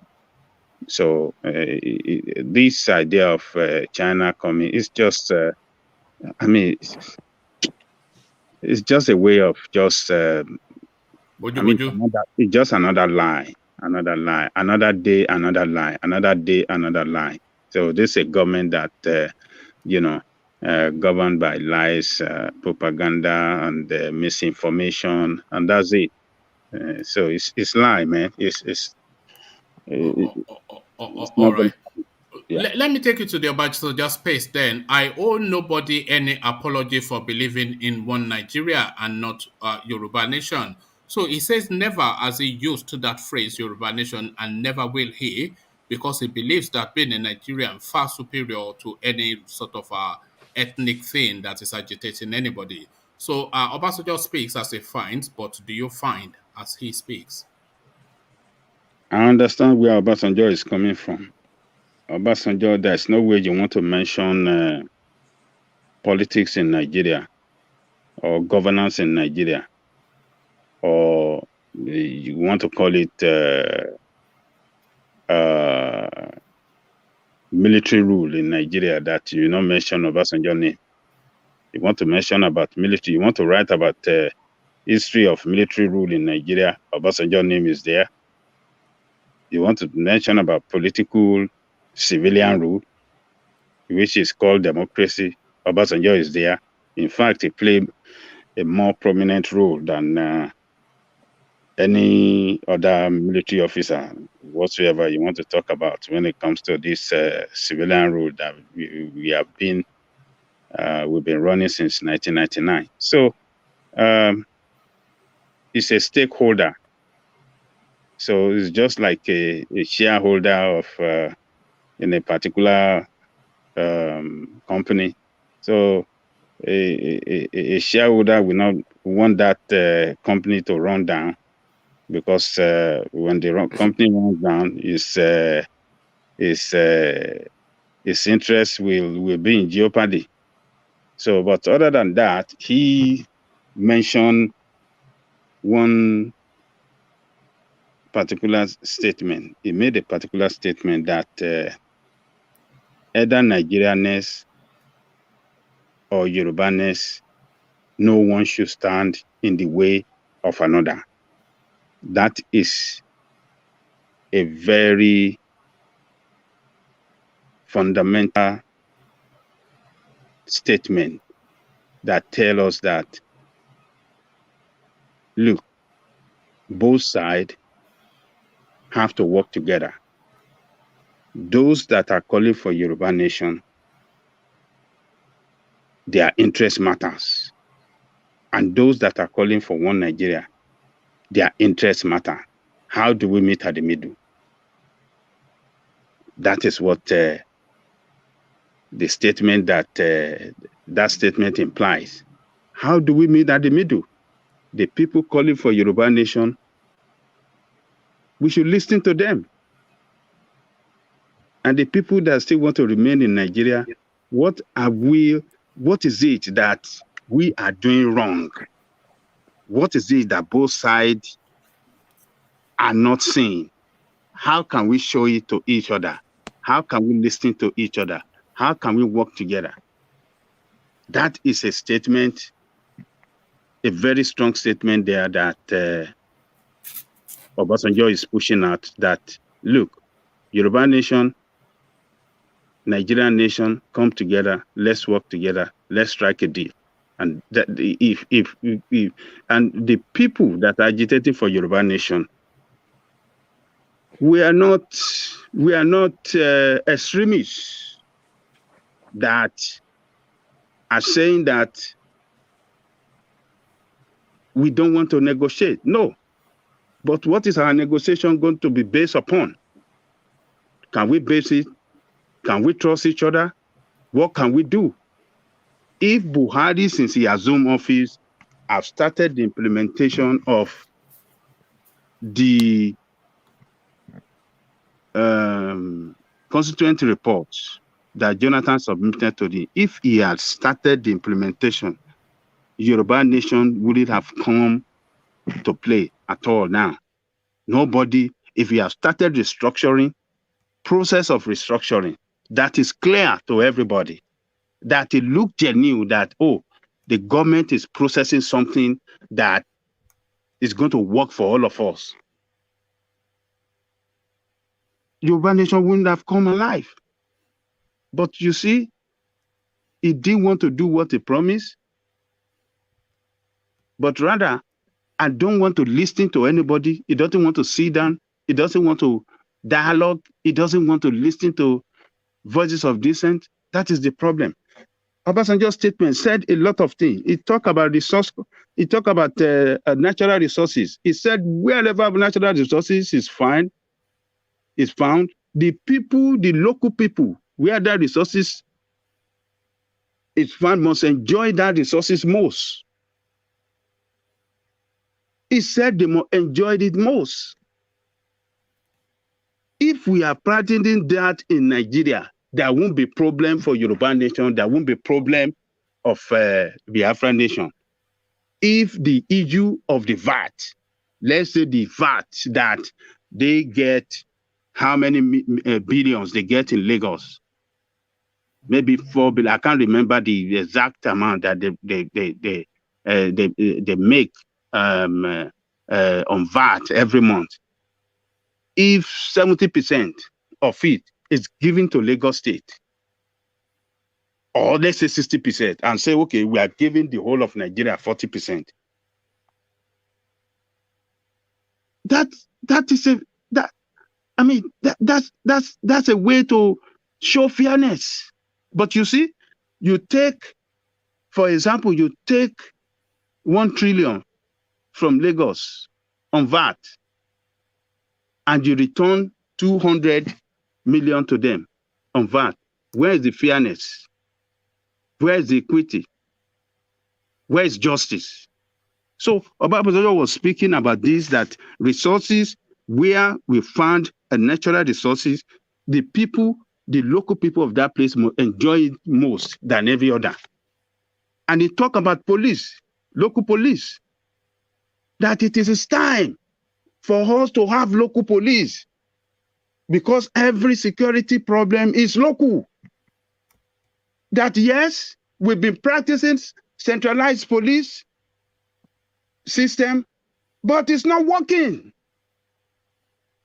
And he make example about what do you call this, Colombia? That Colombia used to practice centralized police, but when they were encountered with a very serious security challenges, they introduced local police to complement the central police, and things work for them. So, and he talked about, he thanked the Sadwana and the Onaya, what is the Cardinal Onaya Konyokon, or what is his name? Onayekon. Onayekon. What do I say this? Yeah. He commended them that, for coming together, they are showing leadership that, look, Muslim and Christian can work together. Let's work together so that let's jettison the religious sentiment and all the rest. So, and he as well mentioned about Gumi, that, we should not chastise Kubi for going into the bush to meet those guys, to talk with them. That is only trying to see how he can help, And he talked about the youth. That election in that country, he make reference to some particular countries that the president of Gambia, he said he met the president of Gambia recently. And the president of Gambia told him that, sir, if not for the youth, he wouldn't have been president of that country. That it was the youth that voted him in. So he was urging the youth, come out and participate and play your own role and look for the best, vote for the best candidate. So he has and he brought out the case of Afghanistan. He said 3 weeks before Afghanistan fell, before the government of Afghanistan fell, he said he was there. It was in Afghanistan, and the president of Afghanistan, or what is his name, hosted him for a banquet or something like that, not knowing that government will collapse on him 3 weeks after. He said it came very fast, like a wind of like a speed of light. He said it came fast. He never expected it. So what was Obasanjo saying there? That what we are taking as if it's nothing. We could be surprised. Surprise could just come. We could just wake up and you say everything has been packed up. So he said a lot of things that that is very, very sensible. It really showed there at that, in that statement and at that meeting where he went, that yes, I am an elderly statesman. I am a leader, and with the cooperation of everybody, we can do it right. And what he said about Buhari, when he get to the Buhari turn, he said that Buhari cannot do better than what he has done. He said, this is the best that they can offer the nation. But what can we do after Buhari? What are we preparing to do? after him. So Obasanjo, we should sometimes we should just look at the message or messages coming out from him and not him himself. His personality is very controversial. We get that right. But the messages that this man dishes out, sometimes, if you are very, very objective, you will know that the capacity that that man has as a leader is quite commendable, and it demonstrates it all the time, and it demonstrated it at that meeting. It really showed that yes, it's at 89 or what is his age, and it can still, it can still come out with a meaningful position on how we can move the nation forward. We need a lot of people to come around and do something about that nation. So that's my take on that one, man. One man, can I interject, please? All right, I was actually going to come to you, but let me just hold your thought because I'll come to you straight now. But Adale Koko, I'm going to go straight to Ejiro for reasons of time. But before I go to Ejiro, I want to play you a clip, and I just want you to react to it very, very briefly. Not a detailed and drawn-out reaction, but just briefly. So this is the consequence of all of that story that we have been discussing over the past week or so about the back and forth between Nigeria, Dubai, and the United Kingdom. So the human impact of this is what I'm about to show you now. So all of those stories, this is what it means. Hopefully this doesn't kick me out, but this is it. Janle Koko.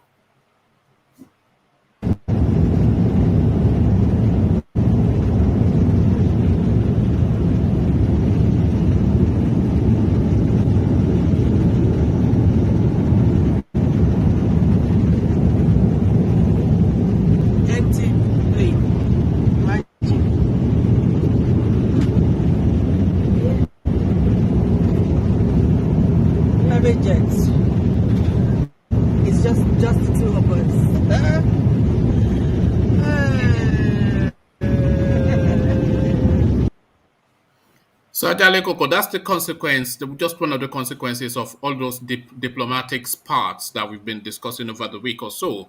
That's a Lagos-London flight, only 2 passengers. Man, the plane is empty. Yes, only two passengers. So, what do you make of that, Adale Koko? Yeah. The lady said they are on private jet. Wait, this is it now.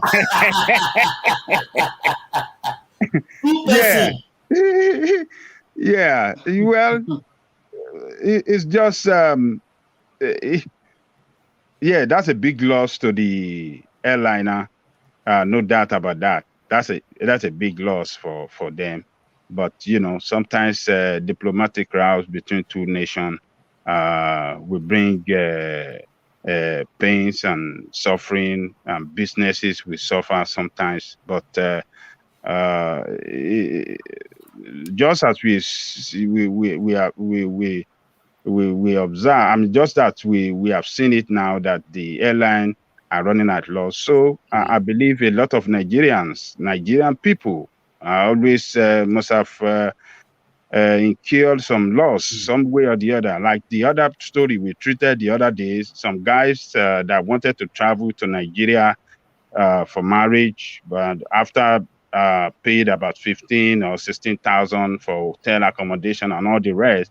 Now that is gone down the drain. He cannot, he can't travel down to Nigeria for that marriage because of the Omicron something. That's just one case. There are a lot of cases that our people would have incurred a lot of loss that we won't hear their story. So it's better they resolve it. I'm glad they resolve it, but the way they resolve it too is not, it look like it's not yet, it's just a fake way of, it's just a fake, it's not, they didn't come out with a conclusive solution yet. So, all right, thank you, Ajale Koko. And just to round off with the inelegance of that airline, the lack of elegance of that airline, could you believe they had only 2 passengers on a flight? Do you believe that they still made these two ladies sit in their designated economy seat? They couldn't even put them in first class and say, okay, we'll take it in the humor of Just it. enjoy yourself. You see that? Is that not what you would do? Just okay, it's only the just two come of and you. enjoy yourself. Come and sit in first class and let us give you treatment. At least they missed an opportunity there. That airline, or they just lacked grace. But it happened. I have enjoyed like that before too. During the COVID, what did they call it?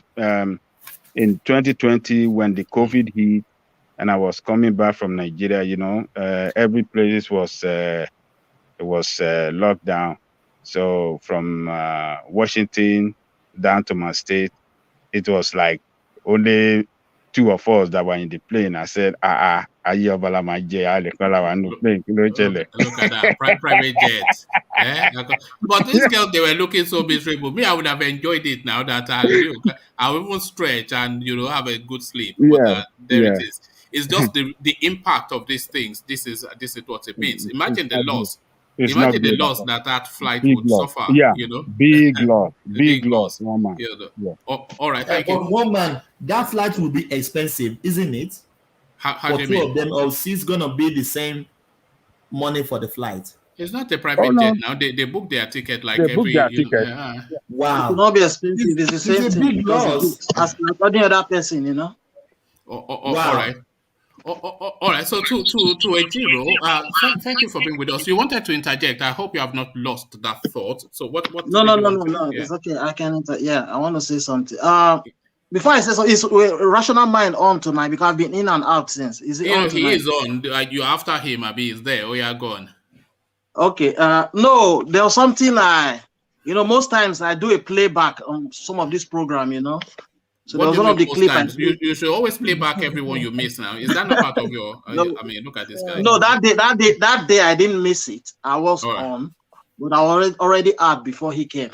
Okay, so you'll be holding grudges. Let's hear it. No. It's not grudges. It's just a simple observation. No, he was saying he was trying to pronounce my name just like the way you call my name with your British accent, Ejiro. So he was like calling me Ejike, Ejiro, in between, like flipping on and off, So I just want to put it straight to him. My name is Ejiro Rational Man. It's not Ejike. I think Ejike is from the east. Okay. I'm from Niger Delta. It's an Orobo name. The full pronunciation is Ejiro Ogene. The full pronunciation is Ejiro Ogene, but if to abbreviate it, the short form is Ejiro, meaning praise God. So why don't you just make it EJ and make life easier for all of us? Just no, EJ. But you can pronounce it one man. It's just that at the beginning, the E sound slip. You don't hear the E, Ejiro. But you in the British form, you say Ejiro, which is okay by me. No, Ejiro. So thank you, Ejiro. Okay. Since you are in that space, let me then ask you this beef that we were having. I wanted to talk on the Obasanjo. You talk on the talking points, but now you've hammered down on your security, your roots, credentials. So let me take you to that space because we had his own come here the other day to battle in CBD. So are you going to make the Igbo land pay tax if they want to access the sea via their Biafra Igbo land? Because this is what Aizon is saying. One man, at the end of the day, whatever boosts your economy, is it not what you're going to do? Of course I'm going to do that. There you are. Okay, so to Obasanjo. You see, that press briefing by Chinese granted Obasanjo, he said a lot of things, He said a lot, And there was something he said that I was just laughing. He said, President Buhari has tried his best in terms of fighting insecurity in the country. That is what he can do. That if we expect anything more than that he has done and what he's doing, you are kicking a dead horse. Yes, you're flogging a dead horse. Yeah. There is nothing. There is no need. The question that comes to mind How many people need to die before Buhari see his tenure through? You know, that is one question. You know, and is OBJ, for me, this is the question I will ask again, is OBJ positioning himself again before you all as who are going to decide again? The kingmaker. Yes, you know, that this is what he always does, you know, because OBJ loves Nigeria and is always involved in everything, you know, so it's a big question that needed to be asked, you know. Okay, so you answer it. So you've posted a few questions. You are saying, I'm posting this to you. I want you to answer before I answer it. Okay, so you are saying, I want to get your view. I want to get your view. Okay, so here it is. You are saying, should Mallam Buhari be allowed to carry on and all of the human losses that will be incurred by that country? Because there's every reason to believe that the next 18 months is going to be as brutish as the last 6 years, because there's nothing to suggest that it will not. He came in killing and he's going to kill all the way through. So are you saying that by what Obasanjo said, should we surrender then, that this guy is just going to continue the way he is up to the end? But what can we do is the question. We had not stopped him at the beginning. We did not stop him in the middle path. So he's now at the 11th hour of his regime. So what can be done to stop him? And is this the time to stop him? Because if it was ever going to be stopped, then it should have been stopped already. So if we haven't stopped him already, then why now? Okay, I will answer the question in two forms. You see the problem with OBJ. There's something I'm not really happy about this man, you know. He's a good president, don't get me. Among the whole president that have ruled Nigeria since our democracy, the likes of Yaradua, Goodluck, and Buhari, and himself, he still stands to be the best. For me, he still remain one of the best, you know. He's one person that believes Nigeria deserve every right to serve their nation, irrespective of whether you vote for him or not. Unlike the man on the hot seat now saying, I'm from everybody and I'm from nobody. You know, you look at the tenor of his look at Obasanjo's tenor. Both people that voted for him and people that did not even vote for him, he gave all of them slots in the ministerial position. Even the Yorubas, he gave them a lot of position then. And I could remember vividly the Northerners were not happy about that. You know? So he is one man that believe everybody just, you know, dance along. But the thing is this, when Obasanjo had his time, there are so many things he could have put in order, more especially that constitution. Like I always say here, Nigerian 1999 constitution is the problem of all these happenings. Take it or leave it. That constitution is a pressure cooker for injustice. You know, they are riding, because what this man from DAURA has done, he did it through the help of that constitution, that fraudulent constitution that was given to Obasanjo. Okay, fine. Let's even assume that, because most people will argue that maybe when they gave Obasanjo, when they called him to come and take the top seat, he wasn't even aware that they just wanted to compensate the Yorubas because of what happened to MKO. That argument aside, now now he was on board. He didn't do anything. He called for, what did he call for the other time when I think he called for a summit or so, a conference or so. They discussed about the way forward, and he never implemented it. You know, so I wish he implemented those recommendations that they gave him. Was it 2005 or 2006? Someone should correct me. You know, I wish he recommended. Did you say he didn't do anything? What of the NDC that he did for? I'm talking about the 2000. The major thing in that was it 2005. What of the derivation from 5% to 30% he gave you people, or 15%? And you say he didn't do anything. It's not even enough, Ajale Koko. That derivation, they even cheat us. We are cheated. Okay. You're talking 5%. So it's not even enough to start with. Hold on.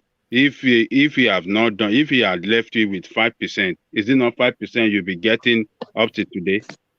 That is the derivation you're even talking about. It's even a Buhari we should be thanking, not even a Obasanjo. Which Buhari? What has Buhari done? That person wasted all your money.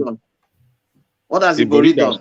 Buhari that stole all the data money, and you are still praising him. No, Buhari is the best guy. Buhari, you know, Buhari developed our place. God bless Buhari. Give me one thing he did. Give me one thing Buhari did.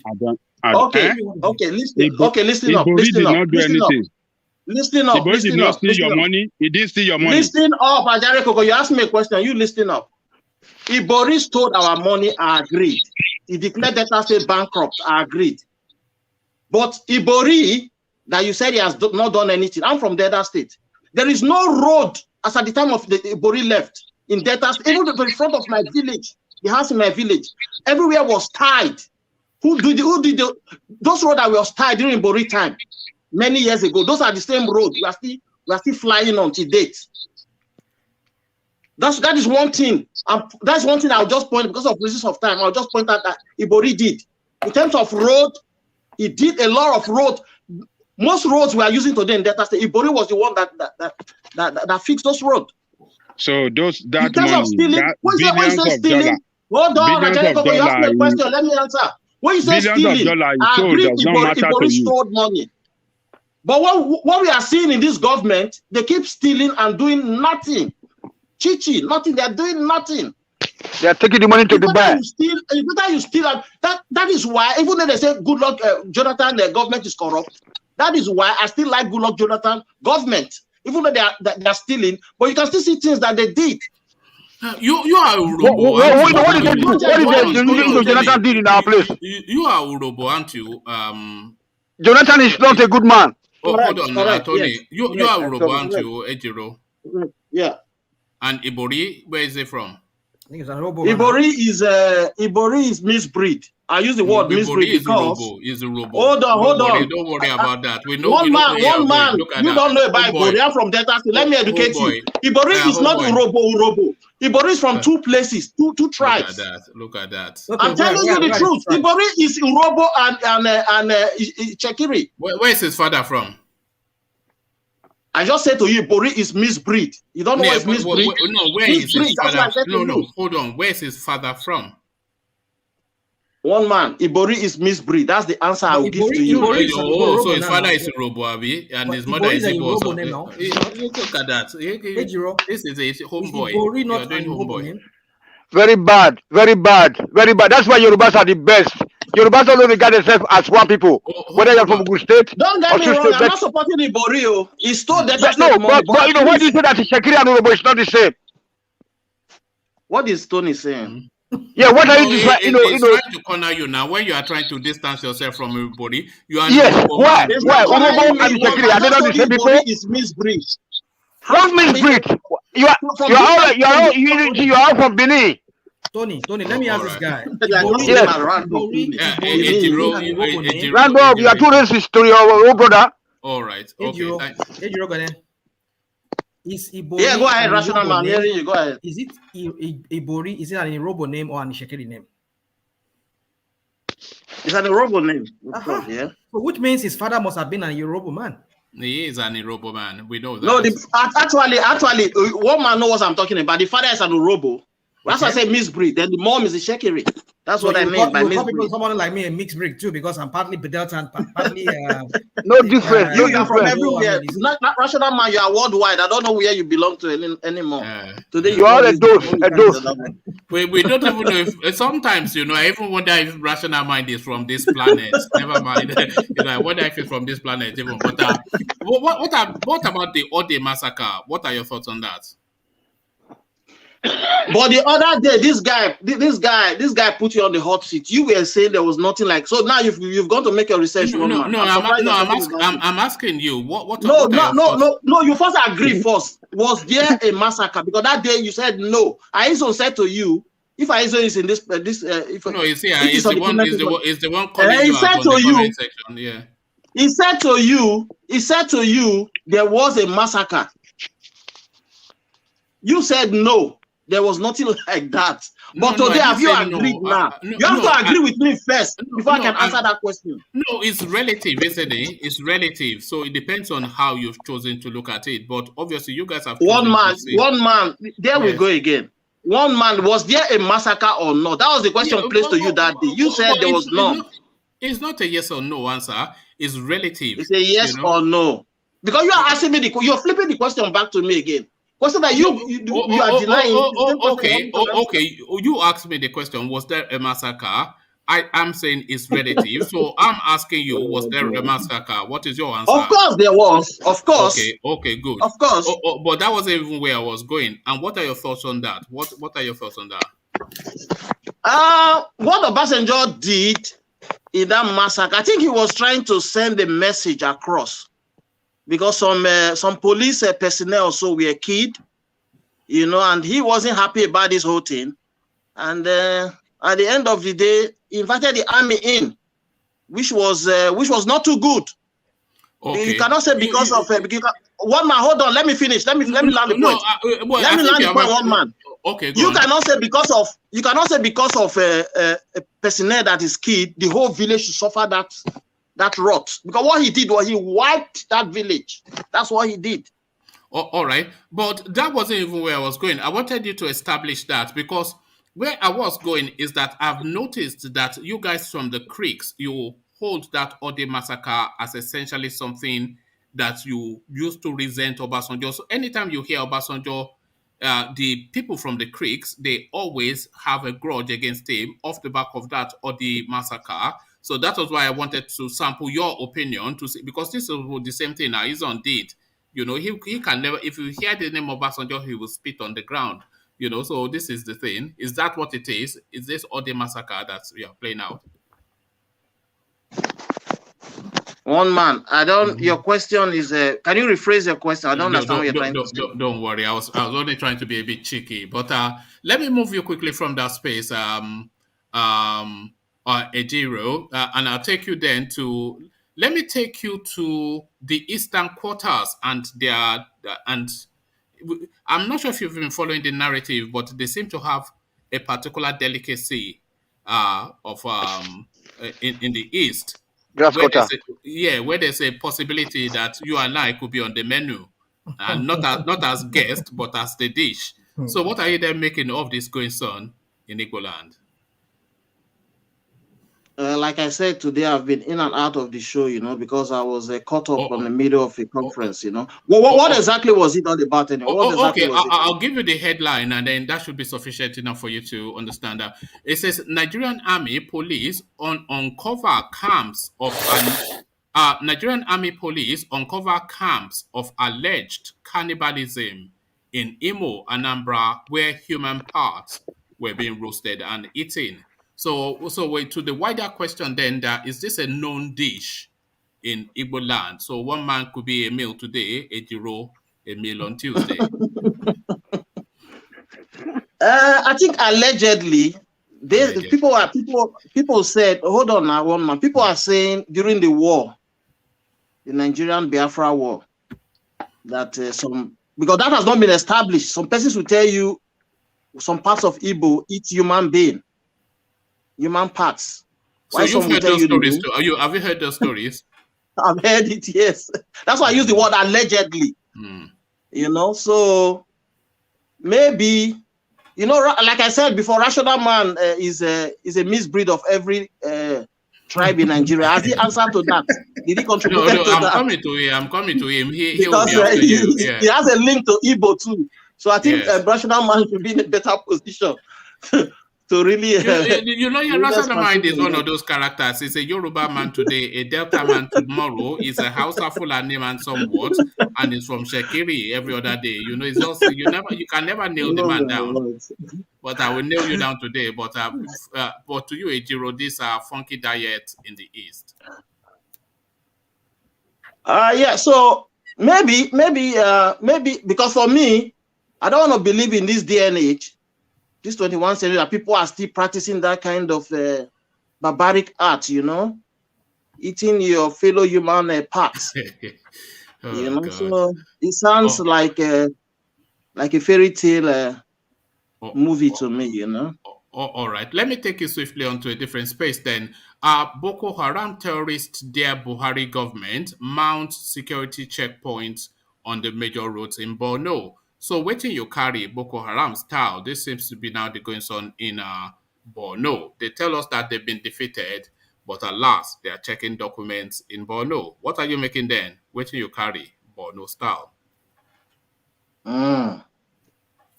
I think part of Borno is already a caliphate to them, you know. Long before now, there are many local governments, even many senators in that red chamber. They cannot even go home.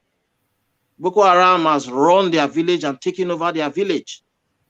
You know, so this is what it is. Boko Haram is a terrorist group that Nigeria must fight at all costs to defeat. Because one day we'll wake up, they will take every one of us in that country. That's what's going to happen. The Boko Haram sect. So them establishing, because what they are doing now is like a push into the Nigerian state. Once they grab that place now, the next place, only God knows where.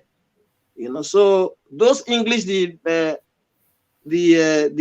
security chief keep coming out to say they defeat, technically defeat, almost defeat, suddenly defeat. All those kind of English should stop. You should put their boots on the ground and do the needful, you know. All right. And finally, let me take you to the spot. This one generated somewhat of a bit of a controversy with everybody having different opinions. But what is yours? North Korea bans citizens from laughing, drinking alcohol, and showing signs of happiness for 11 days. So happiness now is something that could cost you your life in North Korea. What are you making of that? They are banning happiness in North Korea. I think I heard somebody speaking on that topic. Was it Thomas saying, you should correct me if I'm wrong, saying it's just 11 days? Yes, it was Thomas. Okay. So 11 days is a lot. Even 1 hour is a lot. 1 hour is a lot. Even minutes. It was when I came to Europe, right? One man, I've been living in Europe here now. This year will make it 18 years. It was when I came to Europe that you can even win a case with minutes. There was one case I won with 2 minutes, just 2 minutes. You know, at the labor court actually. You know, what happened was there. I'll just give a brief summary to buttress what I'm trying to say. A company I was working for 8 years, was it 7 years ago? You know, they were like, they couldn't meet up. So they were like, during the heat of, sorry, it was more than 9 years ago, I would say. Just immediately after the last credit crunch. You know, they were like giving everybody a letter, you know, like termination of contract and what have you.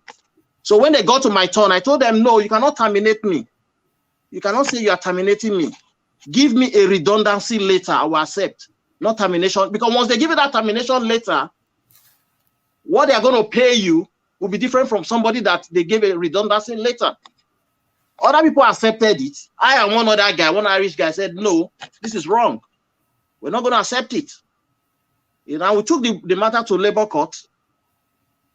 To cut long story short, we won that case with just 2 minutes. So 11 days is a lot. You know, so what is happening in North Korea is... Sorry, that story more interesting. How did the 2 minutes come into play? Okay, this was what happened. They rang us and told us to meet for a meeting. Right?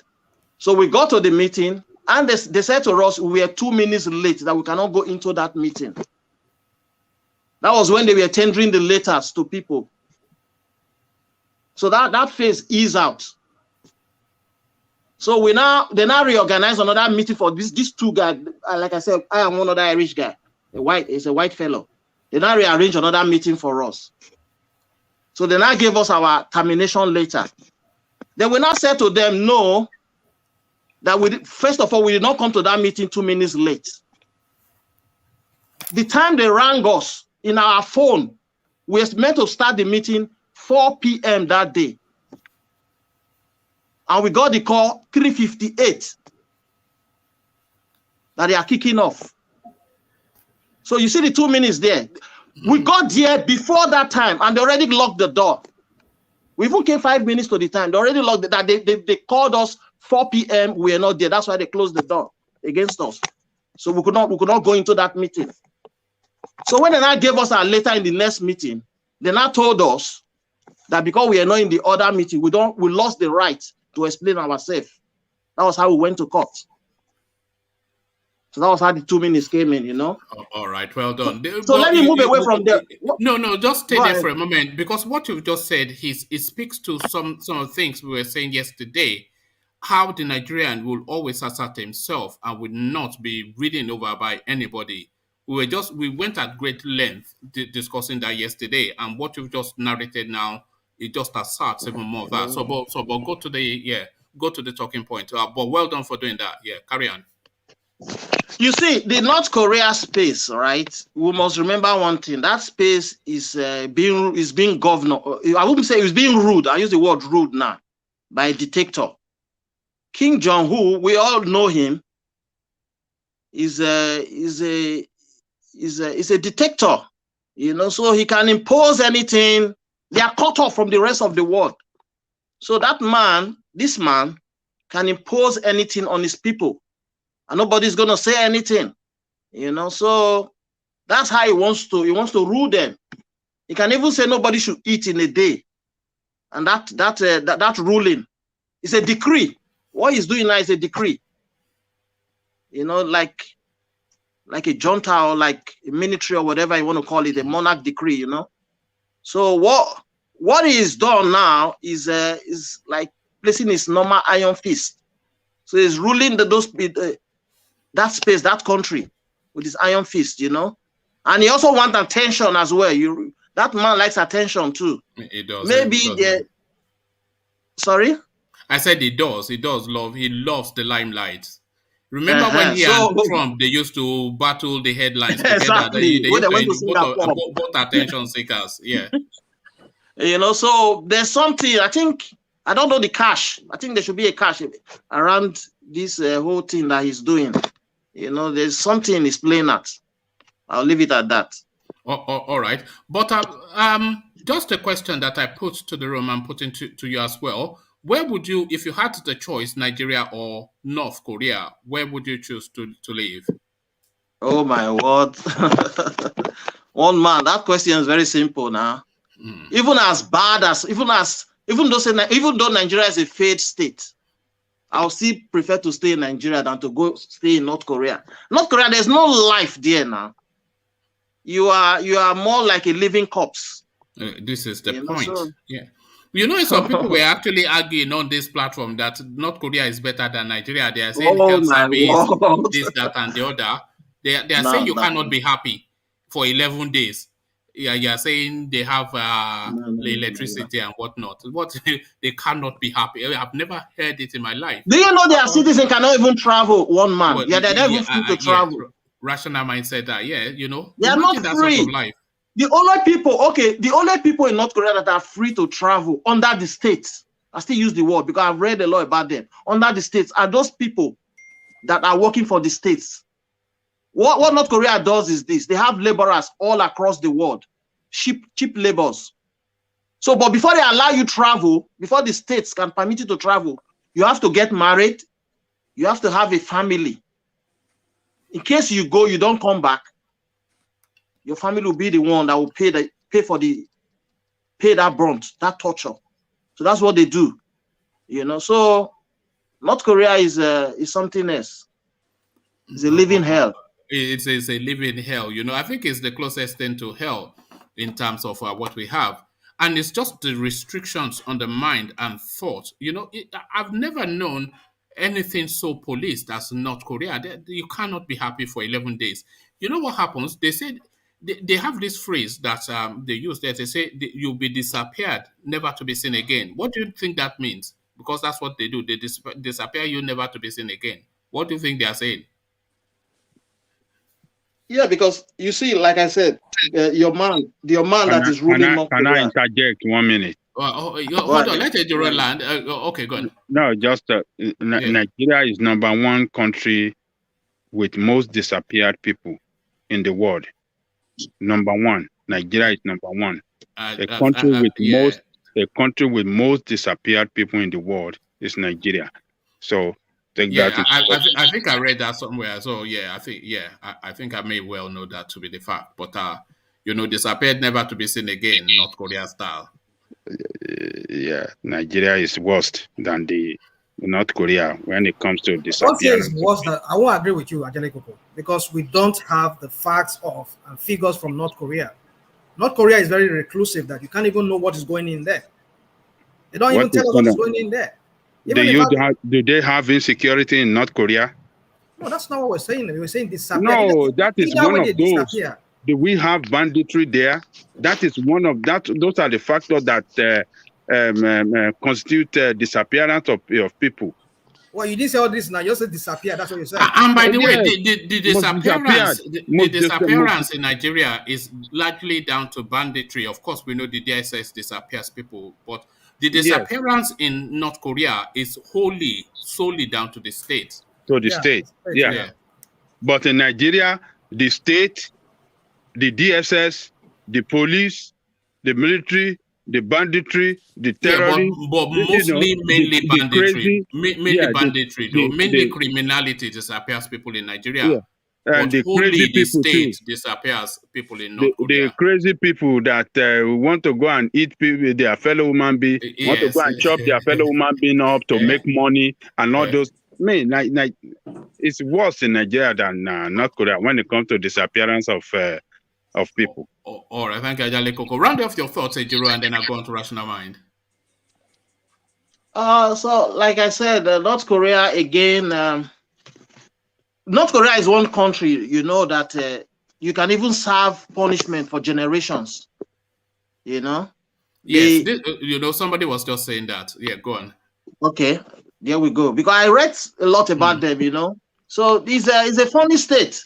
I think what Ajale Koko is saying is this. Maybe Nigeria is #1 because there's no sort of good data in North Korea to really because most news that come out of North Korea is either they are being sneaked out or one way or the other. There's no proper journalism there, So maybe that's why. Because Nigeria is still under democracy, no matter how we're going to look at it. You don't have democracy. Forget about it. What do you mean by democracy? No, so we are under democracy. What are we military? You are not under democracy. Ejiro is selfish. Ejiro is selfish. Is Nigeria not a secular state, Ajale Koko? I'm asking you. You know they think about our family for house? You know they think about our family for home? We not get like to sleep? When they suffer? Our people they suffer. Our people they suffer. Tony, you are just talking at random. Is Nigeria not a secular state? Yes or no? What secular state? When the Hausa man is killing us, he's taking our oil, taking our gas. Now you cannot even travel from Benin to Sapele. I think you know this bad. That bush. Now you they drive your car. Yeah, but on paper, we are secular state on paper. Yes. No secular state. No secular state. Tony is a little bit like Charles. Charles will come here and say, Nigeria must break up. Nigeria must break up. And Tony will come here, they are killing us. So it's just two people, different mantras. Yeah. What is the good of it to have it on paper and cannot practicalize it? Thank you. Ajale Koko, am I the one that put it on paper? No, I'm not the one. I'm saying to you on paper. The UN, if you go to sit on the UN today now, if they are holding the meeting, Nigeria is there. So it's a secular state. You know, the British know Nigeria fair. The British know Nigeria is the first state, but they make Nigeria for a reason. Exactly. That's what you be saying. Not like you are saying, no, it's not. It's not. All right. Thank you. They don't support Nigeria. I'm sad for them. All right, thank you, Ejiro and Charles. So, just because of time, Ejiro, let me press on to Rational Mind. And Rational Mind today, the Obasanjo space is Nigerian-ness versus Yoruba-ness. What is your take on that? Well, I listened to the almost 30-something minutes discourse or whatever we call it, lecture or whatever it was, lecturing people there. One thing about that man is he knows how to kind of like wax his ego you know, talking about I'm your boss. I'm your boss, you know. And that's how he usually starts. You know what he does is he flatters himself.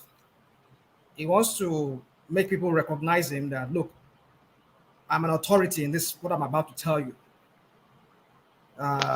You know, that is how it begins usually. All his talk, he likes to flatter himself, and so as to kind of capture people's. So anything he's going to say subsequently after then, you will see him as an authority. That's how I see it. That's how what I read in that lecture he gave. You know, so what I'm trying to say is, after he has established that he's the boss of the boss, who is the boss of Nigeria, you know, it was like, okay, I've been in that office before, and so I know what I'm talking about. So you all should all listen to me. I was like, this man is he has never left this is pompousness and everything. Well, for me, some of the things he said, I would say some of them mean. I know it's just he only just said those things just to, you know, he don't want to be too here one-sided. So he tries to like balance his whatever he said. He's trying to balance it. But one thing still stand out for what I know. It's all about them. It's not about us, we the masses, we the people who are there, who are not in the government. I mean, this is a man who has all his kids, no doubt. I mean, they benefited from Nigerian government. Himself has benefited from Nigerian government. He has a life pension, all of that. Even though he dies, his kids, no doubt, will be taken care of. And, you know, but you and I cannot say that. Most of us who are on this platform, who don't have any parents or grandparents, or who doesn't have any member, perhaps, who are in the government, eating money and making money. So why would they not want to continue to perpetuate the same fraud of a country called Nigeria? He will, you know. So that man, like, was it a Nigeria that said something? Like, what I see about him is just he's beginning to speak to the space now, and the reason he's speaking is that he's trying to make you people know that look, I still have mouth in this country. I can still anoint whoever I want to anoint, and so you people should listen to me. That is what I see in what he said, because this is a man who said, I'm more Nigerian than being a Yoruba man. I was like, this man, why would you say you're a Nigerian? You're more Nigerian because you have a life pension, you have a mansion on the top of a hill in Abeokuta, you have a farm, you have so many other investments, your kids are all doing well. Why wouldn't you say you're more Nigerian? How many people you are speaking to who are the masses that have benefited anything from that Nigeria? I mean, the vast majority of Nigerians have not benefited anything from that country. So why would you say you are more Nigerian? So who is it working for? It's working for you and your cronies and your people. You people that are in the government and your kids. But it's not working for the majority of Nigerians. So why wouldn't you want Nigeria? Why want Nigeria? So you see, to me, I just see him as a man with one vote. He has one vote, I have one vote. He has one mouth, he has one mouth. So he's only speaking for himself. That's how I see it. I know he speaks to the space because being a former president, he will have more regard than me speaking, because the feel he has been there, like he said, it made everybody believe when he first started saying anything. He has been there before. He knows what he's talking about. What do you know what you're talking about? I mean, that man is demented. I mean, it's very delusional from some of the things he said. Like, hey, you're going to meet Macron. You're going to meet some world leaders. I mean, these world leaders you're meeting, they are even junior to you. They are younger to you. And they send you on an errand. And then you, at the end of the day, you still have to go back and tell them, I mean, like, how many in your own country there? Why can't you just, rally around and bring the young people and bring them closer to you? Make them the president, the future leaders. No, it's still them. I bet you the next dispensation that is coming in 2023, we're going to see people who are going to come out. It's going to be the same people who have been through the system. So what I'm trying to say is this, that I have no regard for Obasanjo anymore. True, I know, like, we will rate him among the Nigerian presidents. Who do you have regard for amongst the Nigerian presidents?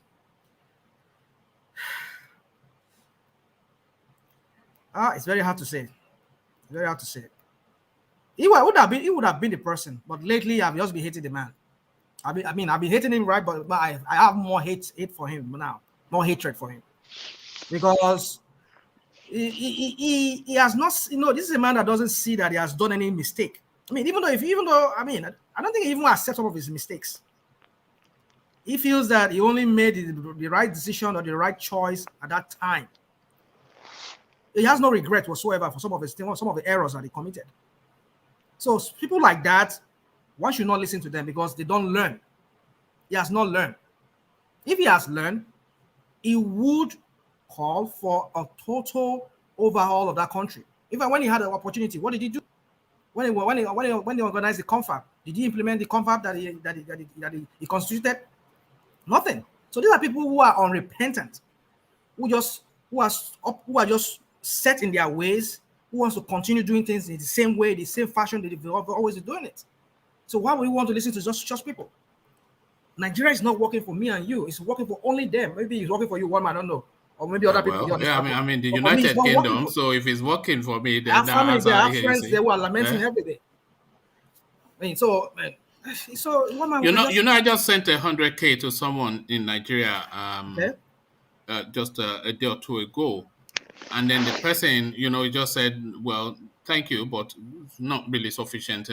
I was just thinking, because I thought I sent money, but 100K is not money.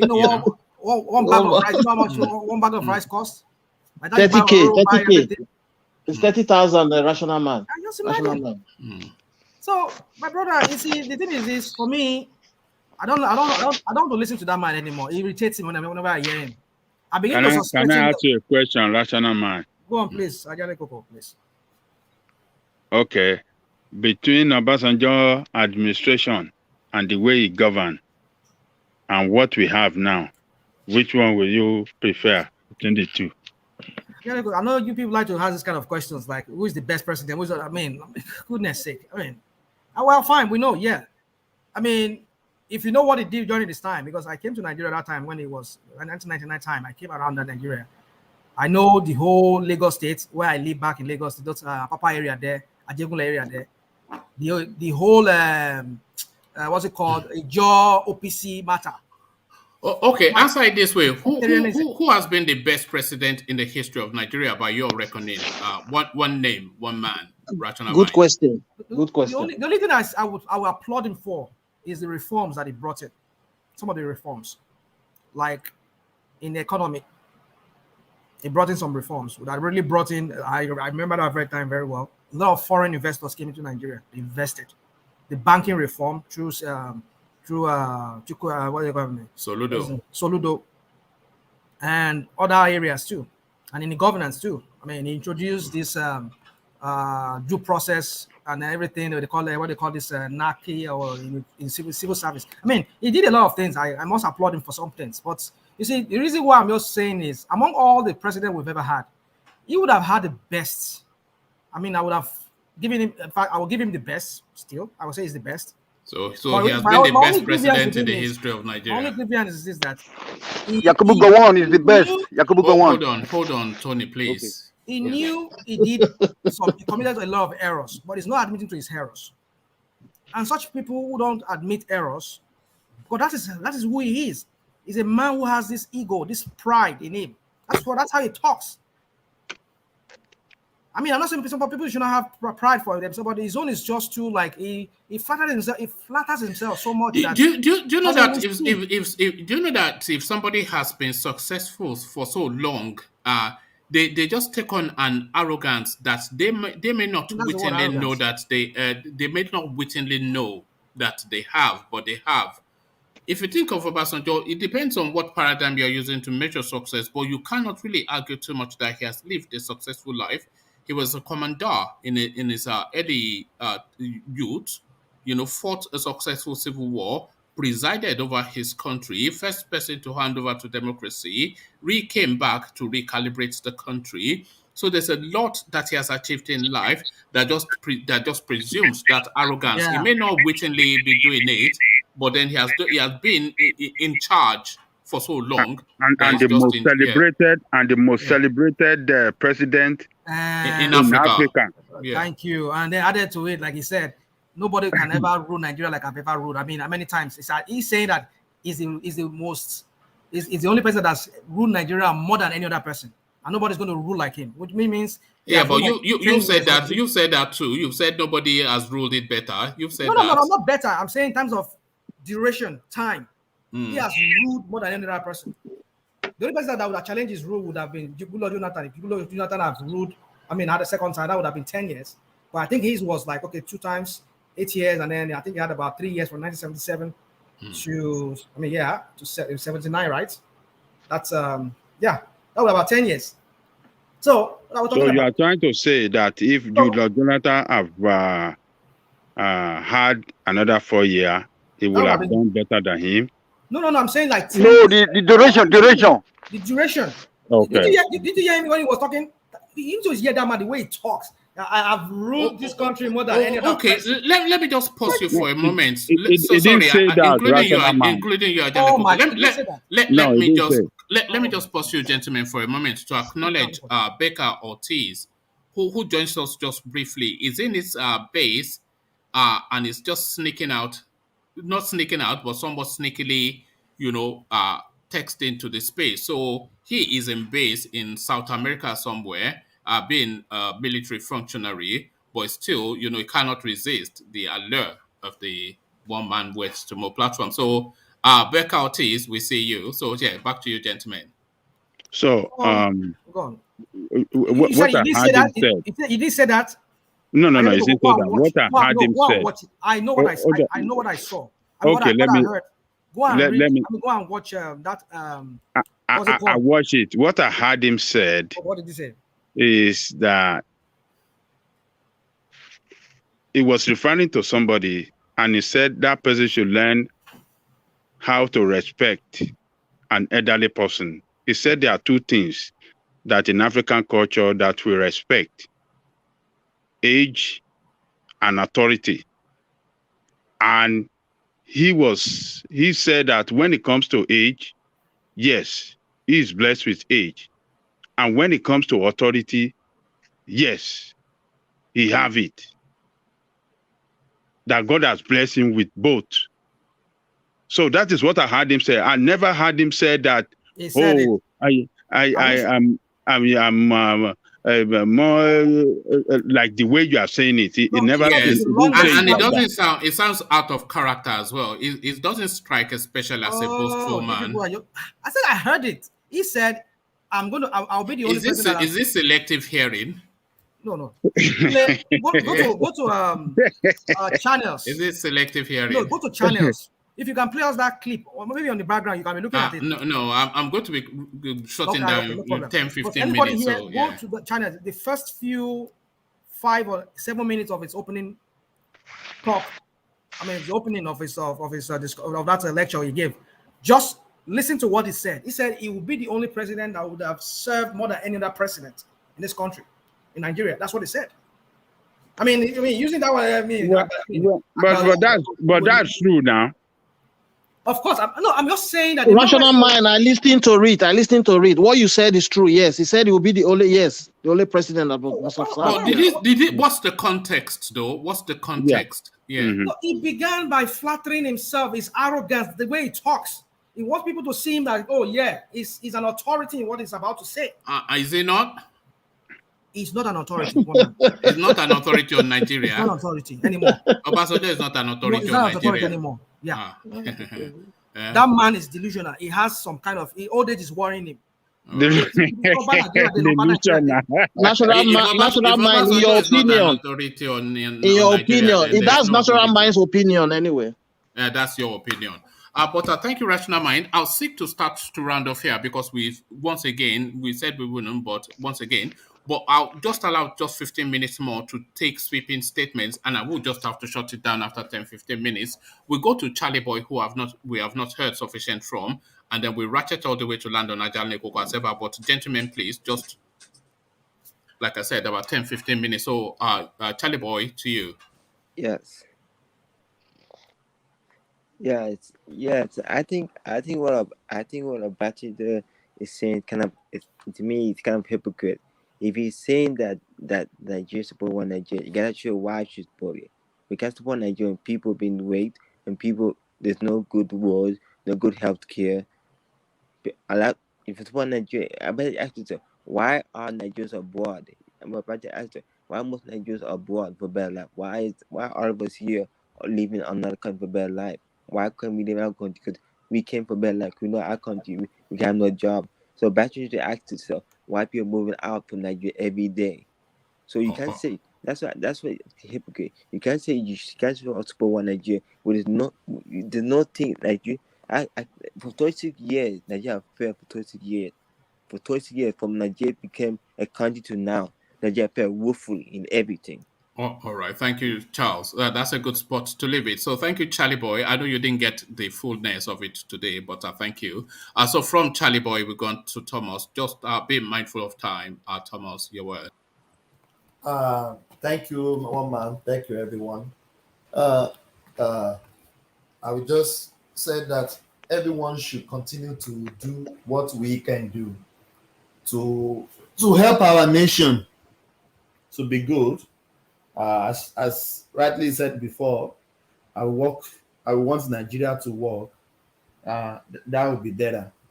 And then the government, the president leading us, I don't think he has the capacity and the competency to lead the government. But there's nothing we can do. We have to wait till 2023. May God bless Nigeria. May God bless everyone. Thank you, one man. See you. Now I'm off today. I'm off on Friday. You know, it's because I cut him out. Or that trick is always using. Now I'm going to work. Let me go ahead of everybody. You know, because I caught you yesterday. You think I don't know? Have you not been noticing? He will say, "I'm rushing to work now," so we go quickly to him. And 10 hours later, he's still there interrupting everybody. One man. I'm always off on Friday. I can't lie. If I'm going to work, I'm going to work. You think we were not? I'm only pulling your leg, Thomas. I know. I'm off on Fridays. I'm work on Fridays. Off on Fridays. Thank you so much. Thank you, Thomas. Always a delight. So from Thomas, we go on to Tony. Tony, just like I said, be mindful of the time. Tony. All right, sir. So Obasanjo was a very nice man, but as for today, I don't like him any longer. Just like a rational mind, Okay, because he did a great job. But Yakubu go on. God bless him every time. Then North Korea and Nigeria is like comparing light to darkness. Nigeria is darkness, and then we are all living under illusion. There's nothing coming out, and then I'm disappointed that most of the people here, they don't recognize that. But one man, God bless you and God bless your family. And same to you. And sorry, I'll bring Thomas back again because I was going to ask one question of everybody, but I forgot. So just quickly, Thomas, who was, and this is to everybody, so just one word answer to this, and then your closing remarks, but just one word from you, Thomas, now. Who, by your reckoning, was the greatest Nigerian president? From the Fourth Republic or from the from the onset of the country till date? The one when I'm growing up, the one just the one name. No, just the one name. That's all I need. From history. Yeah. Yes. Obasanjo is the best to me. From the Fourth Republic. All right. Thank you, Thomas. So same question to you, Tony. That is, we are talking about who industrialized the nation. No, just one word answer. Okay, one word. Yakubu Gowon. God bless him. Yeah, go on. All the petrochemical projects, all the refineries, all the Volkswagen of Nigeria, all the Peugeot of automobile Kaduna. That's what I'm talking about. Okay, that's done. Thank you, Tony. So starting with that, just the one word answer, and then your remarks. We go to Ola. So Ola, to you. If I were to pick anyone, straight away, Obasanjo, and I will tell you why. Obasanjo, for the fact that even though he was a military administrator, but unfortunately, to the best of my knowledge, he didn't participate in the coup that brought him as president. Whether he participated in the one that brought him as deputy, I don't know. Now, is the one that came in 1999 and pulled the military away, just like Gowon did a lot too, Obasanjo did a lot too between 1976 and 1979. Although he did something too that were not okay by standard, but saying the best so far, the democratically elected setting, he still remains Obasanjo. because he tactically he has managed to keep the military away from democratic intervention. So to me, that's the best. So that's what I have to say tonight. Then everybody, please try to thumb up, try to subscribe. I cannot lie to you. I've learned a lot from here. You know, someone gave me a new perspective of North Korea today. Even though, okay, I learned from it, but yet Nigeria is as equal as hell as North Korea, and only God can bring us to the promised land in Nigeria. Thank you, everyone. All right, thank you, Ola. Always a delight. So from Ola, we go on to rational mind to you. Starting with the question, Yeah. Well, you see, I remember that of Shagari. I know Shagari was short-lived even after his first term and whatever. So, well, that of Shagari for me, I looked at it as so much corruption and all of that. But if I look at it from the standpoint of Jack Conde in Lagos State back then, you know, of LSTC and all of that. I mean, Lagos was seeming to be promising. Jack Conde was not president now, just the one. No, I mean, I'm saying governor. As in, I'm talking about during this time of Shagari, when what's his name was Jack Conde was there, no? No, we're just asking the one word. Okay, all right. So, okay, let me answer that question. Okay, who do you think was the greatest president? In modern times, in recent times, and then your closing remarks. Yeah, in modern times, in recent times, that would be Baba Yabo. I won't define with his name, Baba Yabo. So anyway, so we all know his name. So anyway, so in conclusion, we've seen this flattery from Gaba Shehu and the rest of them. You know, the level of sycophancy we see in this government is unparalleled. And for me, it's going to tell us that these people are total failure. They will justify anything with anything. Now, finally, on the issue of these people, Boko Haram, you see, whoever is coming, he needs to take this national security away from anybody from the north. You see, the northerners, because they hold that position, that is why they could not defeat Boko Haram. This guy from in the Senate, who's from Borno State, who sits on the chairmanship of the military in the Senate, he gets briefing. That guy should be removed. These people, they are in collusion with this Islamist from the Sahel. She needs to start debriefing him. Was it debriefing or not briefing him? Actually, what I'm trying to say is it should not be included in knowing what is going on. And this Moguno needs to be removed. Bring in another person entirely, who is not from that region. And it's not from that region. If these people, if Buhari cannot do that, whoever is coming back there, who's coming there, should make sure that none of these people should be allowed to serve and get briefing on anything that is being done. That is why we're not getting any help from the international community, because they knew that Nigeria military is compromised. Nobody wants to come and sacrifice their personnel here for Nigeria because we don't get our crap together. And so if Nigeria does not get its crap together, flushing out those traitors in the Nigerian army, the Nigerian security architecture, we would continue having this problem. Banditry, as it is, whatever they call it, these pockets of terrorists because they're now using these people that they are within them as a human shield. That is why it's becoming very, very difficult. And if they continue spreading like that, it's going to be very, very, very difficult for Nigerian military to flush out these people totally, because they're using these people as a human shield. So for me, in conclusion, a lot has to be done. Buhari doesn't want to do it. He knows why he doesn't want to do it. For me, if these things are not taken care of, we'll continue running in circles, going in circles. Not even Tinubu can handle it, not even Atiku can handle it. So in conclusion, just to say, the Boko Haram issue can be defeated. I believe it can be defeated. But all they need to do is flush out those traitors, and they know those traitors. That's all I would say. All right. Thank you, Rational Mind. Always a delight. So, Ejiro, you're up next, and no, I'm pushing for time, but I always wanted to hear from you. So, starting with the question and then your remarks.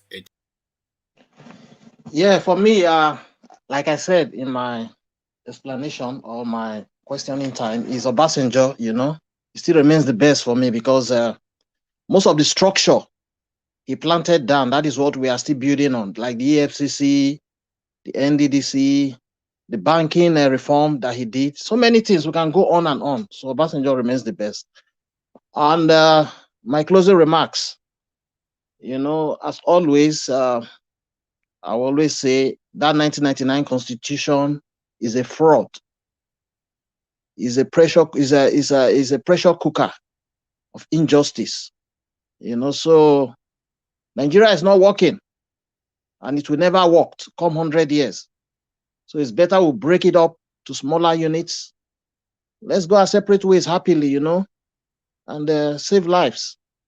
So that is my stand. Thank you very much. One man as always. God bless you, and God give you the strength. Good night and God bless. All right. Thank you, Ejiro. So from Ejiro to Ajanlekoko. Ajanlekoko, please condense it to just as little as you can so we can all just so Ajanlekoko, ladies and gentlemen. Obasanjo is the best president in the history of Nigeria. He's a man that we promise and we keep to promise. He's a detribalized leader. He promised Nigeria when he was a military head of state that he will hand over government in 1979. And he fulfilled it. He handed over government to Shagari. And he handed over a government that, a nation that was buoyant in everything. A nation that had airliner that we know as Nigerian Airways. They have fleet of aircraft that was flying all over the world. Europe, America, Asia, they have them. And they have, Nigeria have maritime authority, they have Nigerian shipping line. Nigeria had a lot of assets that this man handed over to the military, to the civilian rule. Unfortunately, Shagari and the way he governed the state run the nation down, and Buhari came and terminated that government. Obasanjo came back as a civilian head of state when the nation was almost on the brink of collapse, both economically and in political instability, serious political instability. And this man managed to stabilize the country economically and politically, and make it reorganize the military in such a way that make it very impossible for military to plan coup. He stabilized democracy that we are enjoying in Nigeria today. Just like someone said earlier, he put in place a very strong banking structure for the nation. And so he managed the economy well. Nigeria external reserve, as at the time he came in, was less than $1 billion. By the time he was leaving, he left like 65 billion, maybe 45 billion or 65 billion at our external reserve. The same thing, excess from crude oil account, from crude oil. He opened a excess crude oil account in the central bank. Sorry, Ajalekoko, if I can just push you a bit for the time. So he did well, and he did well for the nation.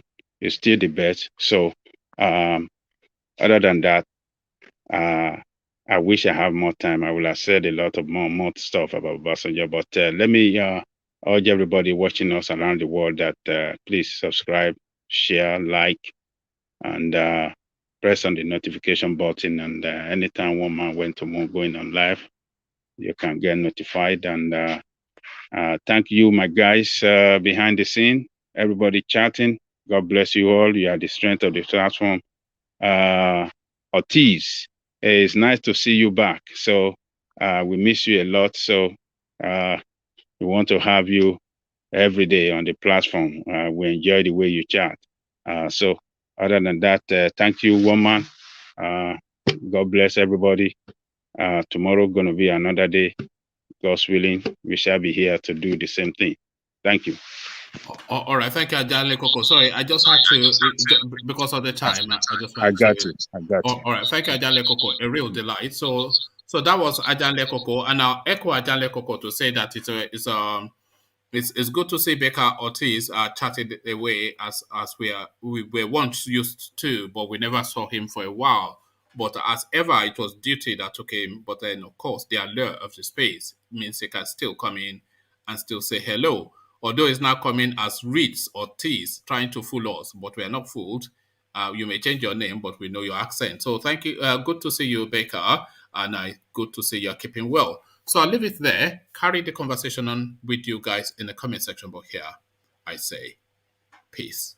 And sorry, Obasanjo was my best too. So I think Thomas was just asking. Obasanjo was my best for all of the reasons that Jale Koko described, and he could have described even more. So for all of those reasons, and by far and declared, I don't think we've ever had a president outside of Obasanjo. The only other president we could have had was Babangida, but his greed and avarice, that marked him down. So he failed as a result of greed and avarice. So he could have been an opportunity, but the only president, we've only ever had one president in the history of Nigeria, and that is Olusegun Obasanjo.